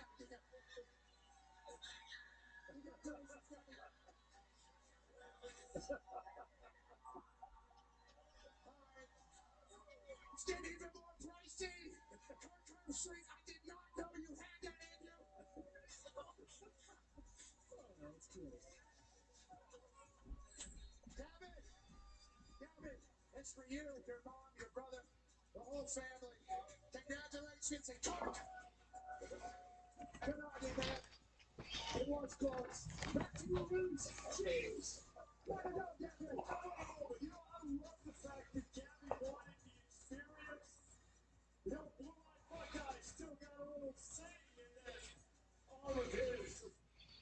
The following program is a collection of stooges talking about happenings in the sports world. It is meant to be convenient, informative. The opinions expressed on this show do not necessarily reflect the beliefs of their peers, their boss, or ESPN. There may be some cuss words because that's how humans in the real world talk. If you are young, please seek permission before watching any further. Let's go. This show stinks, and if after you listen, we are very, very thankful. The all-time leading tackler for the Green Bay Packers. You pay. Your friends tell a friend something nice to change their life.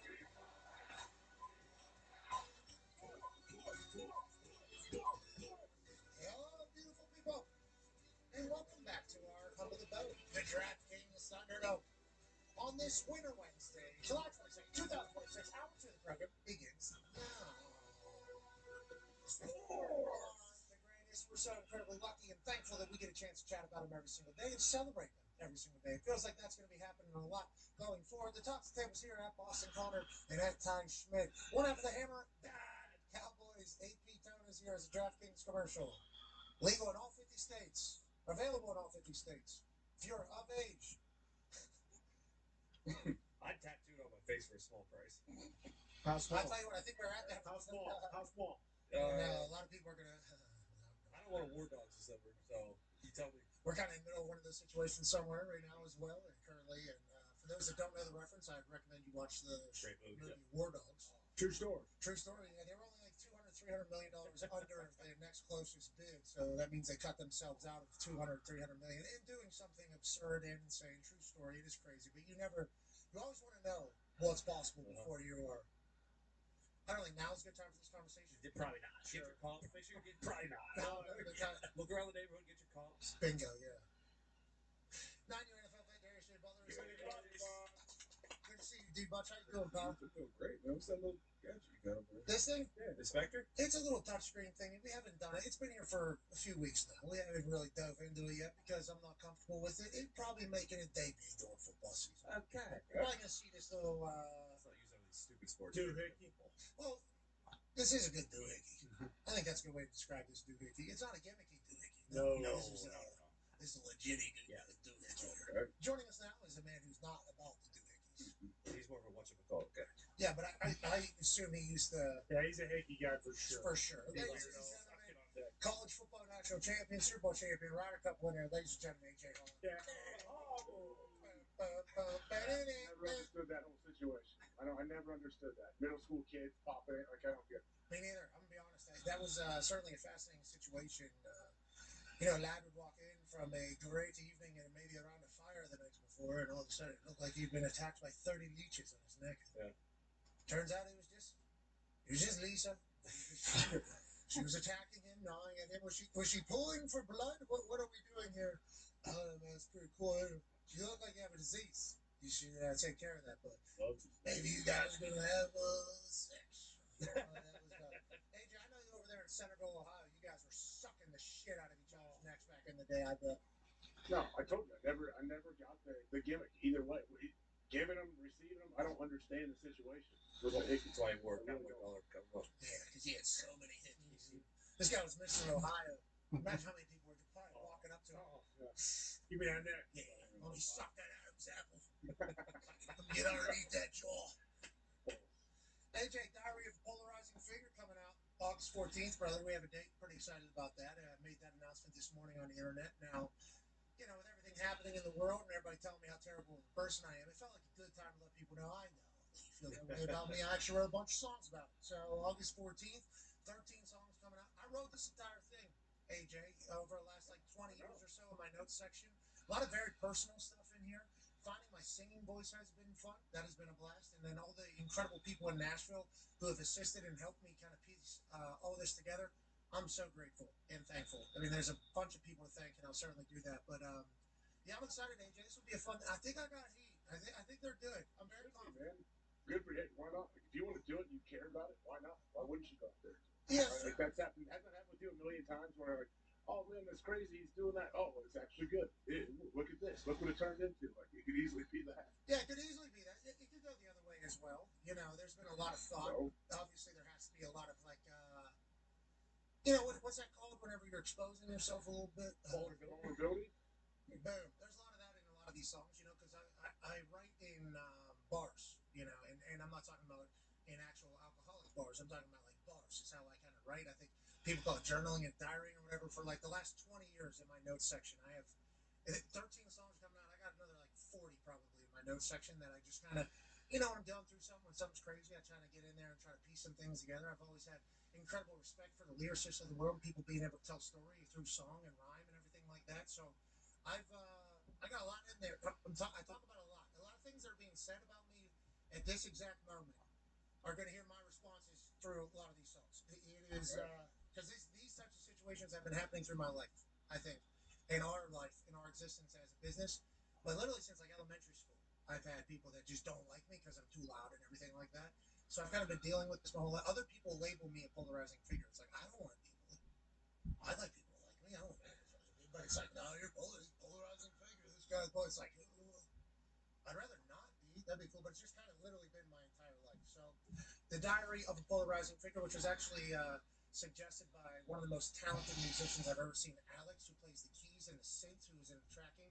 He's like, this is kind of like your diary. Because all these incredibly talented musicians down in Nashville, they track everybody's songs. So on the album, the music that you're hearing, the guitar, the bass, the synth, the keys, the drum, the banjo, the fiddle, you name it, they're all being tracked in these studios.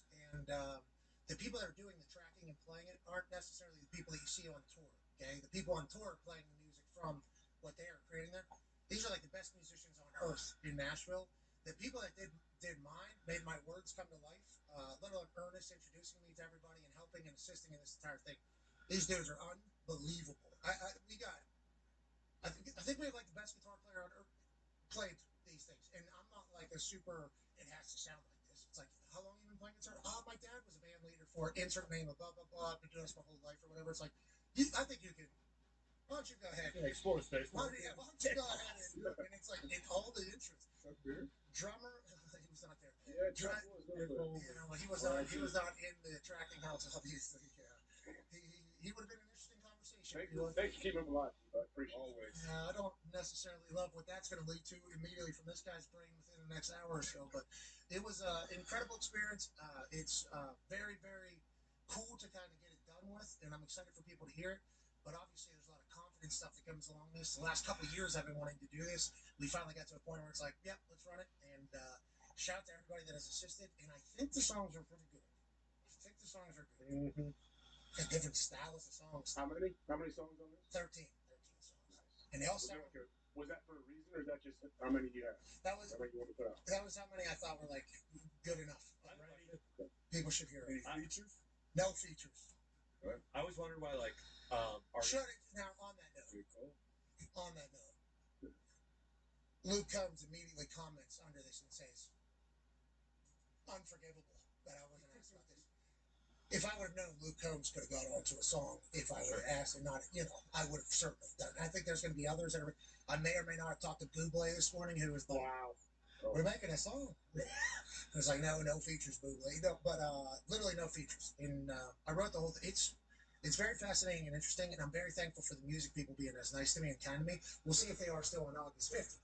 We'll see what everybody's thoughts are then. Mm-hmm. I think we got some good shit, mostly because the people that were tracking it are so talented. And I don't think they've ever just been given like an open canvas, like, hey, just do your shit, man. Mm-hmm. And they killed it, dude. I always thought this, like, when people put out albums and they put, like, say it's a 20 album record or whatever, 20 song album, they always put, like, their best song at number 17. Yeah, put it once. And then some people keep going. What are we doing? Now, on that note, I think all 13 are good. I think all 13 are good. I think all of them are good. Bangers only. Okay, there's a couple that I did not necessarily love that we kind of got rid of. But yes, I'm definitely putting my favorites at the beginning. Now, there's a story normally told by some albums on why songs are there. Yeah, you're right. That was sound guy. Yeah, for us, though, yeah, we need people to stick around after they listen to the first one, so we are going to attempt to do that. But there's a lot of different genres, all in country rock genre, which is going to become now. But you're going to hear some influences from blues. You're going to hear some influences from pop. You're going to hear some influences from the islands. You're going to hear some influences, obviously, from rap. You're going to hear some influences from. There's a lot of that, and it's because of how talented the musicians are. I actually think it should maybe go like this, don't you think? Yeah, do you think that? Yeah, I do. There's a couple guitar solos in here that this guy Derek just dropped out of his brain. Well, you guys, you are an awesome, awesome audience. He's like listing off all of the things that he knows are expensive right now. Meanwhile, talking about getting his water bottles dropped off. Like, he's so out of touch with everything. And at the end of the day, all the people that send him money work hard for it. This is not. Meanwhile, he's doing this. Please go ahead and throw in what you can, and let's see if we can hammer out that 120, or get those 17 memberships, and get to 800 members. Okay, we're not listening to this again. So let's get on the other side of that. If only we could have hit that. That membership number. Oh well, let's put these back. Hold on, I'm just gonna put these back, and then we'll play what Bulls Heat wants us to play again. Thank you guys so much. You're the absolute best. I love you.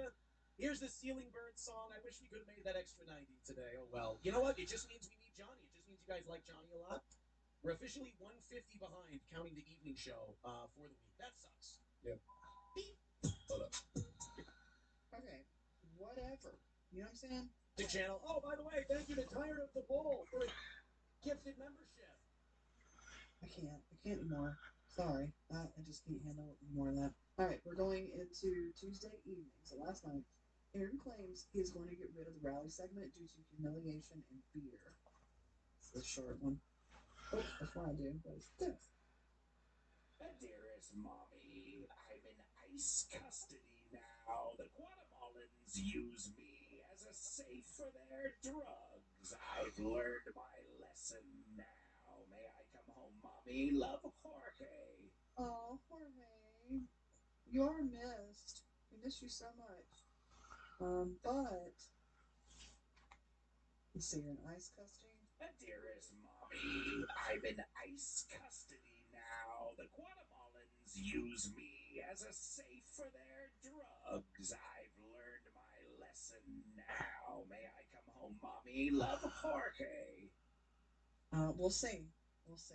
Okay, you just stay in touch with me. I don't know how long ICE has to keep you. I don't really know all the regulations for that, but I am glad to hear from you, Jorge. So please at least stay in contact. Notice this.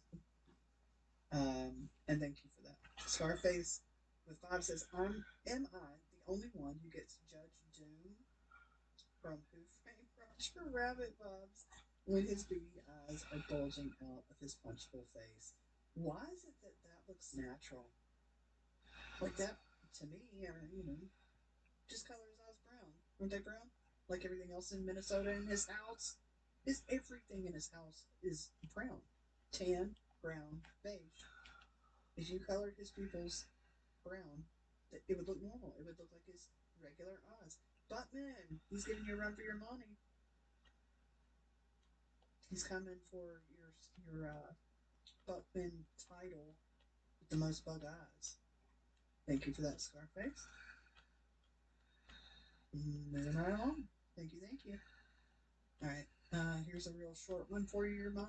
Interest meant to add 2 zeros. Take it off the goal anyway. It's the thought that counts. Is that what we should do? We should just take the 100 off the goal. I'm telling you, I'd really like to have an easy one tonight. I got tricked. You guys were so kind on Monday morning. And we knocked it out Monday morning with relative ease. And I was like, oh shit, this week could be a nice and easy one. I really like something nice and easy. Me too. So if you feel like throwing a couple bucks, here's what makes me feel bad about asking. And I was thinking about this today. I might cancel the rally segment. First of all, it's humiliating for me. It really is. It's getting harder and harder to hide. It's literally just becoming me sitting there like this, staring and going, oh, fuck. Who has said that? Of the people who are left following what he's doing and covering what he's doing, we all have noticed that. He cuts the music on, he turns around and cuts this little green Hitler light on or whatever, and Erica plays while he just stares. Like, his entire audience, other than a couple of people that I think may be related to him, he looks at with contempt. And he expects this money. How many times have you heard him say over the years, we deserve it, or I earned it, or we do a fantastic shows. I don't know what's wrong with you guys, but like, how dare you, dude? Gonna be another day where we don't make and I don't want the show to have that vibe at the end. I'd rather like put a countdown clock in the corner. Why don't you try that? And like hit the goal in this amount of time. That'll help out Sit There Joe Burrow a lot. And whatever, and do it that way. I thought about this today. I'm like, I should get rid of the rally segment. It's humiliating. It's embarrassing. How long did it take you to come up with that? Takes away from the show. It makes me look like a complete piece of shit. Plus, it doesn't work anymore. And I get scared. And I'm like, well, I had 4 perfect weeks in a row. Like, but you're clinging to these perfect weeks. It's like, do you really want to keep going day to day, week to week? It's like, just put it in God's hands and let Him handle it. So I'm thinking about getting rid of that. But we'll see. Maybe we'll try tonight. I would really just like to have a straight up win tonight. I see says, what is the night total needed? Well, it's the normal. We're down to 160 for tonight. Let's knock it out and call it a win. Everybody throw in a membership. I want to get up over 800 memberships, too. That's my big wish list. What does he typically start out at for morning shows for the goal? So he's saying the evening shows are 160. That's after his move over to Rumble and all that, mind you. But,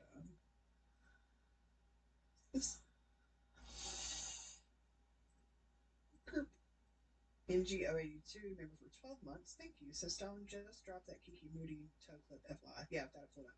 Thank you. Sorry you had to waste your membership thing for a year on that, but I do have it pulled up. We're going through the rest of what happened last night, and then I'll start up on today. And there's a couple I might skip from last night, to be quite honest with you. We only have a couple. So Aaron talks about his current radio stories, picking over the bones of a possible radio personality in Minnesota being fired. Aaron, part of this. The only thing keeping me sane is that radio is in a lot worse shape than Steel Toe is. Which, again, not a great thing for Steel Toe. But hey, Dark Wind and Dan Vicious dropping us a big one. What are we, 80? What's the number? 80 85 away from a win tonight and 6 memberships away from 800. That means 6 memberships away from overtime tonight. Thank you, guys. Thank you. Papa Shop says, you won't be making any money in radio because they would have cut your ass. If I was still in there, I was doing okay. I was doing pretty well. You can't beat me on that one. Sorry, buddy. I know you can say that trying to hit a goal every day fucking sucks ass and makes you look like shit. 100%. But you can't win that battle. Annoyed Wawa supervisor says, did that drunk midday guy get fired yet? No, He's precious. Robot Glock wants some attention. It says, find yourself someone who obsessed over you the way Pretty ain't social obsessed over Steel Toe. Did Kayla, calling Steel Toe her soulmate, do it? Aaron, did you get done with your show? That's precious. Look at you. I know how badly you want me to be in a relationship with you, but no. I find you fascinating considering how many times you throw a rake in front of you and then step on it immediately after. It's adorable. Do I want to be with you? Have you seen? And I'm being facetious. I don't think it's really him, but it could be. Who knows? No, we've all seen you, Aaron. Some of us more so than we would even like to admit. And no, I would never be interested in a man that does this for a living and then goes and asks the court to lower child support for our children. There's a lot that I know about that I don't say. A lot. Because it's not my place to say it, but it will come out. That being said, I think with him specifically, any man that's going to run to the courts and take out HROs against 2 people that just have covered him or have said something about him on the internet, topless photos, that whole thing, use the same statute that he was convicted of. That's disgusting. It's disgusting. Aaron is the least manly male human I've ever seen. And we just watched Karmic. What's that tell you? When the Valley of Men includes Karmic and Aaron, Karmic comes out looking better than Aaron, that's a problem. That's a problem. I know you think we're in a relationship and you wake up in the middle of the night in a hot sweat and then, like, I don't know what, run through the house or jerk off feverishly. That's on you, bro. Stay over there, play your little video games, and listen to your country music. Or what's the guy's name that he likes so much? The country singer, Eric Church. Yeah. Robot Glock says, so it's the bad boy criminal aspect of Steel Toe that draws you in. I'll tell you what does it for me. It's that spider that he keeps on his head. It drives me nuts. I love it. Every time I see it, I'm just like, oh. Slide right off my chair.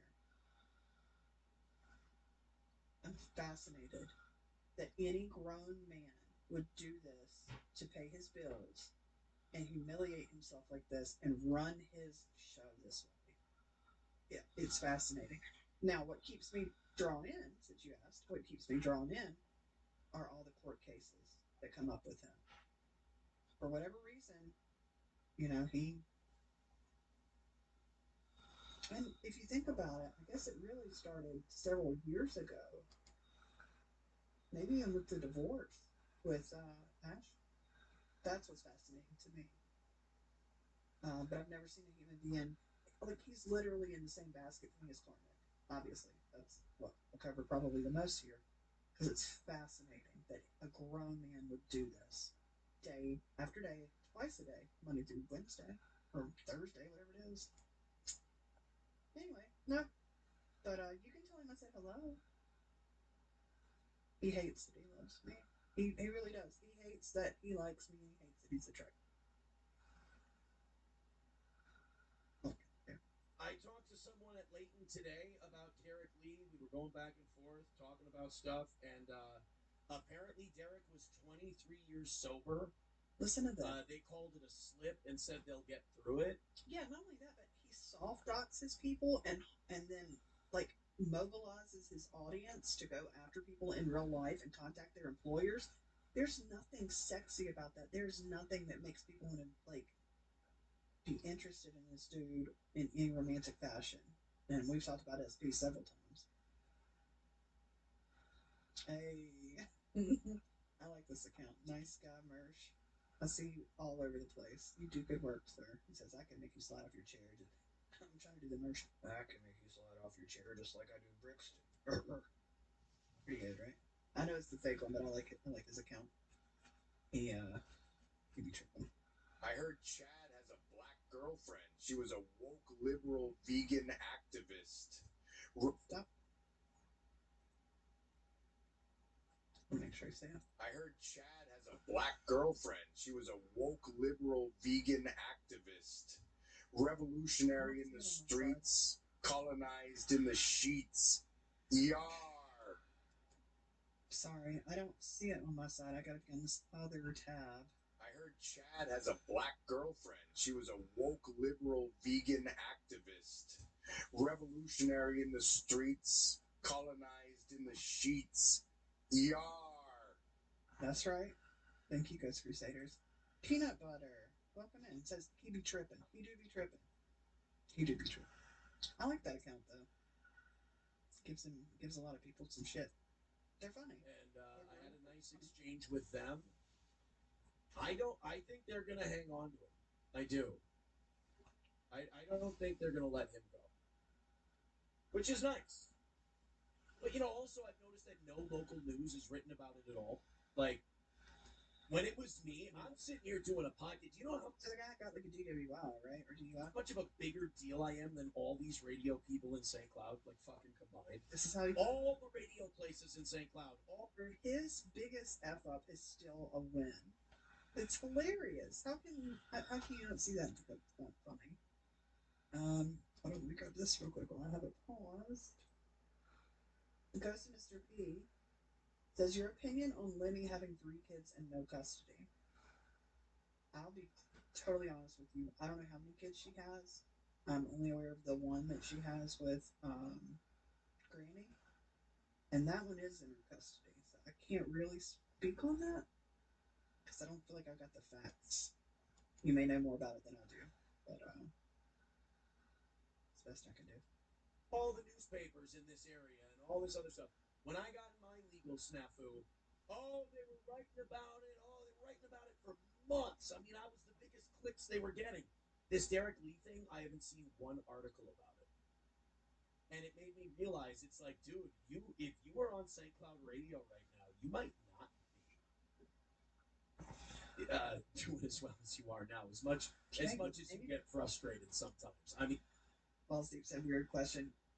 I mean, people think I've got 50 kids. They think I've got 12 children with all illegitimate dads and of all different races. That's what the joke is with Jorge. It's like this ongoing thing. So I'm not placed to know how many kids she has or how many are in her custody. It's really none of my business. But yeah, no.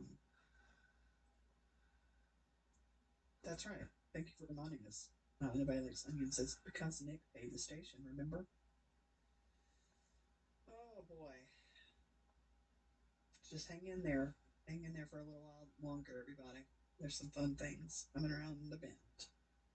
Alright, so let's get through the rest of last night and we'll move on to that stolen clip, and I think I'm done after that. Aaron claims he doesn't want to be the daddy of the internet, but he is really good at it. I haven't heard this, but I'm sure it's gold. If you are, I'm going to tell you, maybe find some new hobbies. What are your hobbies, Aaron? What are Aaron's hobbies? Seriously, watching old movies? Golf, I guess.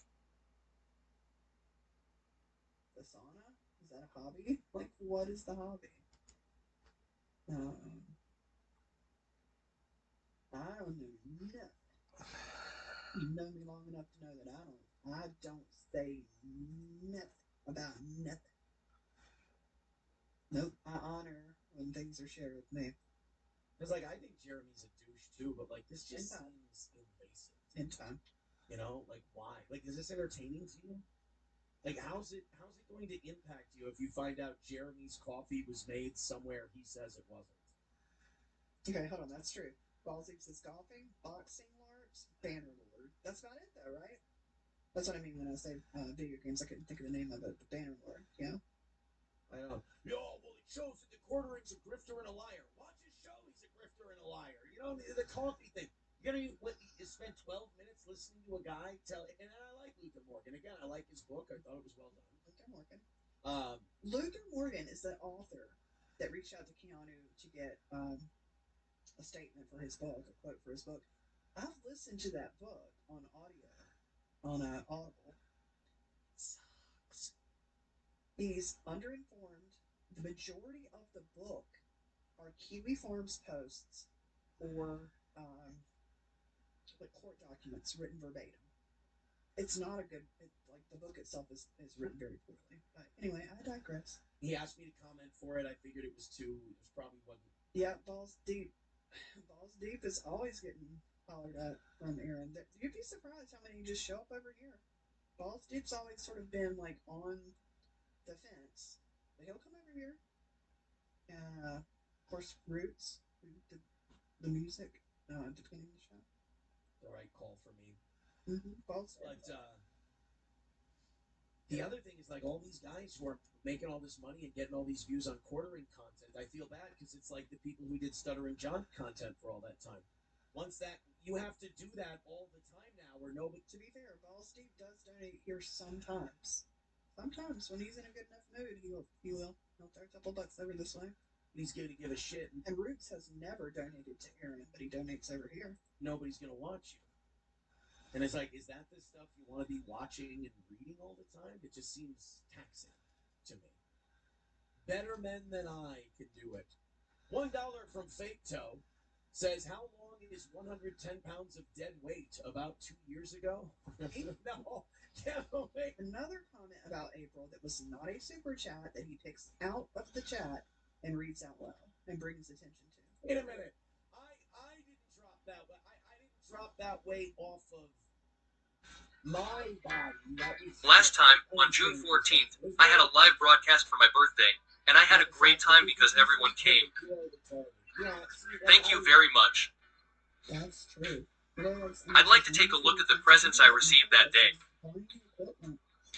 I can't show you the food because I've already eaten it or left it at the office.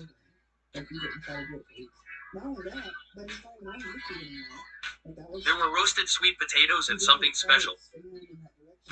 It was Jaggerico. It was Jiggerico. It was Jiggerico. There was a lot of starch powder, so let's quickly go through it. These little cows are all ate off Hitler. All of a sudden, you become the bad guy. You kind of become dad coming in and telling the kids that the birthday party's over soon.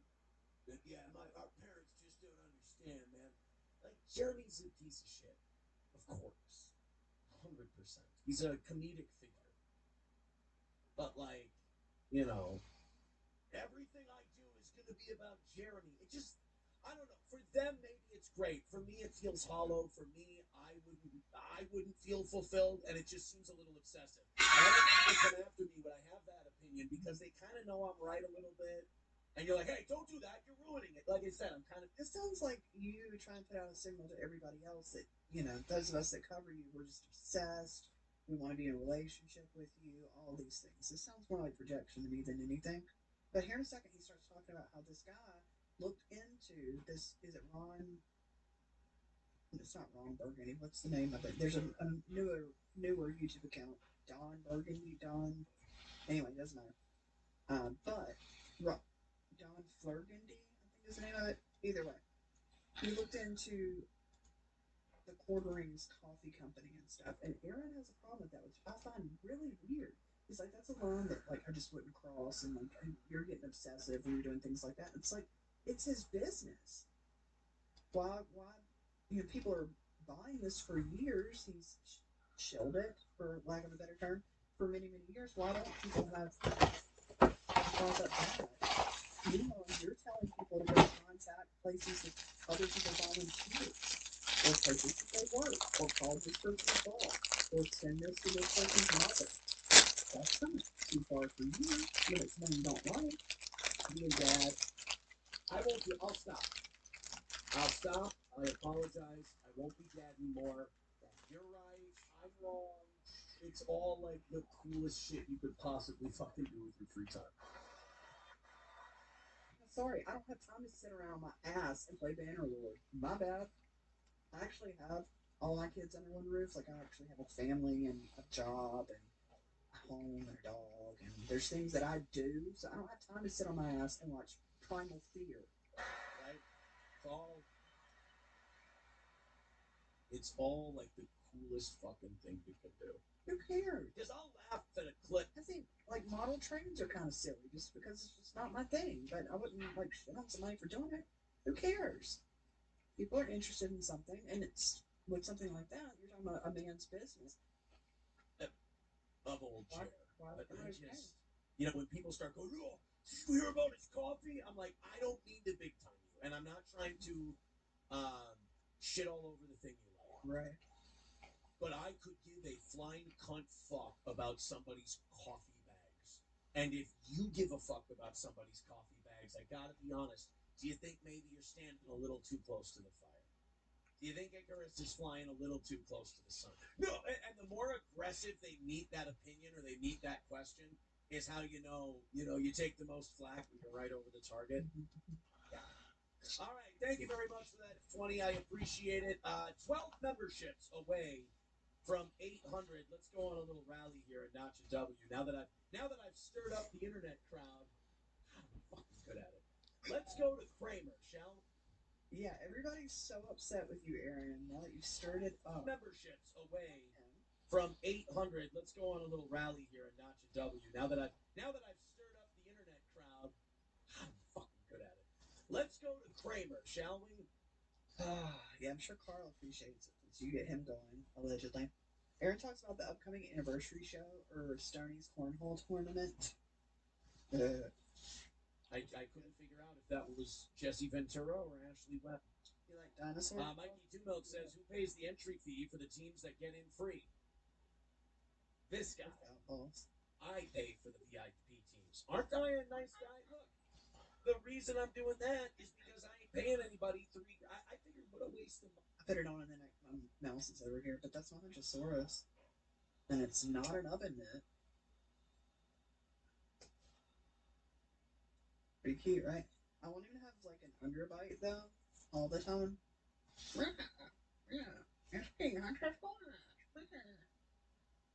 Thank you. Money to pay $3,000 and bring people in that the audience is like, look, we were coming for steel toe anyway. You don't need to spend all that money. We're coming to have a good time and celebrate another year of this fucked up show still being on the air. Another year of this effed up show being on for another year. That's what we're celebrating. So I'm like, all right, well, we don't got any money into this thing. I'm renting some equipment from some cornhole guys. And then I'm paying the, what do you call it? I'm paying the VIP's entry fee. The VIP's entry fee for what? The tournament? Because he was saying that it's $10 per player, 2 players on a team, so $20. And then I heard him say, like a week or two ago, that it was $30 a team for the cornhole tournament. Now, is that what he's talking about here, paying for the VIPs? The VIP entry into what? Simple enough. I mean, not really paying it. What I'm doing is counting how many teams are in, multiplying it by 30, and making the payout. So I'm just paying out their entry fee. But now I'm getting too complicated. Let's go. Oh, by the way, $60 away from a W. Look at this rally. We're also 6 memberships away from 800. If we get to that 800, we put another 30 minutes on the clock. You guys are doing great tonight. Thank you.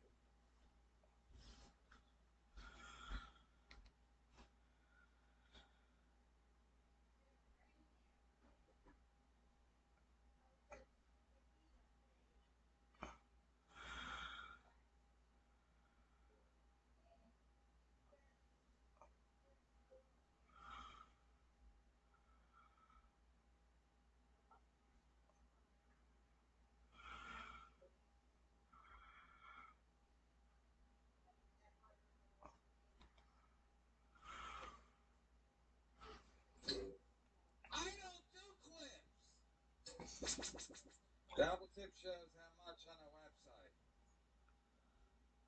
Yeah? And? I already won. So wait, so now you want win there. I already won. Sorry, this is like I won on YouTube, but now I gotta win on Dabble Tips? And then what? Then I gotta win over here too? Again, I know people want me to use the Dabble Tip leaderboard. I don't have to. I don't have to. I don't have to. That's as simple as that. If they want to pay me to use it, to promote it, but I don't have to. I already won. I already won. I don't care. I don't care what it does. I don't care what it does. I already won. I don't care what it does. I already won. No, Flimsy, they're saying Dabble Tip. Somebody just showed me the leaderboard. Somebody showed me the leaderboard, and Doom was the leader on the leaderboard. So it's like, Doom's the leader? Doom's the leader on the... So again, I don't even know how to explain it, but like, if people can't understand it, then I don't know what the fuck's going on. So you want me to go to a different system because I already won over here? And now I got to go to a different system and be on a leaderboard with Doom? Somebody sent me a thing that Doom's the leader on the leaderboard. So again, I don't. Doom's the leader. Flimsy's Dabble board. The Dabbleverse in real time. Doom is leading. Doom. Doom does live shows now? Yeah, I'm not going to be on any board with Keanu C. Thompson or Pat Dixon. Or Ricotta Law. Or Levyverse. Levyverse made $51. Who Won These Podcasts made $73. Rock Bottom made $75. Wow. Wow.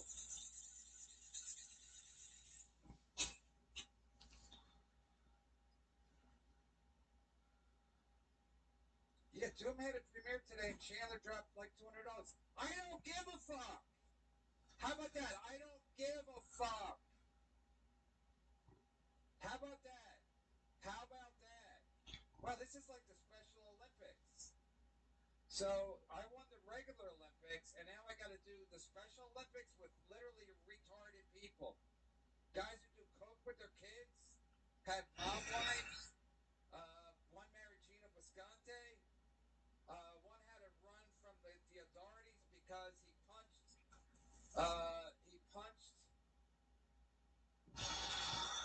Keanu's husband. It's like, so I won the regular Olympics, and now I got to win the Special Olympics. Got it. I mean, you people are out of your fucking minds. You're literally out of your fucking minds. And then what happens? And then they'll be like, well, look, you didn't win. You didn't win that thing. You didn't win. How about that thing? What about that thing? Then Doom won. Good. That's great. That's great that Doom won. That is amazing. That's so exciting. What an exciting time to be alive. I want to win. How can I win? How can I win? Mental illness. Mental illness. Yeah, but what about the other thing? Remember?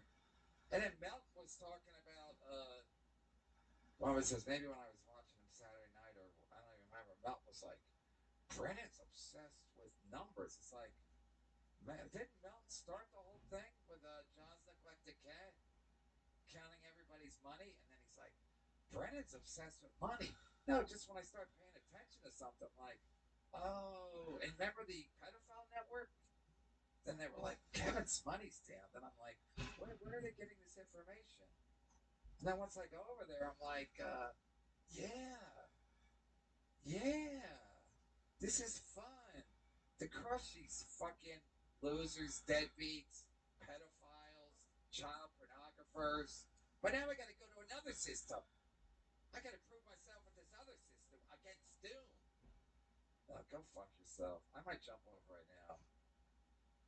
What will change? Nothing except you get to keep that. Again, I don't. Right. NJ Ranger, call me up. Come on the show, and I'll tell you why you're a fucking idiot. I mean, you people are so stupid. So again, the same reason I don't get my teeth fixed. So I'm going to get my teeth fixed. In the process of fixing my teeth, he's going to break something else. So in the process of using dabble tips, again, I make a fortune. Doing this. So I don't need dabble tips. I don't need 90.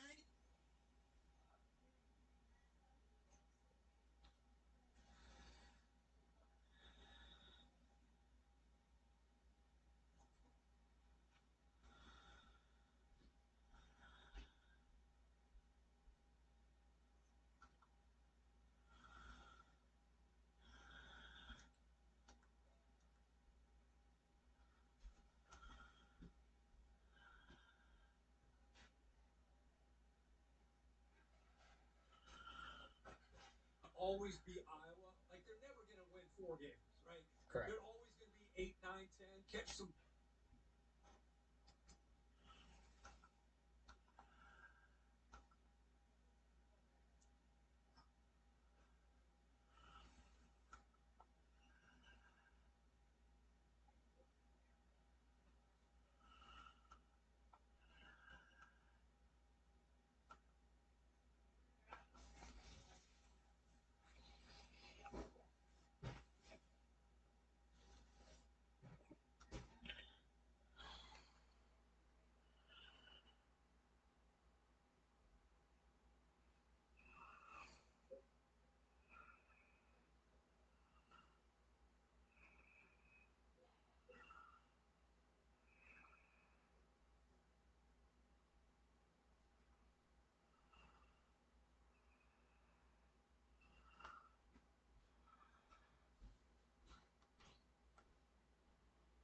Of your chat. I personally have never gone after him.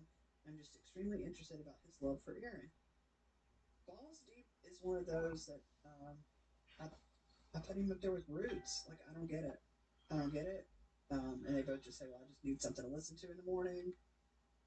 But Lead agitator from China. Yes! Darkwind with 5 gifted memberships. Thank you, buddy. Let's fuck! Thank you very much for that. All right, guys. 98 memberships away from 900. We're doing the 30 minutes of overtime. $15 away from a win. Do me a favor. Finish it off. 3 more memberships. A few more $5 drops. Yes! Thank you so much. that is just, it's the same level of fake as this dry heaving was a minute ago. Thanks. Do me a favor. Finish it off. 3 more memberships. A few more $5 drops. Yes! Thank you so much. Until what? Wednesday morning? Like, it just hinges on win or lose for every single show. And he'll get it. I saw him get a $50 donation this morning. And it should have been, it's the same thing, the equivalent of like a $1 donation. It did not matter. He went straight into, okay, now we're on this, like it wasn't anything. He's in this cycle where even when he hits the goal, it starts back over in the morning. No wonder he wakes up in, a sweat in the middle of the night and sleep jerks or whatever. Thank you so much. That means so much. Again, no rally segment. I love that. I want this to become a new thing. It would be a game changer for the toe. Thank you so much, guys. Let's be a team. Let's be a group. Everybody a little bit at a time. Darkwind was extremely generous. So was my lost interest. Everybody else tonight. On boom. I knew he'd conjure his ass up.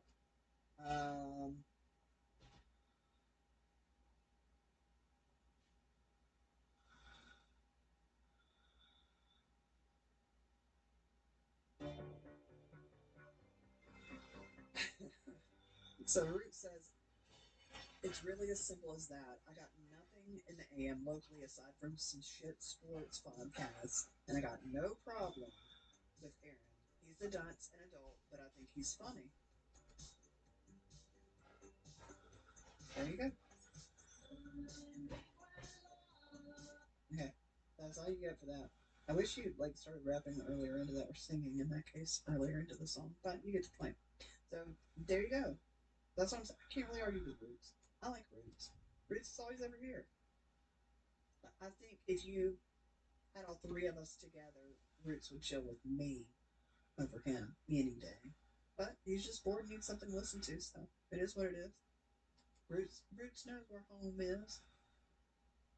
Unbelievable Dark Wave, but let's all just chip in a little and knock this thing out and call it a win. If we go now, look, if we go over by 90, we get another half hour of overtime. But that's that we'll take care of that on Oz's day. Oh my gosh, how about that? How about it? Yes. How about Sorry for those of you that wanted to see a failure tonight, but it looks like you'll have to wait another half hour for that. Oh my gosh, look at his eyebrows when he does this. Watch. How about that?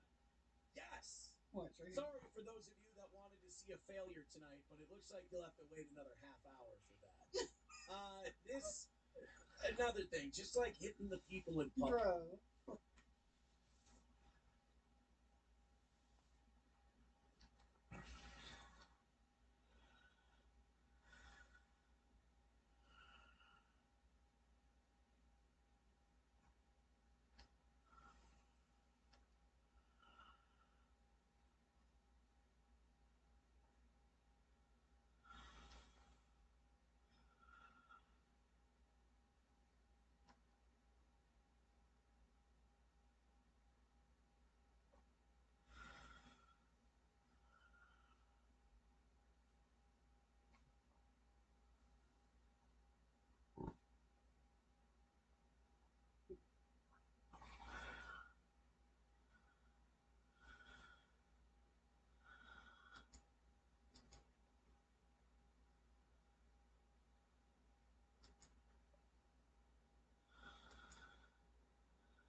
What's up, guys? Doug Polk here. Welcome back to extra Poker Hands. Today we're going to be breaking down a hand from Matt Burke. He played over on Live at the Bike.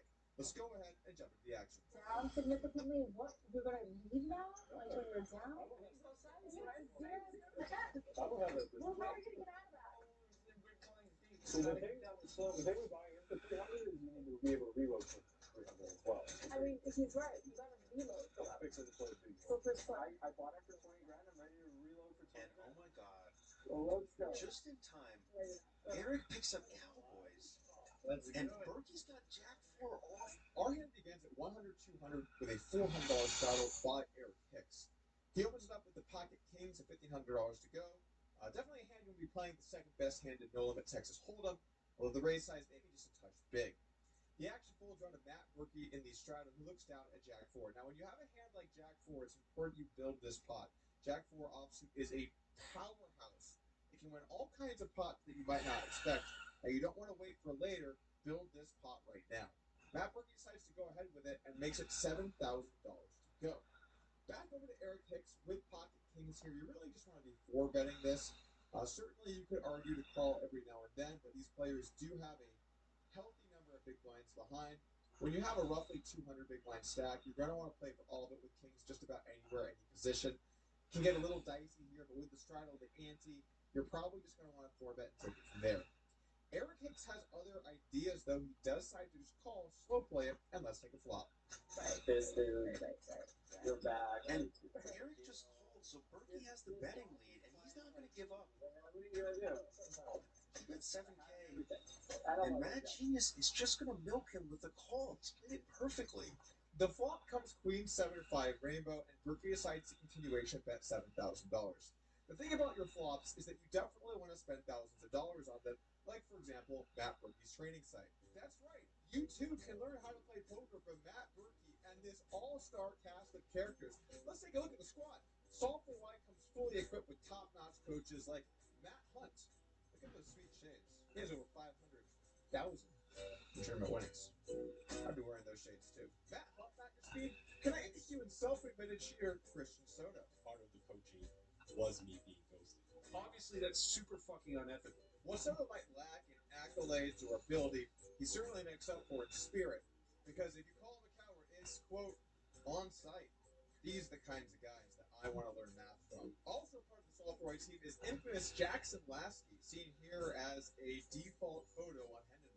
Who the fuck is this guy? Whoa! What a roster!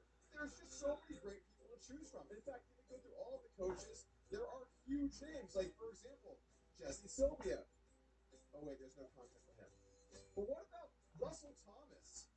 Oh, there's also content. But I mean, it's just so many good guys. It's endless possibilities here. Just exactly what comes with your subscription? I'm glad you asked, because your subscription includes ducking amateurs for high stakes, 5-bet folding 40% of your stack at a tourney, and spending hundreds of hours podcasting when you could be playing poker and proving you actually can beat games, but you don't. And I have a lot of things to do. But wait, there's more!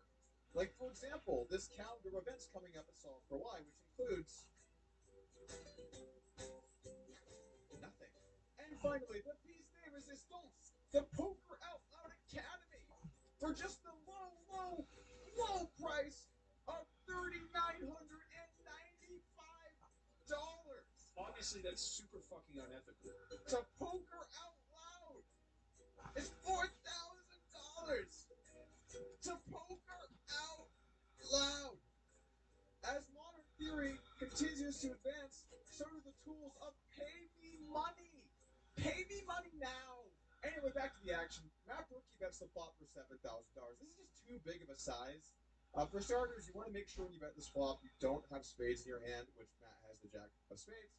And then also, you want to use more of a 1/3 pot size here. The reason half pot isn't quite as good is you don't give yourself room to value bet thin with hands like pocket eights or jacks, and instead your range becomes a little bit more polar.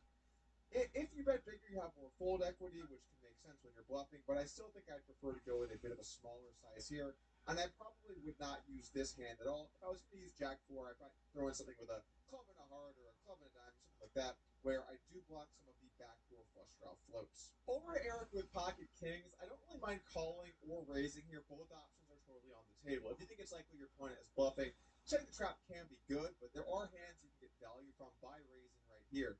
If you raise, you'll get a queen to call you. Hands like jacks or tens are betting, but thinner will have to call. And maybe even some hands like ace, king, backdoor flush draw could consider a call as well, although you do block a lot of those holdings. Eric decides to play it slow and makes the call, and let's take a turn. The turn comes a 4, and Berkey now makes bottom pair. I wonder if this will make him slow down. He's got to know the 4 is not good, and he does check. And Mad Genius is sitting there with cowboys. On Berkey's guys that big. Talks a little shit, and that's 15K. Berkey doesn't look done with this, but he's in bad shape. The turn comes the 4 of spades, and Berkey now decides it's time to pump the brakes and think about what's actually happening. Which is a turn that Berkey doesn't often take, because when you look at how he talks about the lodge, he has no idea what's happening at all. In a podcast that Berkey released last year, he went in depth about what the lodge has to offer and what we don't have to offer. The problem with the video was he had absolutely no clue what he was talking about. He said things like, we need to add wires. We have wires. He said things like, we need to build a closed set. I think that we have done. He said that we need a private room to have boxes. We have a private room and we have boxes. He said that we need to have a multi-level story room, because that's something that's important for our poker room. He said multiple stories, guys. He also said things like, I know they take crypto, which we have never taken at any point. Matt, you can say all the shit you want about me, I don't care, but we have over 200 employees at the lodge who are good people doing great work to make that business special. And so if you're going to come on your podcast and lie about them and about the work they do, I think you owe them an apology. Back to the turn, Matt Berkey has gotten there. He has finally hit his pair of 4s. He tries to slow down and go for the check. I like this play. You could argue to continue to bet here because there are hands like 9s that would have to fold if you barrel, but he does now have some showdown value. Additionally, it's better to bet with hands like a 5 on the flop because you block more of the value range that can be trapping. This 4 very rarely has improved Eric's hand. Berkey checks it over, and now Eric decides to bet $15,000. This is a reasonable bet here from Eric. I think it's a fairly well-sized bet. I might go a bit bigger, something more in the range of 2/3 pot here, something more like 20,000. But I don't mind the idea of a slightly smaller bet size, particularly because of the lack of a flush draw. Now back over to Matt Berkey with his pair of 4s. He has a crystal clear fold, so he does make the call, and let's take a river. And the river is an ace. Berkey might want to bluff at this. It's a really good river for him to bluff, even though it doesn't make sense. It just hits him, and the specific hand that Hicks has, it's going to be tough for him. Berkey looks like he wants to do something, and there it is. The all-in. 63.9. It doesn't make any sense. And Mad Genius he's not just folded. He's got kings. The river comes with ace, and Matt Berkey takes a little bit of time to think things over. You don't see that very often. The reality of Matt Berkey is something similar to a lot of people in poker. He just doesn't have what it takes to play poker at a high level, and so he's settled into this mediocre, middling grind of being able to make money off people that think he's good while he really doesn't do anything and steps on his throne where 17 people are worshiping him. What games has Matt Berkey ever been able to beat? He's won no bracelets. He's really won no big tournaments. He's not beaten the cash games that we see. He punts off all the time. What, is he playing in your 2-5 live games? Are these the people we should look up to? Or do we want to look up to the elite people in poker that really play well and are the top-notch players? You get to decide. Which is why I want to say, Landon, if you're watching, I know you are. You're young. I know you lost your big blind bet to Bill Perkins, but I lost a body fat bet to him too. And you get to pick who your people will be. For most of these guys over at Sulphur White, it's going to be too late. I mean, yeah, look at those guys. But not for you. You're young, and you can still get out of the Sulphur White cold. So if you want to come on over here, there's room under my wing. I'll show you how poker's played. We'll do it with the real pros. You have a chance. Get out while you still can. Anyway, back to Matt Berkey. The river comes an ace. It's time to jam, I guess, which is what Matt Berkey does. Now, for our opponent, Eric, tough spot now with pocket kings. Your opponent could have an ace, but it's not that tough, because you look over and you see that you're up against Matt Berkey. There's only one thing you have to do. He's assessing the situation. What would Berkey do this with? The alarm bells are going off for the Mad Genius. The open shove on the river from Berkey. Alright. And Mad Genius calls. He's going to win a $180,000 pot from Berkey. And he didn't even think for more than a minute there. that's going to be it today for Poker Hands. I hope you guys enjoyed this episode. Make sure to hit that subscribe button and throw a like on this guy. I'll see you guys again soon. Peace.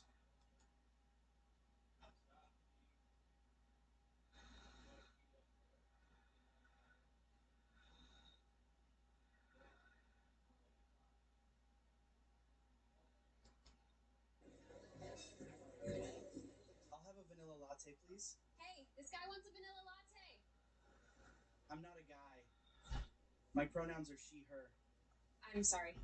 She wants a vanilla latte. Hey, did he want this iced or hot? She! I am a shit! Shit, I am so sorry, dude. I mean, ma'am. Shit! I've had vaginoplasty.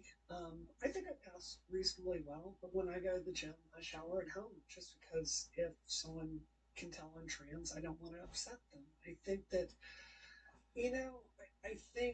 I think women deserve the right to say no. We don't feel comfortable with you in our space. So I would say to my sisters out there, I understand that it can be dehumanizing the way that we're treated sometimes. The way that turfs talk to us is it's brutal. It is cruel. It is so mean. But we will get so much further with getting goodwill from the public, with humility and grace, and trying to get people to buy in and for them to see our humanity. Yeah, you definitely passed. Just because you decided to chop off your genitals, you're on camera. You can use filters, you can use makeup, but you will always be what you truly are. And this image definitely shows us what you really look like. And when people see you in person, we can definitely see what you truly look like. So all of the airbrushing in photos, all of the makeup, all of the editing, it doesn't help you, especially when you're 6'15". Have we got any rooms in here? How long have you been like this for? Why did you come out to me on the tour? Why did you come out in the first place to do on the tour? Give you a minute. This show people this is glorified. Yeah, look, there's everybody over there. Apart from the disgusting thing that was going on in this video, the only question I have is, what in the blue hell is she going to protect? Are you pro ice or are you against ice? Against ice. Why? I'm just not like well educated enough about it.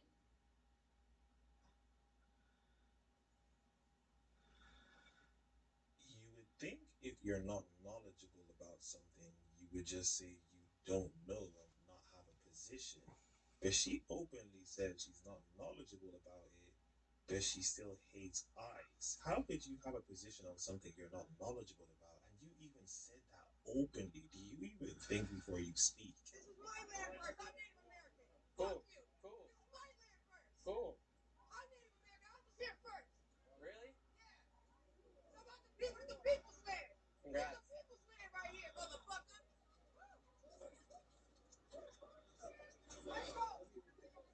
She keeps coming back. She keeps coming back. She keeps coming back. I'm just standing my ground right here. I can stand right here. Really? Wow. Look at this. Look at this. And then they run away. That brought out some real courage. How am I white supremacist? How am I a white supremacist? When I'm surrounded, I got a Latino guy right here with me. My friend right here, he's also black. How am I a white supremacist?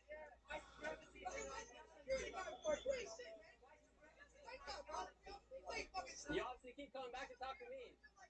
Okay. Watch, she's gonna come back in just a second. She's gonna come right back in just a second. How are you doing? She's shocked she's on TV now. You're on TV. On the internet. Very nice. Look at this. This is nice. Yes. My name is Nick Shirley. You can go ahead and subscribe. We're on a mission to hit 1 million subscribers. You do know you shouting and screaming the same thing over and over again doesn't mean you're correct. It would more than likely be the case that if you were confident in what you actually say, you wouldn't have to repeat it several times to try and get the other person to believe it. I'm next to a bunch of guys at a pub in London, and they were talking about the new Odyssey movie, and they were saying that because Lupita Nyong'o is Helen of Troy, it's actually Helen of Detroit, and it's just a friendly reminder that when men are in spaces alone together, they speak things they would never speak around you. So make sure that if you're with a man, you trust that what he says when he's with his bros is something he would say if you were around. Your life is so miserable that you heard a group of men say certain things that you decide to take your phone out, duck down, record yourself, and post it online. The bullnose ring piercing theory will never fail. Have you ever been to Somalia? Somalia? No, I haven't. Why haven't you been there yet? Well, because I haven't gone yet. Would you be willing to go? Yeah, absolutely. Would you feel safe there? Yeah, absolutely. I travel to Africa every single year. Okay. Yeah, would you feel safe in Afghanistan? Yeah, absolutely. Yeah. What kind of laws and culture do they have that you point to and say, I would definitely feel safe with that cultural tradition or that cultural norm? Well, I think cultural traditions and cultural norms are something that we have to adapt to when we go into other places. Okay. But I will say that diversity absolutely is our strength, and I don't think that Florida would be what it is without diversity. Are they really empathetic to the extent that they will just lie in front of your face? She really believes in what she believes. She could go to Afghanistan openly and she'll be safe. Why is asking for evidence sometimes treated as an attack on women? Because women are guilty a lot of the times when that happens. Can you be more specific?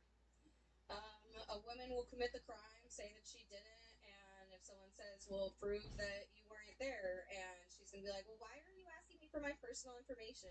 And she's going to get very defensive because she did do it. But then again, I think that's women, if you're asking for evidence, if you're not lying, you shouldn't feel guilty or attacked. You should be like, oh yeah, let me tell you more.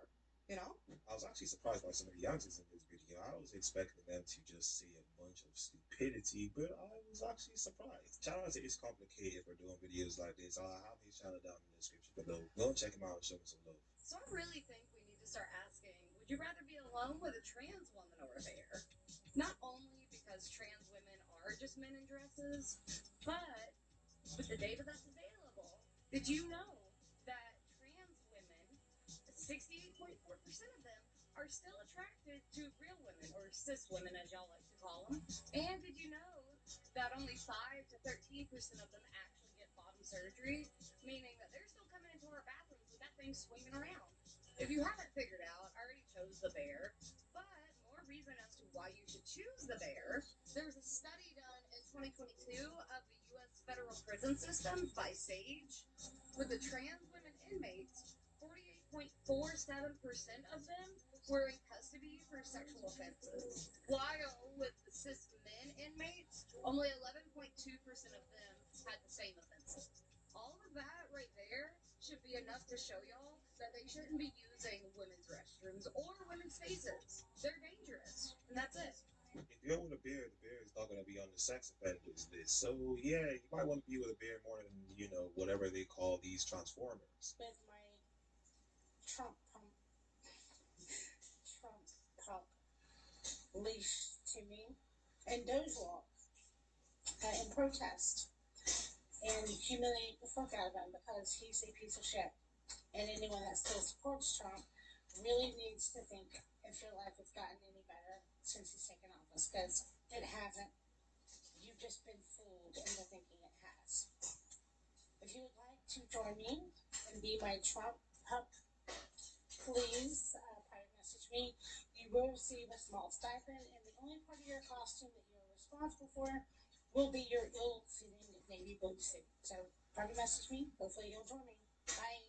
There is no surprise that you're the type of person who would do this. The bullnose ring piercing, the plus-size person, because we can't actually use words that have meaning, and because people get offended by certain words, we have to change the meaning, and because of the fact that I'm on YouTube right now, that's the only reason I'm saying it like that. Otherwise, I really wouldn't care. But yeah, of course you're the type of person to believe this is sending a message to somebody. Pull back a little. At first it was like, well, nobody likes women's sports and nobody wants to watch it, or there was, abuse happening and nobody seemed to care. Now all of a sudden we're going to use a vulnerable group of people in the trans community to be like, oh, well, we're just protecting women's sports and we care so much about it.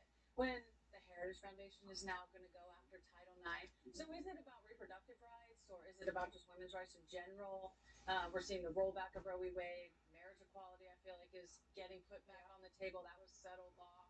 And so all of these things, like yes, they're going after trans people in sports, and they're using this as a wedge issue because we love sports, and we don't want our little girls to be unsafe in sports. And it's like unsafe from who? But okay. But now we're using this as like an overarching thing. When really, what we're attacking women. We're saying if you look like this as a woman, you can play.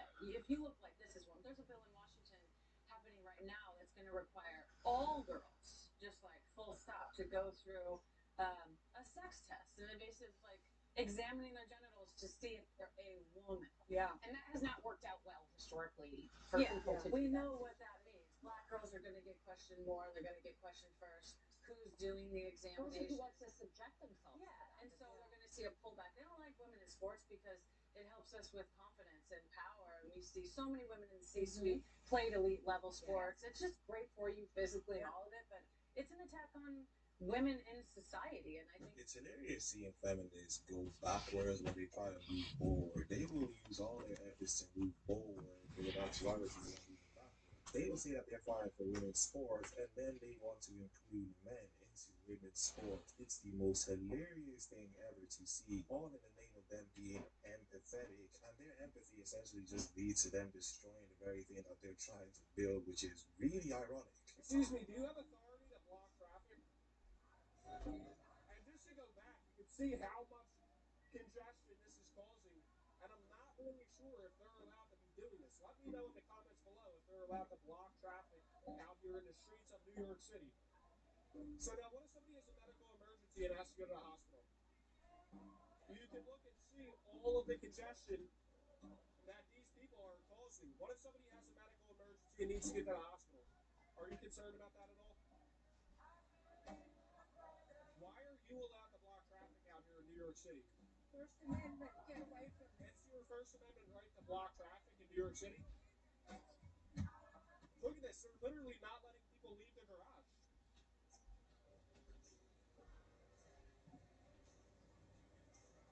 Now, what if this person had some type of emergency where they had to go somewhere, and these people who are not police officers and not sanctioned by the government in any way just decided to block them from leaving? I mean, you can record me. I'm not breaking the law of stopping people from exiting garages. So that's kind of crazy if you ask me. Look at this. Doing it so confidently, too. When they want to have borders, they will make borders. And when they don't want certain groups to come into their space, they will do it. But they will also complain if you want to do the same thing that they're doing. Only they're allowed to do it. You really got to wonder why the Toronto police, why any police, need to have semi-automatic or like assault rifle weapons with them at Pride. Like, what are you preparing for? What are you expecting to happen? And of course, in 2016, there was demands made that were voted on in 2017 and approved by all of the membership about police at Pride. And well, maybe the people walking with the assault rifles aren't marching in the parade. They're definitely not making people feel safer and more secure.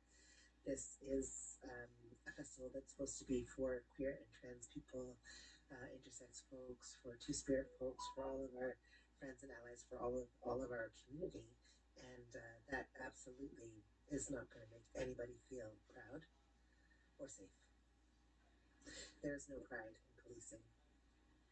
So you're complaining about the police that came there to protect your degenerate pride parade. You really just want to find something to complain about, and this is one of the things you decide to complain about. What's your question?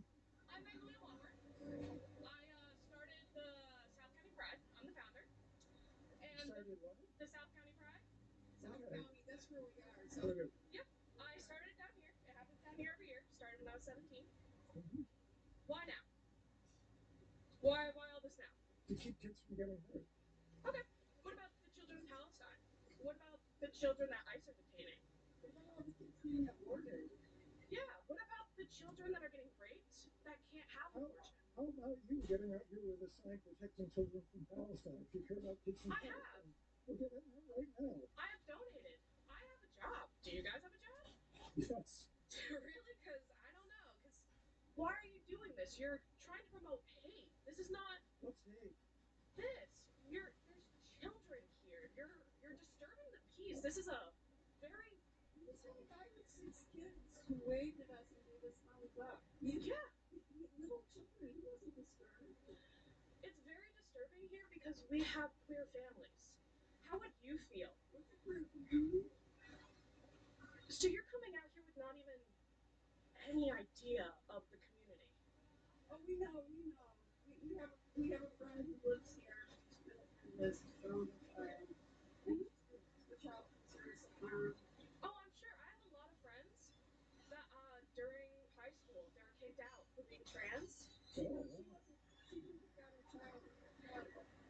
Oh, I'm sure that might what they have said, but that there's children that have come to my house, multiple. I've had 3 people that have come to my house that my parents have fed, clothed, give them a home over their head with no money.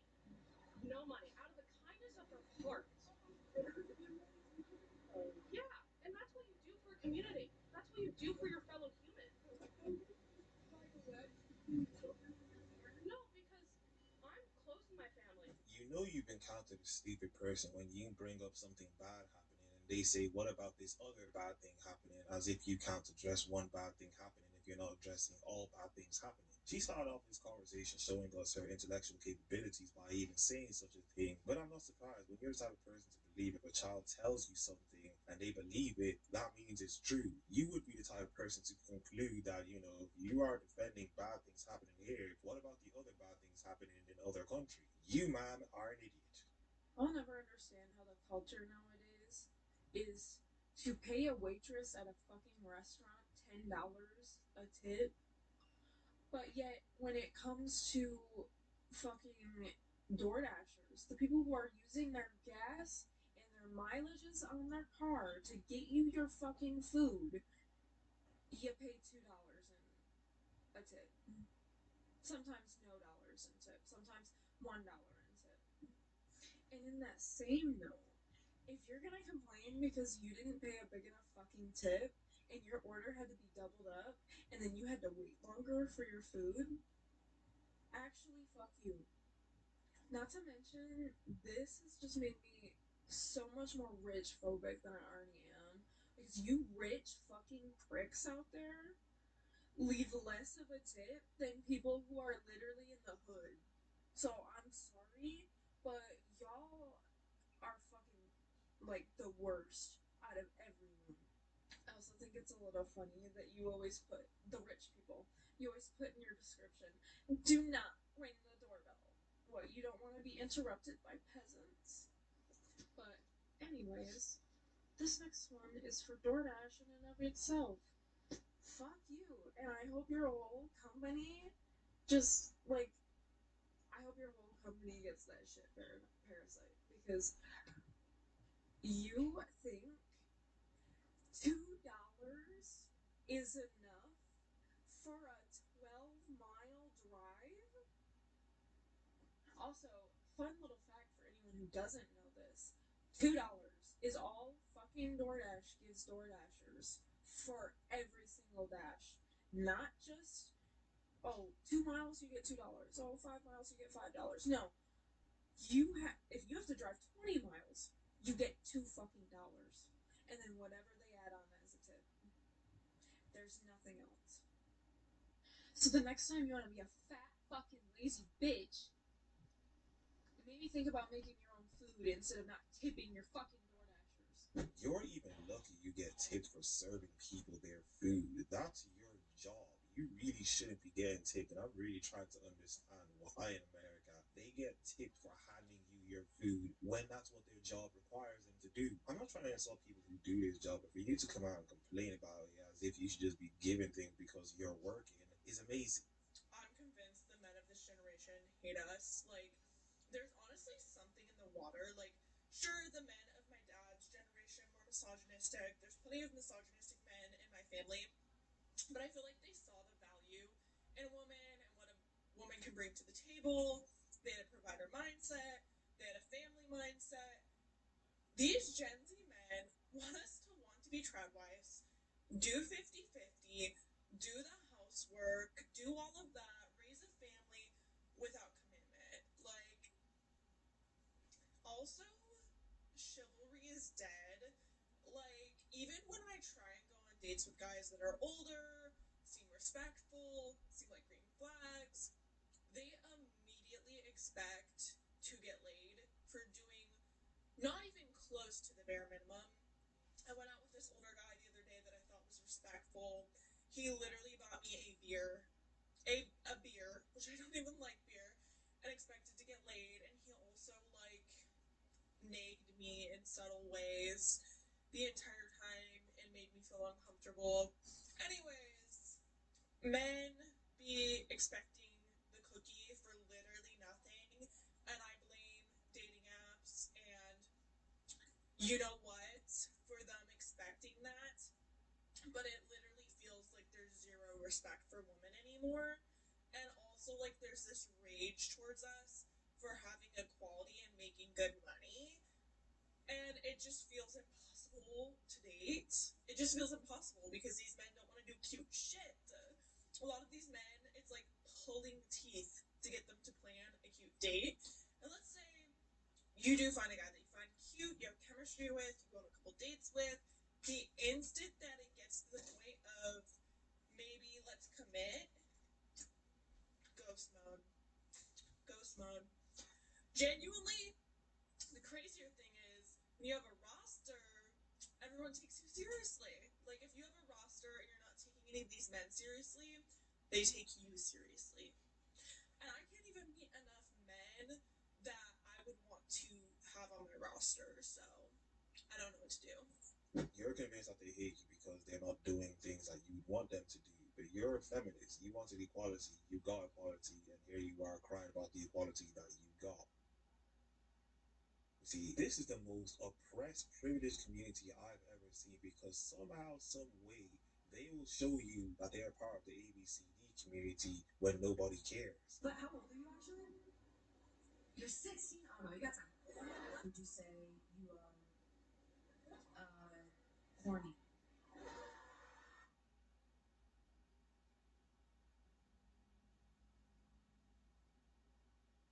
What is the minimum yearly income to be your future husband, starting with you? I think 30 million and more. 30 million. Maybe 1 billion. But I have a reason. Cause my friend's friend, she's way ugly than me, like super ugly.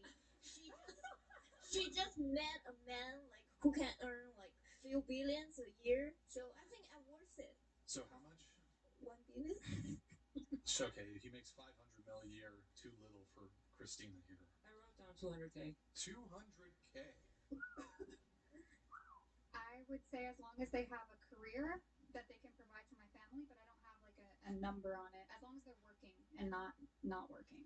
Do you want to stay at home though? Yes, I do. Probably. I mean, it depends. Where do you live? Right now I live in San Diego, but Okay. hold on. 6 figures. I plan on moving hopefully to Tennessee. No income tax, no property tax. Sure.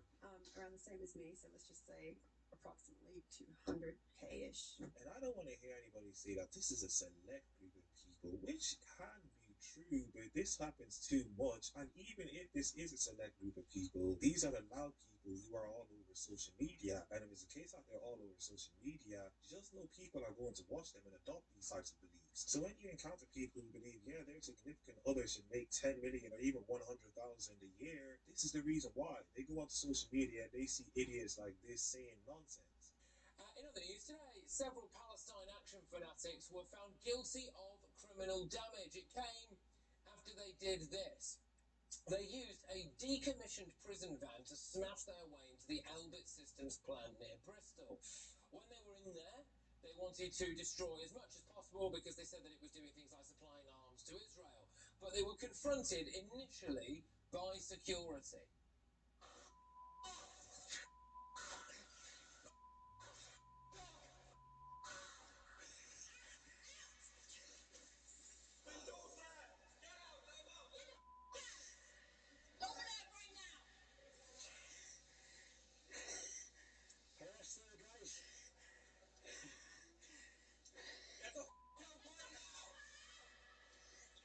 I'm going back. I'm a little bit concussed. Oh, okay, then you definitely go. Yes, in case you're wondering, they were holding sledgehammers, and then the police turned up, and they clashed with them. But the worst thing of all is that one of them, Samuel Corner, caved a female police officer's spine in with a sledgehammer.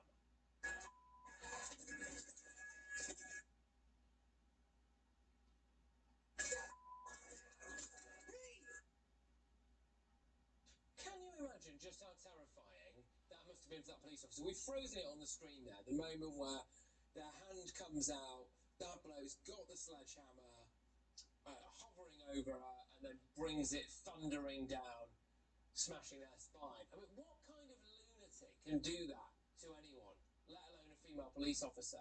Today, Corner was found guilty of inflicting grievous bodily harm by a majority of 11 to 1 on the jury. Remarkably, he was cleared of grievous bodily harm with intent. Now, many people will find that hard to believe, but nevertheless, his evidence was that he panicked and acted to protect a co-defendant who he thought was being hurt. But how can anyone look at that footage, seriously, and find them not guilty? The jurors had to put up with this every day, and I bet they were probably afraid for their own safety.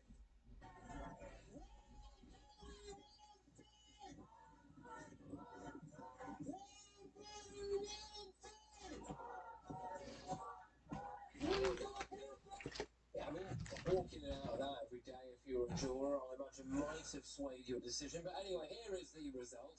Charlotte had Samuel Corner, Leona Cameo, and Fatima Rajwani are guilty of criminal damage. Corner, as I've already said, is also guilty of inflicting grievous bodily harm. Absolute morons, the lot of them. Just take 1 minute to just again bask in the glory of this pathetic little crybaby whinging like a little girl after they've been arrested. Here you go. Criminal damage and a fee.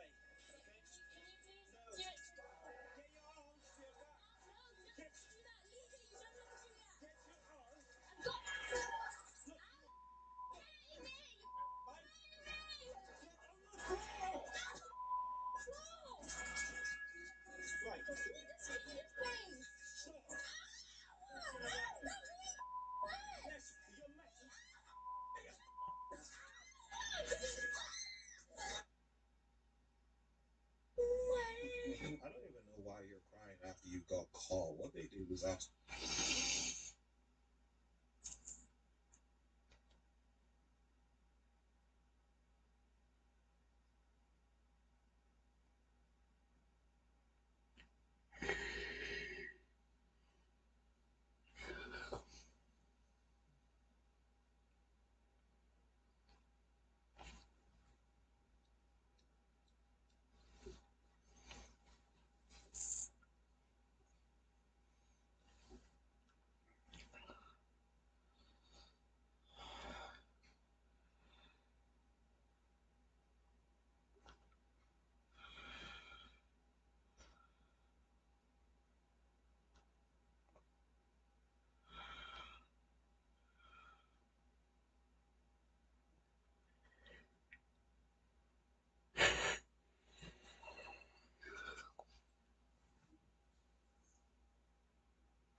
mean, I guess you did reproduce, but that's not saying a lot. Whatever you're packing or not packing or buttoning up or whatnot, nobody's talked about that more than you. Think of all the times when he was sitting there with April, and since April left, for that matter, when he's talking about his hoo-ha supreme. You have no idea, and I can't show you yet because it's not ready to roll out. But holy, it's amazing, absolutely amazing what I have my hands on. I won't even mention what it is, but it's insane. Oh, you kind of get used to it, I think. Gray Duckling and Smoke Me, Minnesota says good answer. See? I'm full of good answers, man. I'm full of them. All right, this is an unbelievable start to today's show. How much support has Johnny had? 50, 55, 75, 80, 110, 20, 30, 45. A 145 in support of Johnny. Unreal. Thank you, guys. Hit like, hit subscribe, hit follow. We have to thank Blue Duckling for this run. Blue Duckling said, you need to fire Johnny. Nobody gives a shit about Johnny. Everybody hates Johnny. And we decided to say, we're going to keep track of donations on who likes and doesn't like Johnny. And so far, a lot of donations for Johnny, for certain. All right, All right. Thank you on that one. Let's see if I can show you at least this one thing. Let's see something.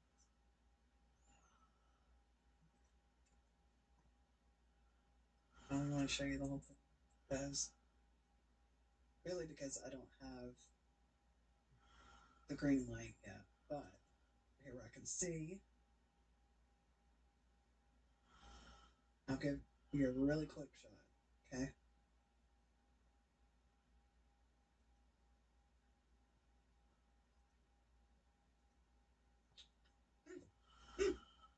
You have no idea. You have no idea. And I know that's me being a tease, but all I can tell you is it will be 100% worth the wait. So. Women don't tend to like comically large anything on a guy. Imagine a dude with tits and a dong over his shoulder. You're not wrong. You're not wrong. Hold on, I'm going to play that again. That was funny. Thank you, Mr. Blue Sky. Women don't tend to like comically large anything on a guy. Imagine a dude with tits and a dong over his shoulder. Oh, that should not have made me giggle like that, but it did. Anonymous is here. Someone was seeking so much validation and attention with their green teeth yesterday. A superficial, flat-titted 33-year-old that looks like she's at least 50. How do you afford those Botox shots? Your husband is an alcoholic near 70 who is basically unemployed. Have you ever made a good decision? And don't feed the whore past midnight. She will multiply into a bunch of other silly broads that won't take accountability for any of their actions. No one made you a whore, you whores, and yes, we can be judgmental. Hugh Lee is only nice because he wants to hit it. Same with Ghost TV and Tojo. All losers. I hope they all get AIDS from you. Don't even say the green tooth bitch's name or her fellow skanks. Green teeth? Thank you, Anonymous. Close. Kind of, but no. Kind of, but no. No, I have something. Valmert's voice scared. Hey, Doodaboo's kid, man. Well, just wait, because I'm about to give out the phone number so that Valmert can call in. You can get him, your poor little baby kitty scared in real time. Alright, let's see what else. Aaron gives his based opinions on the movie and story of the Odyssey. Don't care. Sorry. Aaron attempts to lie and gaslight his fans by spreading misinformation about Moody. Kiki calls Aaron. Okay, hold on. Now, this may very well be the exact same clip. The Stalin clip? I really don't know. But we're going to find out together. Unless Bubble Popper stops me in the meantime.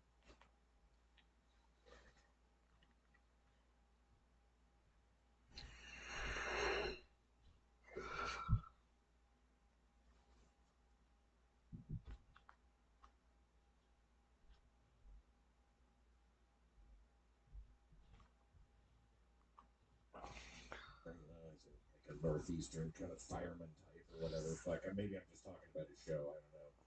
Houston. Bill Hicks was writing that shit. He was a comic when he was fucking 15. For Christ's sake. Yeah.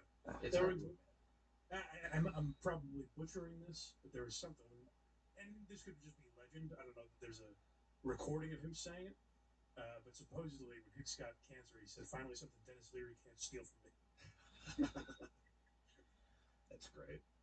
Yeah, it's one thing about Hicks that I didn't like is towards the end he got a little bit. He was presenting a smug note, maybe not even towards the end, but like after Dangerous and like whatever the second one was, he's like got a little bit into the big glasses, the big brown '90s glass, and like what? Okay. Mm-hmm. Okay. That brand of sarcasm strikes me as feminine and unappealing. Here's what am I looking at? Freddie Jones Jr. Bill Hicks had Bill Maher syndrome. His objective was to be smart and philosophical. Being funny was the secondary objective. And then it says comedy. It seems like the likely trajectory for Bill Hicks is becoming Bill Maher, right? Yeah, kind of. Yeah, if he's lucky, Then, and I think he would have taken it. I mean, like I got to compromise now with these network guys. They make the club owners look whatever. I could see that he didn't. Who wouldn't want to cash in? Which okay, that takes us back to Santino again. Oh, that's right. Because you were saying that basically, well, I guess I could try and set up the situation. He had a special on Hulu, and they told him to take out a joke. He didn't want to take it out. He fought for it, but in the end, he did take it out, got paid, and then he was talking about it. So I guess Bobby Lee has a special coming up or whatever, but that's not necessarily related. Yeah. And it was a joke about Disney adults, and Disney's the parent company of Hulu, I guess. Correct. So, and you were surprised that it was an issue. It seemed. I mean, like. I wasn't surprised it was an issue. I guess I was more saying, and I get why they took it out. I get why, from a business sense, they took it out. I guess my thing is, if you buy a special from this guy, it has a Disney adult joke in it, and you want to be in the world of comedy, I would say to Disney, like, just stay out of comedy. Or only do clean comedy. Just get, have just Sebastian and Nate and Jim Gaffigan. Like, only do comedy or whatever. Like, why enter that arena? Because then you get into, like, oh, well, other people can do jokes about fucking pedophiles or that aren't related to Disney, and you're okay with that? Or you can make fun of rape or anything else. You can touch on any other topic if you're going to be in that world, but just don't talk about us. Don't talk about Disney. It seems like you shouldn't be in that world because Disney's such a big thing. It's beyond. It's not just the network it's broadcast on. It's part of the fabric of society.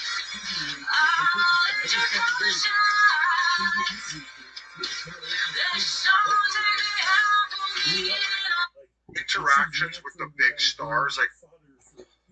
If Disney goes away, this whole country breaks down. Disney runs this place.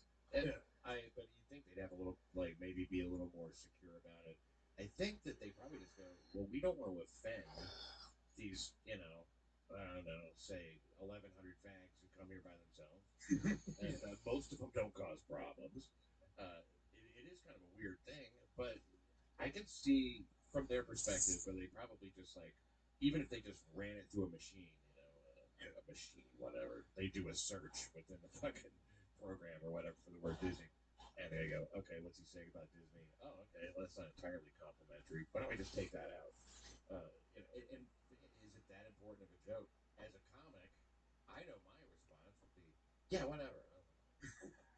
I think that's what he did, and that's why I was kind of like, yeah, good for you. You got the audience to talk shit about him. I just have a hard time with. I think we've gone so far in the direction, like, I try not to just be a head in the clouds, just like free speech fighter when I say this shit. I really try to think of it logically and say, like, I get it's a business decision. Does Disney need to be in every business?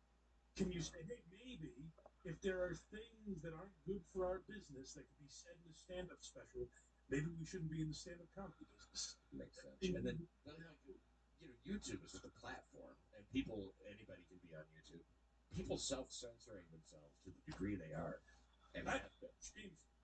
people that we've done that. I think that's crazy. That every Instagram clip from every comedian that bitched about censorship is now bleeped. And by the way, maybe I'm a terrible businessman. I don't notice a horrible.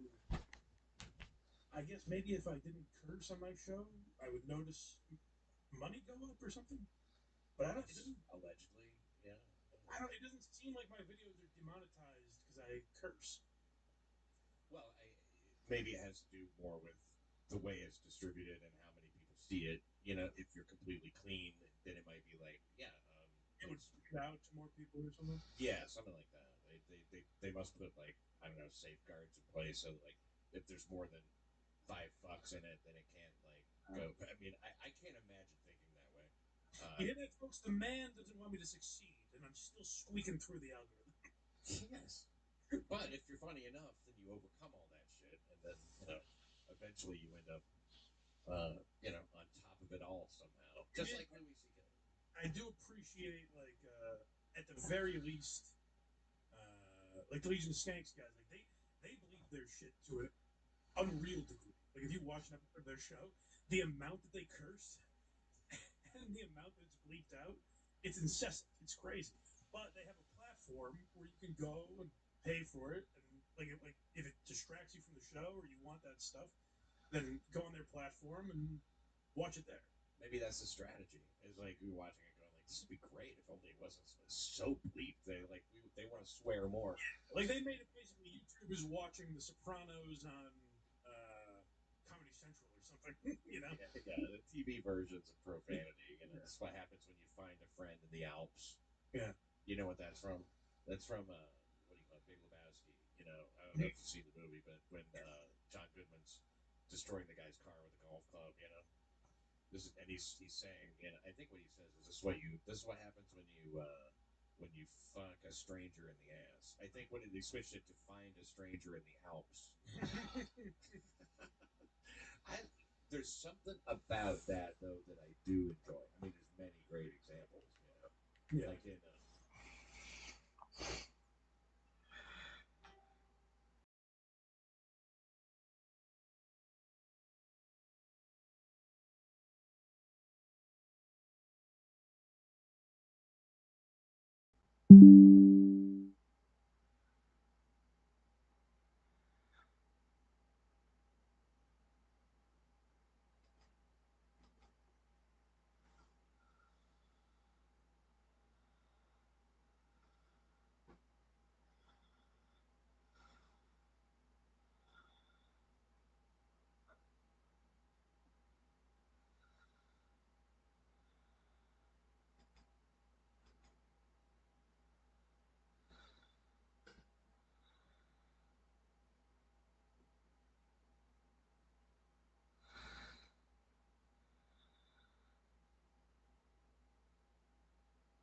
Fuck off.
So yeah, I think that style of preachy comedy Norm doesn't really care for. Yeah, preachy comedy. Yeah, that's a good way to put it. And really, it's I don't know if I could quite go as far as to say their shit, but I mean, like, look, if Norm Macdonald says it to a degree, you have to just go, okay. Yes, I'll side with Norm. I would wouldn't say that. I think they have their own thing. But yeah, I don't think any of those guys are as funny as Norm. Not even close. No, absolutely not. You know, Norm actually stole a joke from me. This is real. Yeah. He didn't steal it for his stand-up. He did it. He said it a variation of it in an interview. Okay. With like I don't even know. It was when he had his show or whatever. He had his his sitcom. One of his because he did two, right? Well, no, he had a sitcom that had two different titles. It was the Norm Show, and then it was Norm, or vice versa. Okay, got it. But he's had a few, like Norm Macdonald's sports show that was on Comedy Central. Yeah.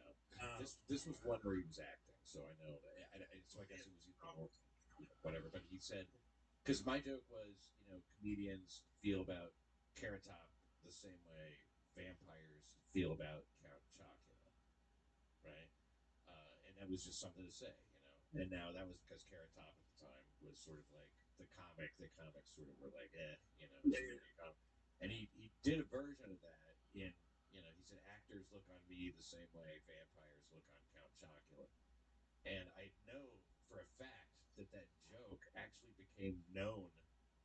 It was on a CD that I did, and it became like it was Charlie. You know Charlie Faricola? Do you know who that is?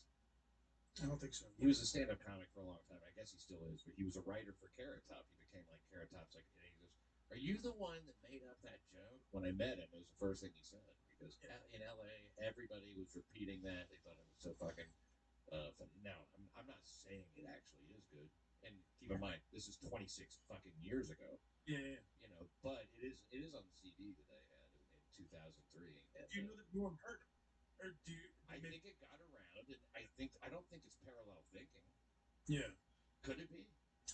I do know my Norm nerddom, I guess. What it would man, don't ruin it for me. But go ahead.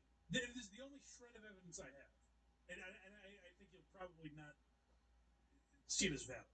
Oh, he mentions Count Chocula in one of his other specials, where it's just a reference to the cereal he's eating. So he may have actually been a Count Chocula fan. He's referencing. He has. He did. He had heard of Count Chocula. So I think he was a Count Chocula eater. Is the only defense I'll give him. I mean, I'm saying, comedians feel about Carrot Top. He says actors look on him. I mean, it's such a distinct kind of like setup. He did all the time. So maybe this is something he did with a lot of people. But he would always use Rodney lines, Rickles lines, just as throwaway lines in interviews. Yeah, it's an interview for Christ's sake. It doesn't matter. Bill Maher tweeted that joke too. Oh, really? Yes. Oh, so that was like sue him. Take him to comedy court. Yeah. If only there was. Man, I appreciate your time, Mike. And you coming by and everything. I really enjoy talking to you, especially about stand-up. And I know that every time I watch you, I'm like, God, I wish I was in this conversation. Well, thank you. I appreciate that.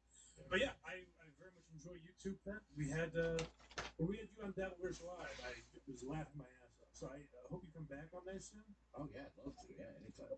I like your take on a lot of these things, and I don't think I realized because I think Carl asked you to come on, and I don't think I realized how much you pay attention to all this stuff more than I know. You said so. I don't know, maybe too much, but thanks for saying so. Yeah. I'm personally connected to a lot of it. I built this fucking Dabbleverse practically. I built it on Gino's broken jaw. Are you frozen? I had perfect timing. All right, thanks for watching me talking to Blind Mike. Have a good day.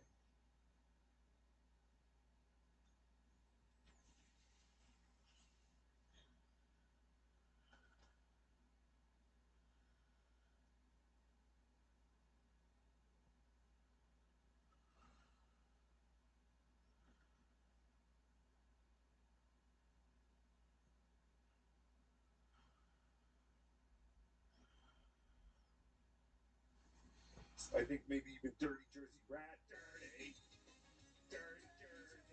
Yay! Of course, Joey C thinks I can play piano so good. And it's like, you never hear him make a mistake. Never makes a mistake. Never misses a note. That's high praise, man. Yeah, because, You talk to musicians of 20 years, they say it's impossible. It's impossible. I almost had him talked into putting Zumach in jail when he becomes president for what he said about me. Lock her up. Nope. For what he said about you? What Chad say about you? Just that I'm a cunt, and he blocked me, and he hates me now. Because I'm trying to do a pylon for profit. That's why. Oh, you're part of the pylon? You got to start at 1 o'clock and scoop up the super chats. Like you and your 14 co-hosts. Yeah. That show you meant you. Imagine if you didn't, if you weren't trying to lower the number of people on the screen, you'd have look like Hands Across America on there or something. Yeah, man, I went from being on his scroll of one of his biggest donators for the year of 2024 or whatever it was to being blocked and pylon guy now. So. Wow. That way, it's like, how much do I have to support you before you just believe me?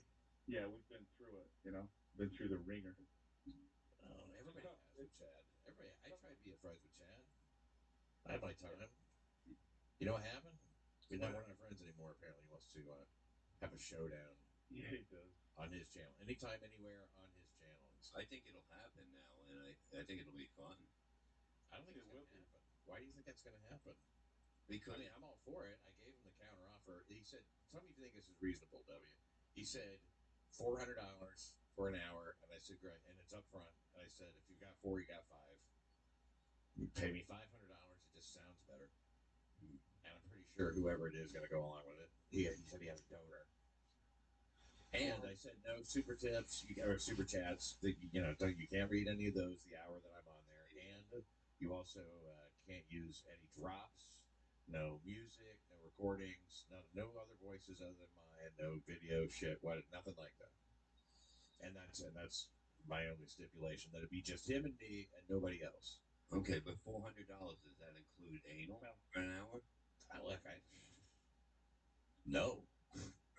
You might as well ask, negotiation. 5, maybe. I am not going to give that up. I'm not giving it up for that. I heard you walk in that room like a fucking cat. I'm saving my virginity. I'm going to auction it off to somebody Asian. Are you in yet? Yeah. Feeling good? So, you and Chad are not on good terms. No. And you get along with everybody. Except, MLC people. I guess. I don't know. Sometimes people, you do something or you say something or you're on a stream with somebody they don't like, and that's all it takes, I don't know. You're right. It's hard to follow all the rules. In fact, I'm that guy, probably. Yeah, I think you were a major part of it. Yeah. Yeah. that night that Karmic came on and you were there, I think that was the final straw. It's not like we got along. I don't understand. We were at each other's throats the whole time. You and Karmic? Me and you. No, we weren't. We've never got at each other's throats ever, because we're men. I don't really do that. And you don't do that. And neither do I, really, except unless it's about half a dozen people. But why does everybody hate you then? Well, it's you mean W? Yeah, why is it? No, I'm talking about you, Pat. Now, right now, everybody's going after Pat. Well, you'll look at the connections. Other than corn diff, it's all MLC people. But once people smell blood in the water, corn diff just thinks I'm like an arrogant dickhead or something, because he's got this kind of different mentality that doesn't gel with me or something. Corn diff is a guy, I believe, who gets up and does a job, and that's great. I think that's great. I did that for a long, long time, and I never thought not only am I no better than anybody for doing this shit, it's like, look, there's plenty of fucking problems with being an entertainer. It's not good. Bob, there's certain aspects of your life that you just overlook.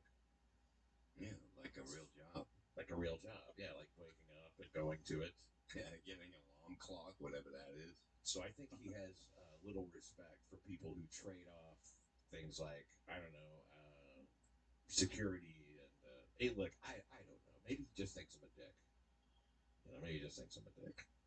I don't know. But he always seemed to approach me as if he kind of thought I was a dick. That was the energy that he came with from the time I've ever known him. But I don't want to talk about Corndip. Besides him, it's all MLC. It's anybody who's associated with him. Like a Tom Myers or whatever. Liam and I got along fine until he was the big regular around MLC. Carmen, he and I got along fine until he was regular in MLC. Need I go on? Even like Chad, we never really hit it off, but that I can't put that 100% on me. I don't know if I can put any of this 100% on me. I never did anything to Liam. I mean, like, you get along with Liam. Yeah.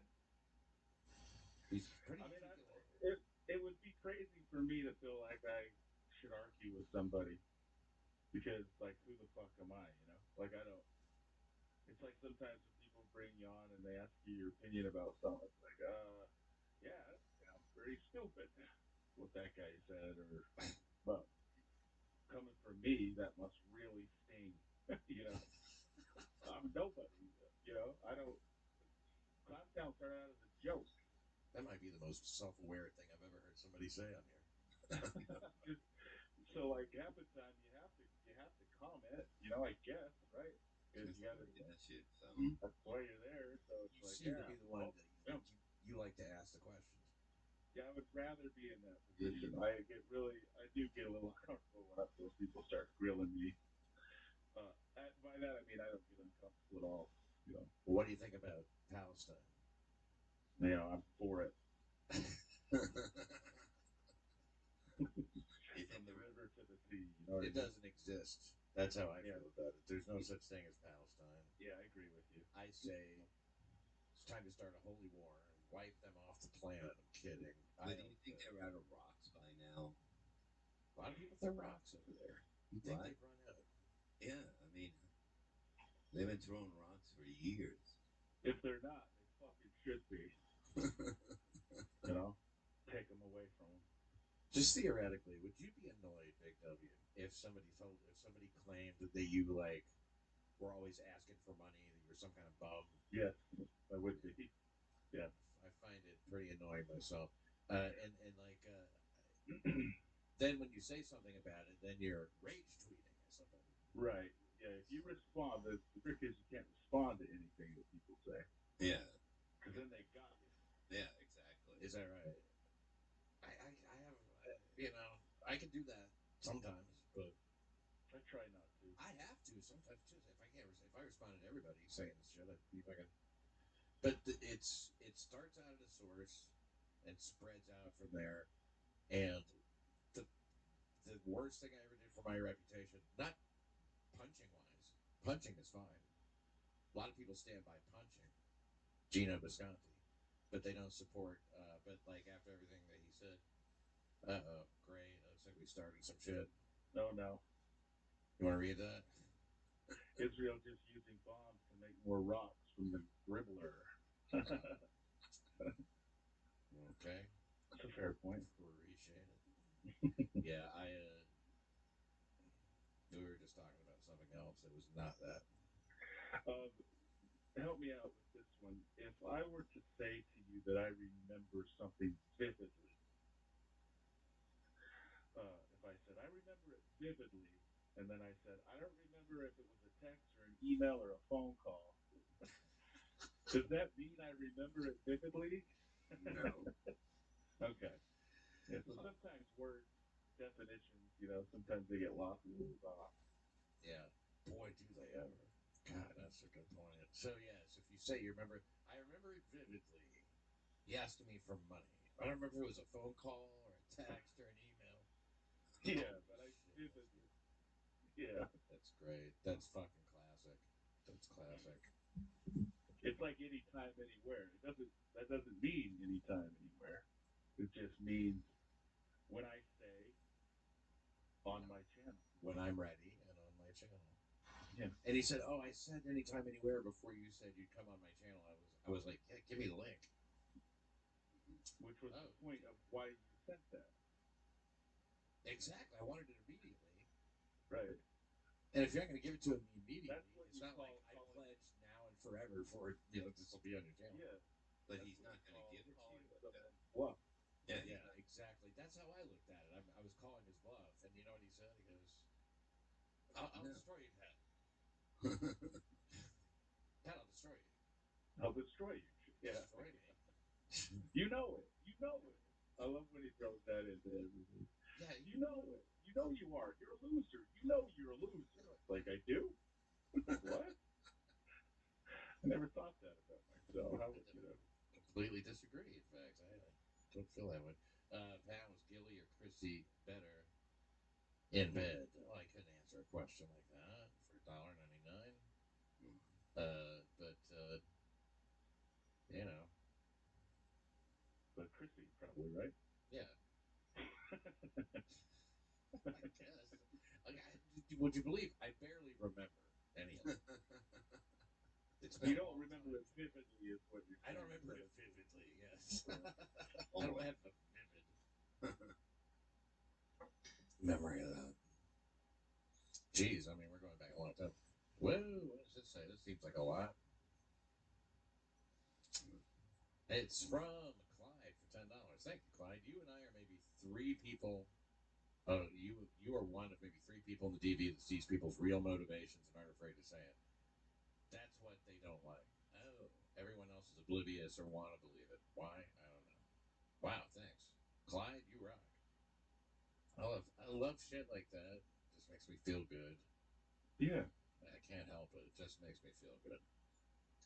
And I understand people's motivations. I see people's real motivations. So you would be another one. I think more people see it than I'd like to think. Anyway, well, anyway, thanks very much. It's hard to speculate on what people know but don't say. Rev Fugly, $1.99. Dub, is Husey funny? Be honest. I get a kick out of Husey, man. I really do. I don't know why people don't, but I have a good time with him. Well, you know, it's like I think he's funny. Yeah, I do. I think he's Answer funny. your question. Yeah. I think he's funny too, and I'll tell you why I think so. Makes me laugh. So I've determined that means probably funny. Yeah. I'm gonna fix all this in a second. That'll make more sense. This looks terrible. That's like the worst stage setup ever. I mean, this is retardo way up here. So we'll just fix it right up. Yeah, you know what? Sometimes what I notice about him is it's like a slow burn. You know, there's a lot going on, and it takes a minute to kind of, I don't know, get that there's a rhythm to the show and everything. You got to notice how long he's waiting in between the super, her reading the super, or saying it was from somebody, and then before he hits the duck and shit like that. You know, it's like how much he's controlling the rhythm of the show and all that. It's pretty funny to watch, and yeah, I like. There's other stuff too. He comes up with some funny lines sometimes. You know. Can you put Doug's head on Canoe now? I want to see what he looks like.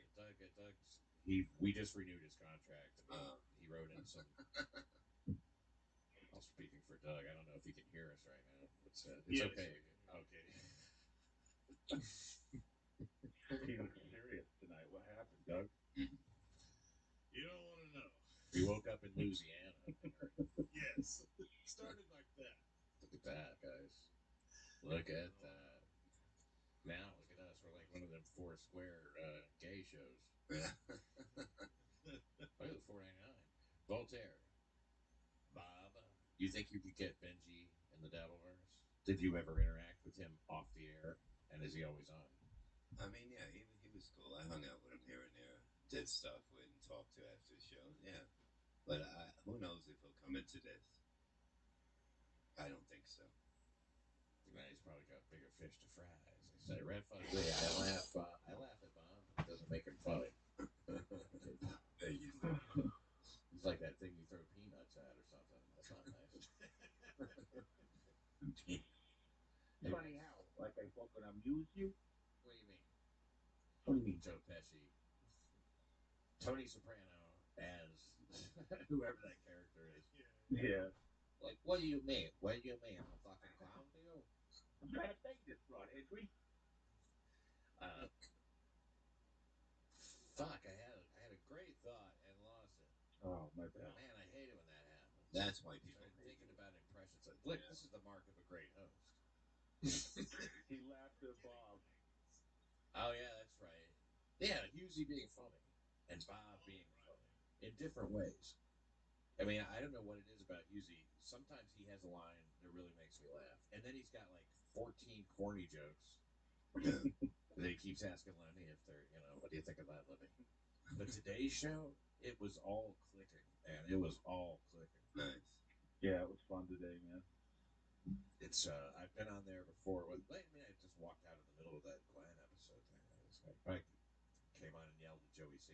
And that really hurt Joey C. It really bothered him. Oh. UCC brought it up several times. Like, I came in like I committed murder or something. Well, I wouldn't say that. Not exactly that, but not too much. Hey, how many times did Gino yell into the mic tonight? He didn't, but there was one point where Keanu had to yell at him to be quiet. He was on the phone with somebody, and she used her megaphone to tell him to shut up. Well, when the megaphone comes out, Then he tripped over apartment test size.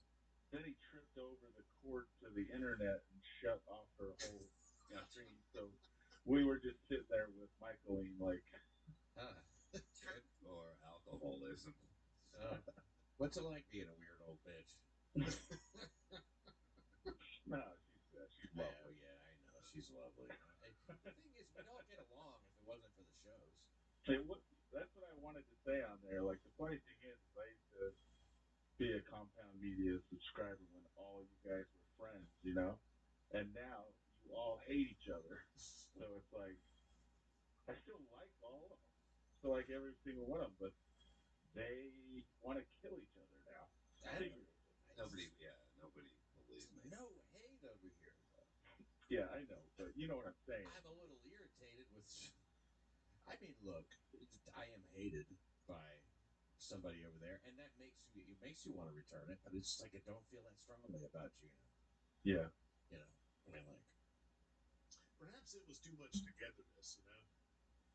You were all living there at Compound Media. Drinking. Yeah, we all lived there. Yes.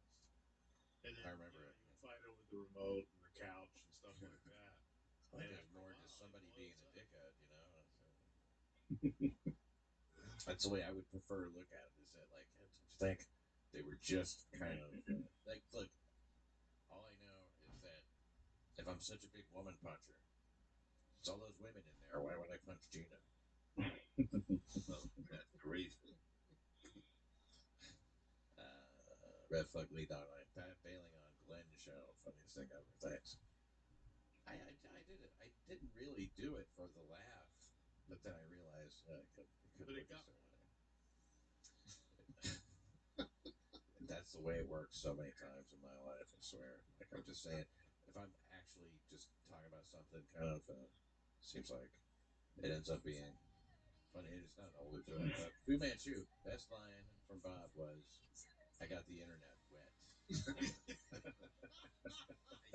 Spilled water, right? And the internet went out, but there was a storm. And he did the math. I thought that I got the internet wet. That's what.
I saw it was great.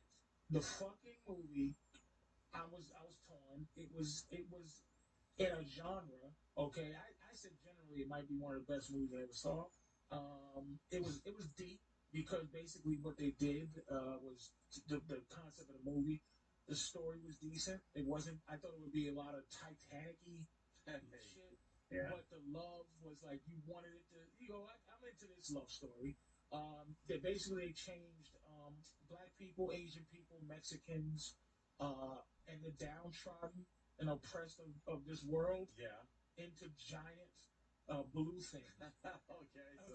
So and white people stayed the same. White people are bad guys, I'm sure. What made it a great movie, I think, in a genre? In its genre, where you put it like in a Star Wars kind of genre, probably as good as Star Wars. And it's as good as that. It's probably one of the best, if not the best movie in that genre. Is it in the top 20 all time of any genre? I don't think it is. But from top to bottom, never bored. Even the slow shit, interesting. Whatever they did as a process to make the animated characters act, it was Zoe Saldana's thing that she was tremendous. The white boy who was crippled and turned into the Avatar, which is the blue thing or whatever they wanted. Tremendous. Even fucking Sigourney Weaver, who's now an old lady. The evil general. It was in terms of a movie, fantastic. I would. You can't beat it, man. This fucking James Cameron. He has to be talked about as in the argument as one of the best. Yeah, you know what? In terms of entertainment. That movie, and I'm getting sick of it when they do this in every fucking movie now. I hate when they make the fucking Marines in America these fucking we're the shit hunk of fucking douchebag people that don't give a fuck about anything. We just blow up a fucking tree and kill everyone. Fuck you. We can't even fucking kill anybody. We have to send a rocket through a window and hit the exact guy we're supposed to hit. We can't kill anybody. We're fucking ruined. No collateral damage. Make it Arabs. Make it fucking terrorists. That would just go in and blow up a tree of life. To be fair, I understand what you're saying, but to be fair, the movie essentially it was a spoon feeding of American history. Right. Without it is what it is, Bobby. The big giant blue people were Indians or Africans or the Irish back in the day. They were just oppressed people, and even though we're doing it in some new age thing, the history of America is to do that. They weren't oppressed. They were fine. Weren't oppressed. They were fine. They were only not oppressed because they were 10,000 feet tall. They were giant things. Yeah, but they weren't oppressed. They were fine where they were living. That's the way they lived. No, nigga, did you see the movie? They taught them English. They really spoke a boogie baba, but they came in. What did they speak? Boogie boo boo. And they came in and they taught them English. That's how long they had been there, fucking up their land. I didn't even mind the love story with the big blue people. I wanted to see a little blue twat. I walked out at that point when they were about to fuck. Not that I wanted to. I had to piss, but did they fuck with the tails? Are they ponytails? She rolled them. Did they have to join the ponytail? She rolled them. They opened up that thing, come all in the machine that he was locked in. And he didn't feel it because his legs is dead. So the evil general said, "You came on yourself for this blue cunt soldier." And he's like, "Hey man, I love him." You're listening to Anthony. I'm trying to think of what else I saw. I saw a lot of movies over the weekend. I seen Bangkok Dangerous with movie sucks. Nicholas. I'll tell you what movie's gonna be the best, the fucking best movie coming out that is gonna bring Nick Cage's career back.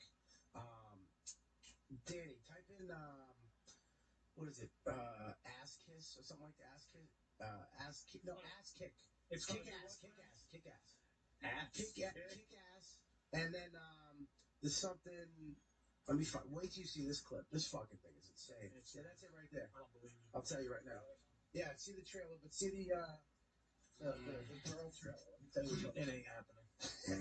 It certainly ain't happening. Bobby's just fucking too excited about it.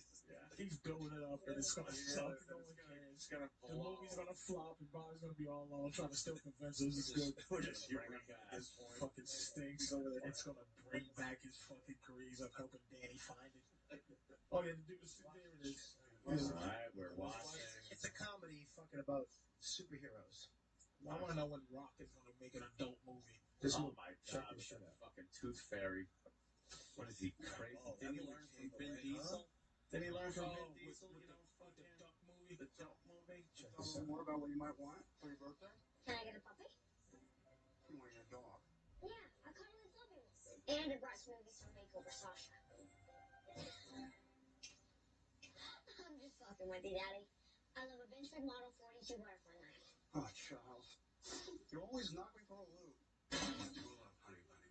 It's time to get bad, guys. It's a little kid.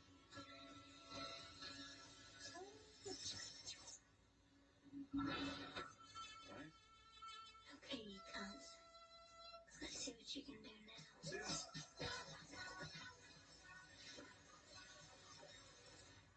Who are you? I'm that girl. You can't have a kid say cunt. Why?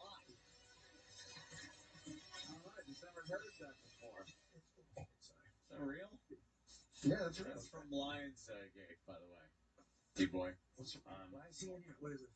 What do you know? D-Boy hates Lionsgate's movies. Dude, that comic book is a fucking good comic book. Stamped with the mark of failure. Why? Why? Because everything that movie company puts out is shit. Really? Yeah. See, he has a psychopathic aversion to Lionsgate. Have you ever looked at a movie company and thought, I hate the movie because the movie company is... Only D-Boy would come up with, I hate every Lionsgate movie. Anything they do. Well, I mean, they had some good ones. Like what? Well, they did Traffic. American Psycho, that was another one. What was that other one that Jimmy really likes? With Good Luck, Chuck. That's the one that won all the Oscars. What is that? That girl can't be. I'm boggled that they let a kid. It's about speak like even that. Nick Cage is a superhero too. He's like a Batman type guy. Yeah. All the kids are superheroes. I don't want to hurt my friend's enthusiasm for that horse manure. You don't think that movie would be funny? It can eat ass. That little girl can blow me since she's saying cunt so much. It can eat dick. You don't like this movie? It'll make $6,800 at the box office. I'll bet you right now that movie is a fucking Who'll go see blockbuster. it? It can't be. Why not? Because the little girl said cunt. Rated R movies can't be They will blockbusters. not allow that to happen. There's no such thing as a rated R blockbuster. For Nicolas Cage, they had to pay him $20 million. The girl, $4. $4. It's the movie will make $40 million. Are you out of your mind? That's it. A movie can't make $40 million anymore because of DVD, hotels, all the shit that goes on after the movie comes out. Yeah. Here's what let me tell you something. A shit movie will make $100 million. Remember when Jaws was important? It made $100 million in America. Worldwide box office is a cop-out, and that shows you the failure of films. I used to only be concerned about what a fucking movie made here. Can we see the highest grossing Lionsgate movie ever? That's going to be a tough one. Okay. That's going to be a tough one, it says. Yeah, Lions. He enjoyed them too, Bobby. Can you say enthusiasm again? Enthusiasm. He enjoyed watching this concept of a little girl. No, I like Nick Cage, and I like the concept. You don't like Nick Cage? The comic book is. What did you like Nick Cage? The Rock is one of my favorite movies. I love The Rock with Sean Connery. We seen The Rock. One You of my don't favorite like it because Nicolas Cage is in it. I love Guess him who in else that. could have been in it? Anybody. No, Any movie. And if you say Con Air, you motherfucker. I don't like him. Replace Nicolas Cage with Jerry from up the street. He doesn't add anything. Nick Cage in The Rock is. I love him in The Rock. His performance in The Rock. you don't. Absolutely. What do you like about it? I love that he's a fucking kooky nerd that's a badass in what he does. Patrice is right. You could cast him anybody else, and the movie would be But I like Nick just as Cage. good. I like Nick Cage. I'm gonna be different. fucking lying. Ed Harris. Honestly, He's trying to be the only guy to like Nirvana before he was famous. No, I'm not. That's not what I do, first of all. That's what you're doing now, motherfucker. No, I like Nick Cage. Always have. Love him in Wild at Heart. You don't like him in Wild at Heart? You don't think he was fucking great in Wild at Heart? Can I say something about Nick Cage? You can take any other actor and put him in a Nick Cage role, like any movie that he's been in, and that movie will be successful. He sucks. He doesn't make any movie that are, like, decent. You know, the jacket represents the grossing Lionsgate movie was a goddamn documentary. Fahrenheit. And Medea. Medea goes to jail. Tyler Perry's Why Did I Get Married? And the original song. Fahrenheit 911. Jeez. Lionsgate. And you know what's going to take over number 8 spot, the Haunting in Connecticut? Kick ass. With the little girl superhero. Little girls. You just said it's going to be successful. It's called sarcasm. First of all, Nick Cage in Wild at Heart was a great fucking movie. And What did you go by? Why don't you say fucking Sean Penn was good and Fast Times at Ridgemont High and go back that fucking Nick car? Cage was in Fast Times. He was great in that. He was really good in that. So was it Forrest Have you ever seen these movies I'm talking about? Or you Wild at Heart? No, but I'm Exactly. But no one here has said yes, Bobby. There's You no one said has seen Wild it. at You Heart haven't seen 8 it. times. What the fuck is it? Give me a little synopsis. It's one of those 80s movies that it was one of those Wild at fucking Heart. things. I know about that movie. Do you like Bangkok Dangerous? No, those are awful. I haven't liked him in a couple of years, but I've liked him. I like him in a... Oh, so he likes him. He just doesn't want to see him go away. So you go to your top actors. He loves No. Nicolas Cage. Robert Duvall. No. I'm answering a fucking question. How is that backpedaling? Is he my top actor? No. I think acting... Not my top 5, but he's in my top... I'm Absolutely. going to tell you, top 5 actors. Top no 10 one will name the actors they're supposed to name. Look at man. If you don't name Gene Hackman and you You're don't an name asshole. Daniel Day-Lewis.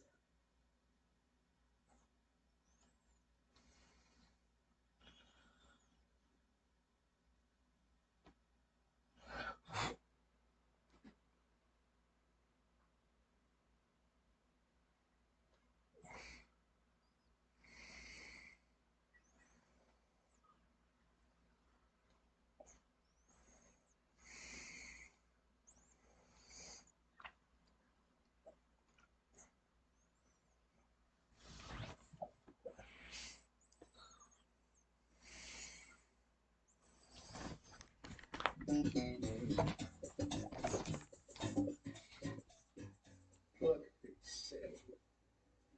The only thing these guys fear is the walkout. No matter what they say, you say, I'll walk out of here right now. Can I help you with something? Hold it! One more step and we're walking! George. Sorry, we're just waiting for David Putty. He is. You don't know what I'm... Hey. Sorry, I'm late. My new salesman boyfriend took me out to celebrate his promotion. Oh, where'd you go? To a restaurant. Arby's.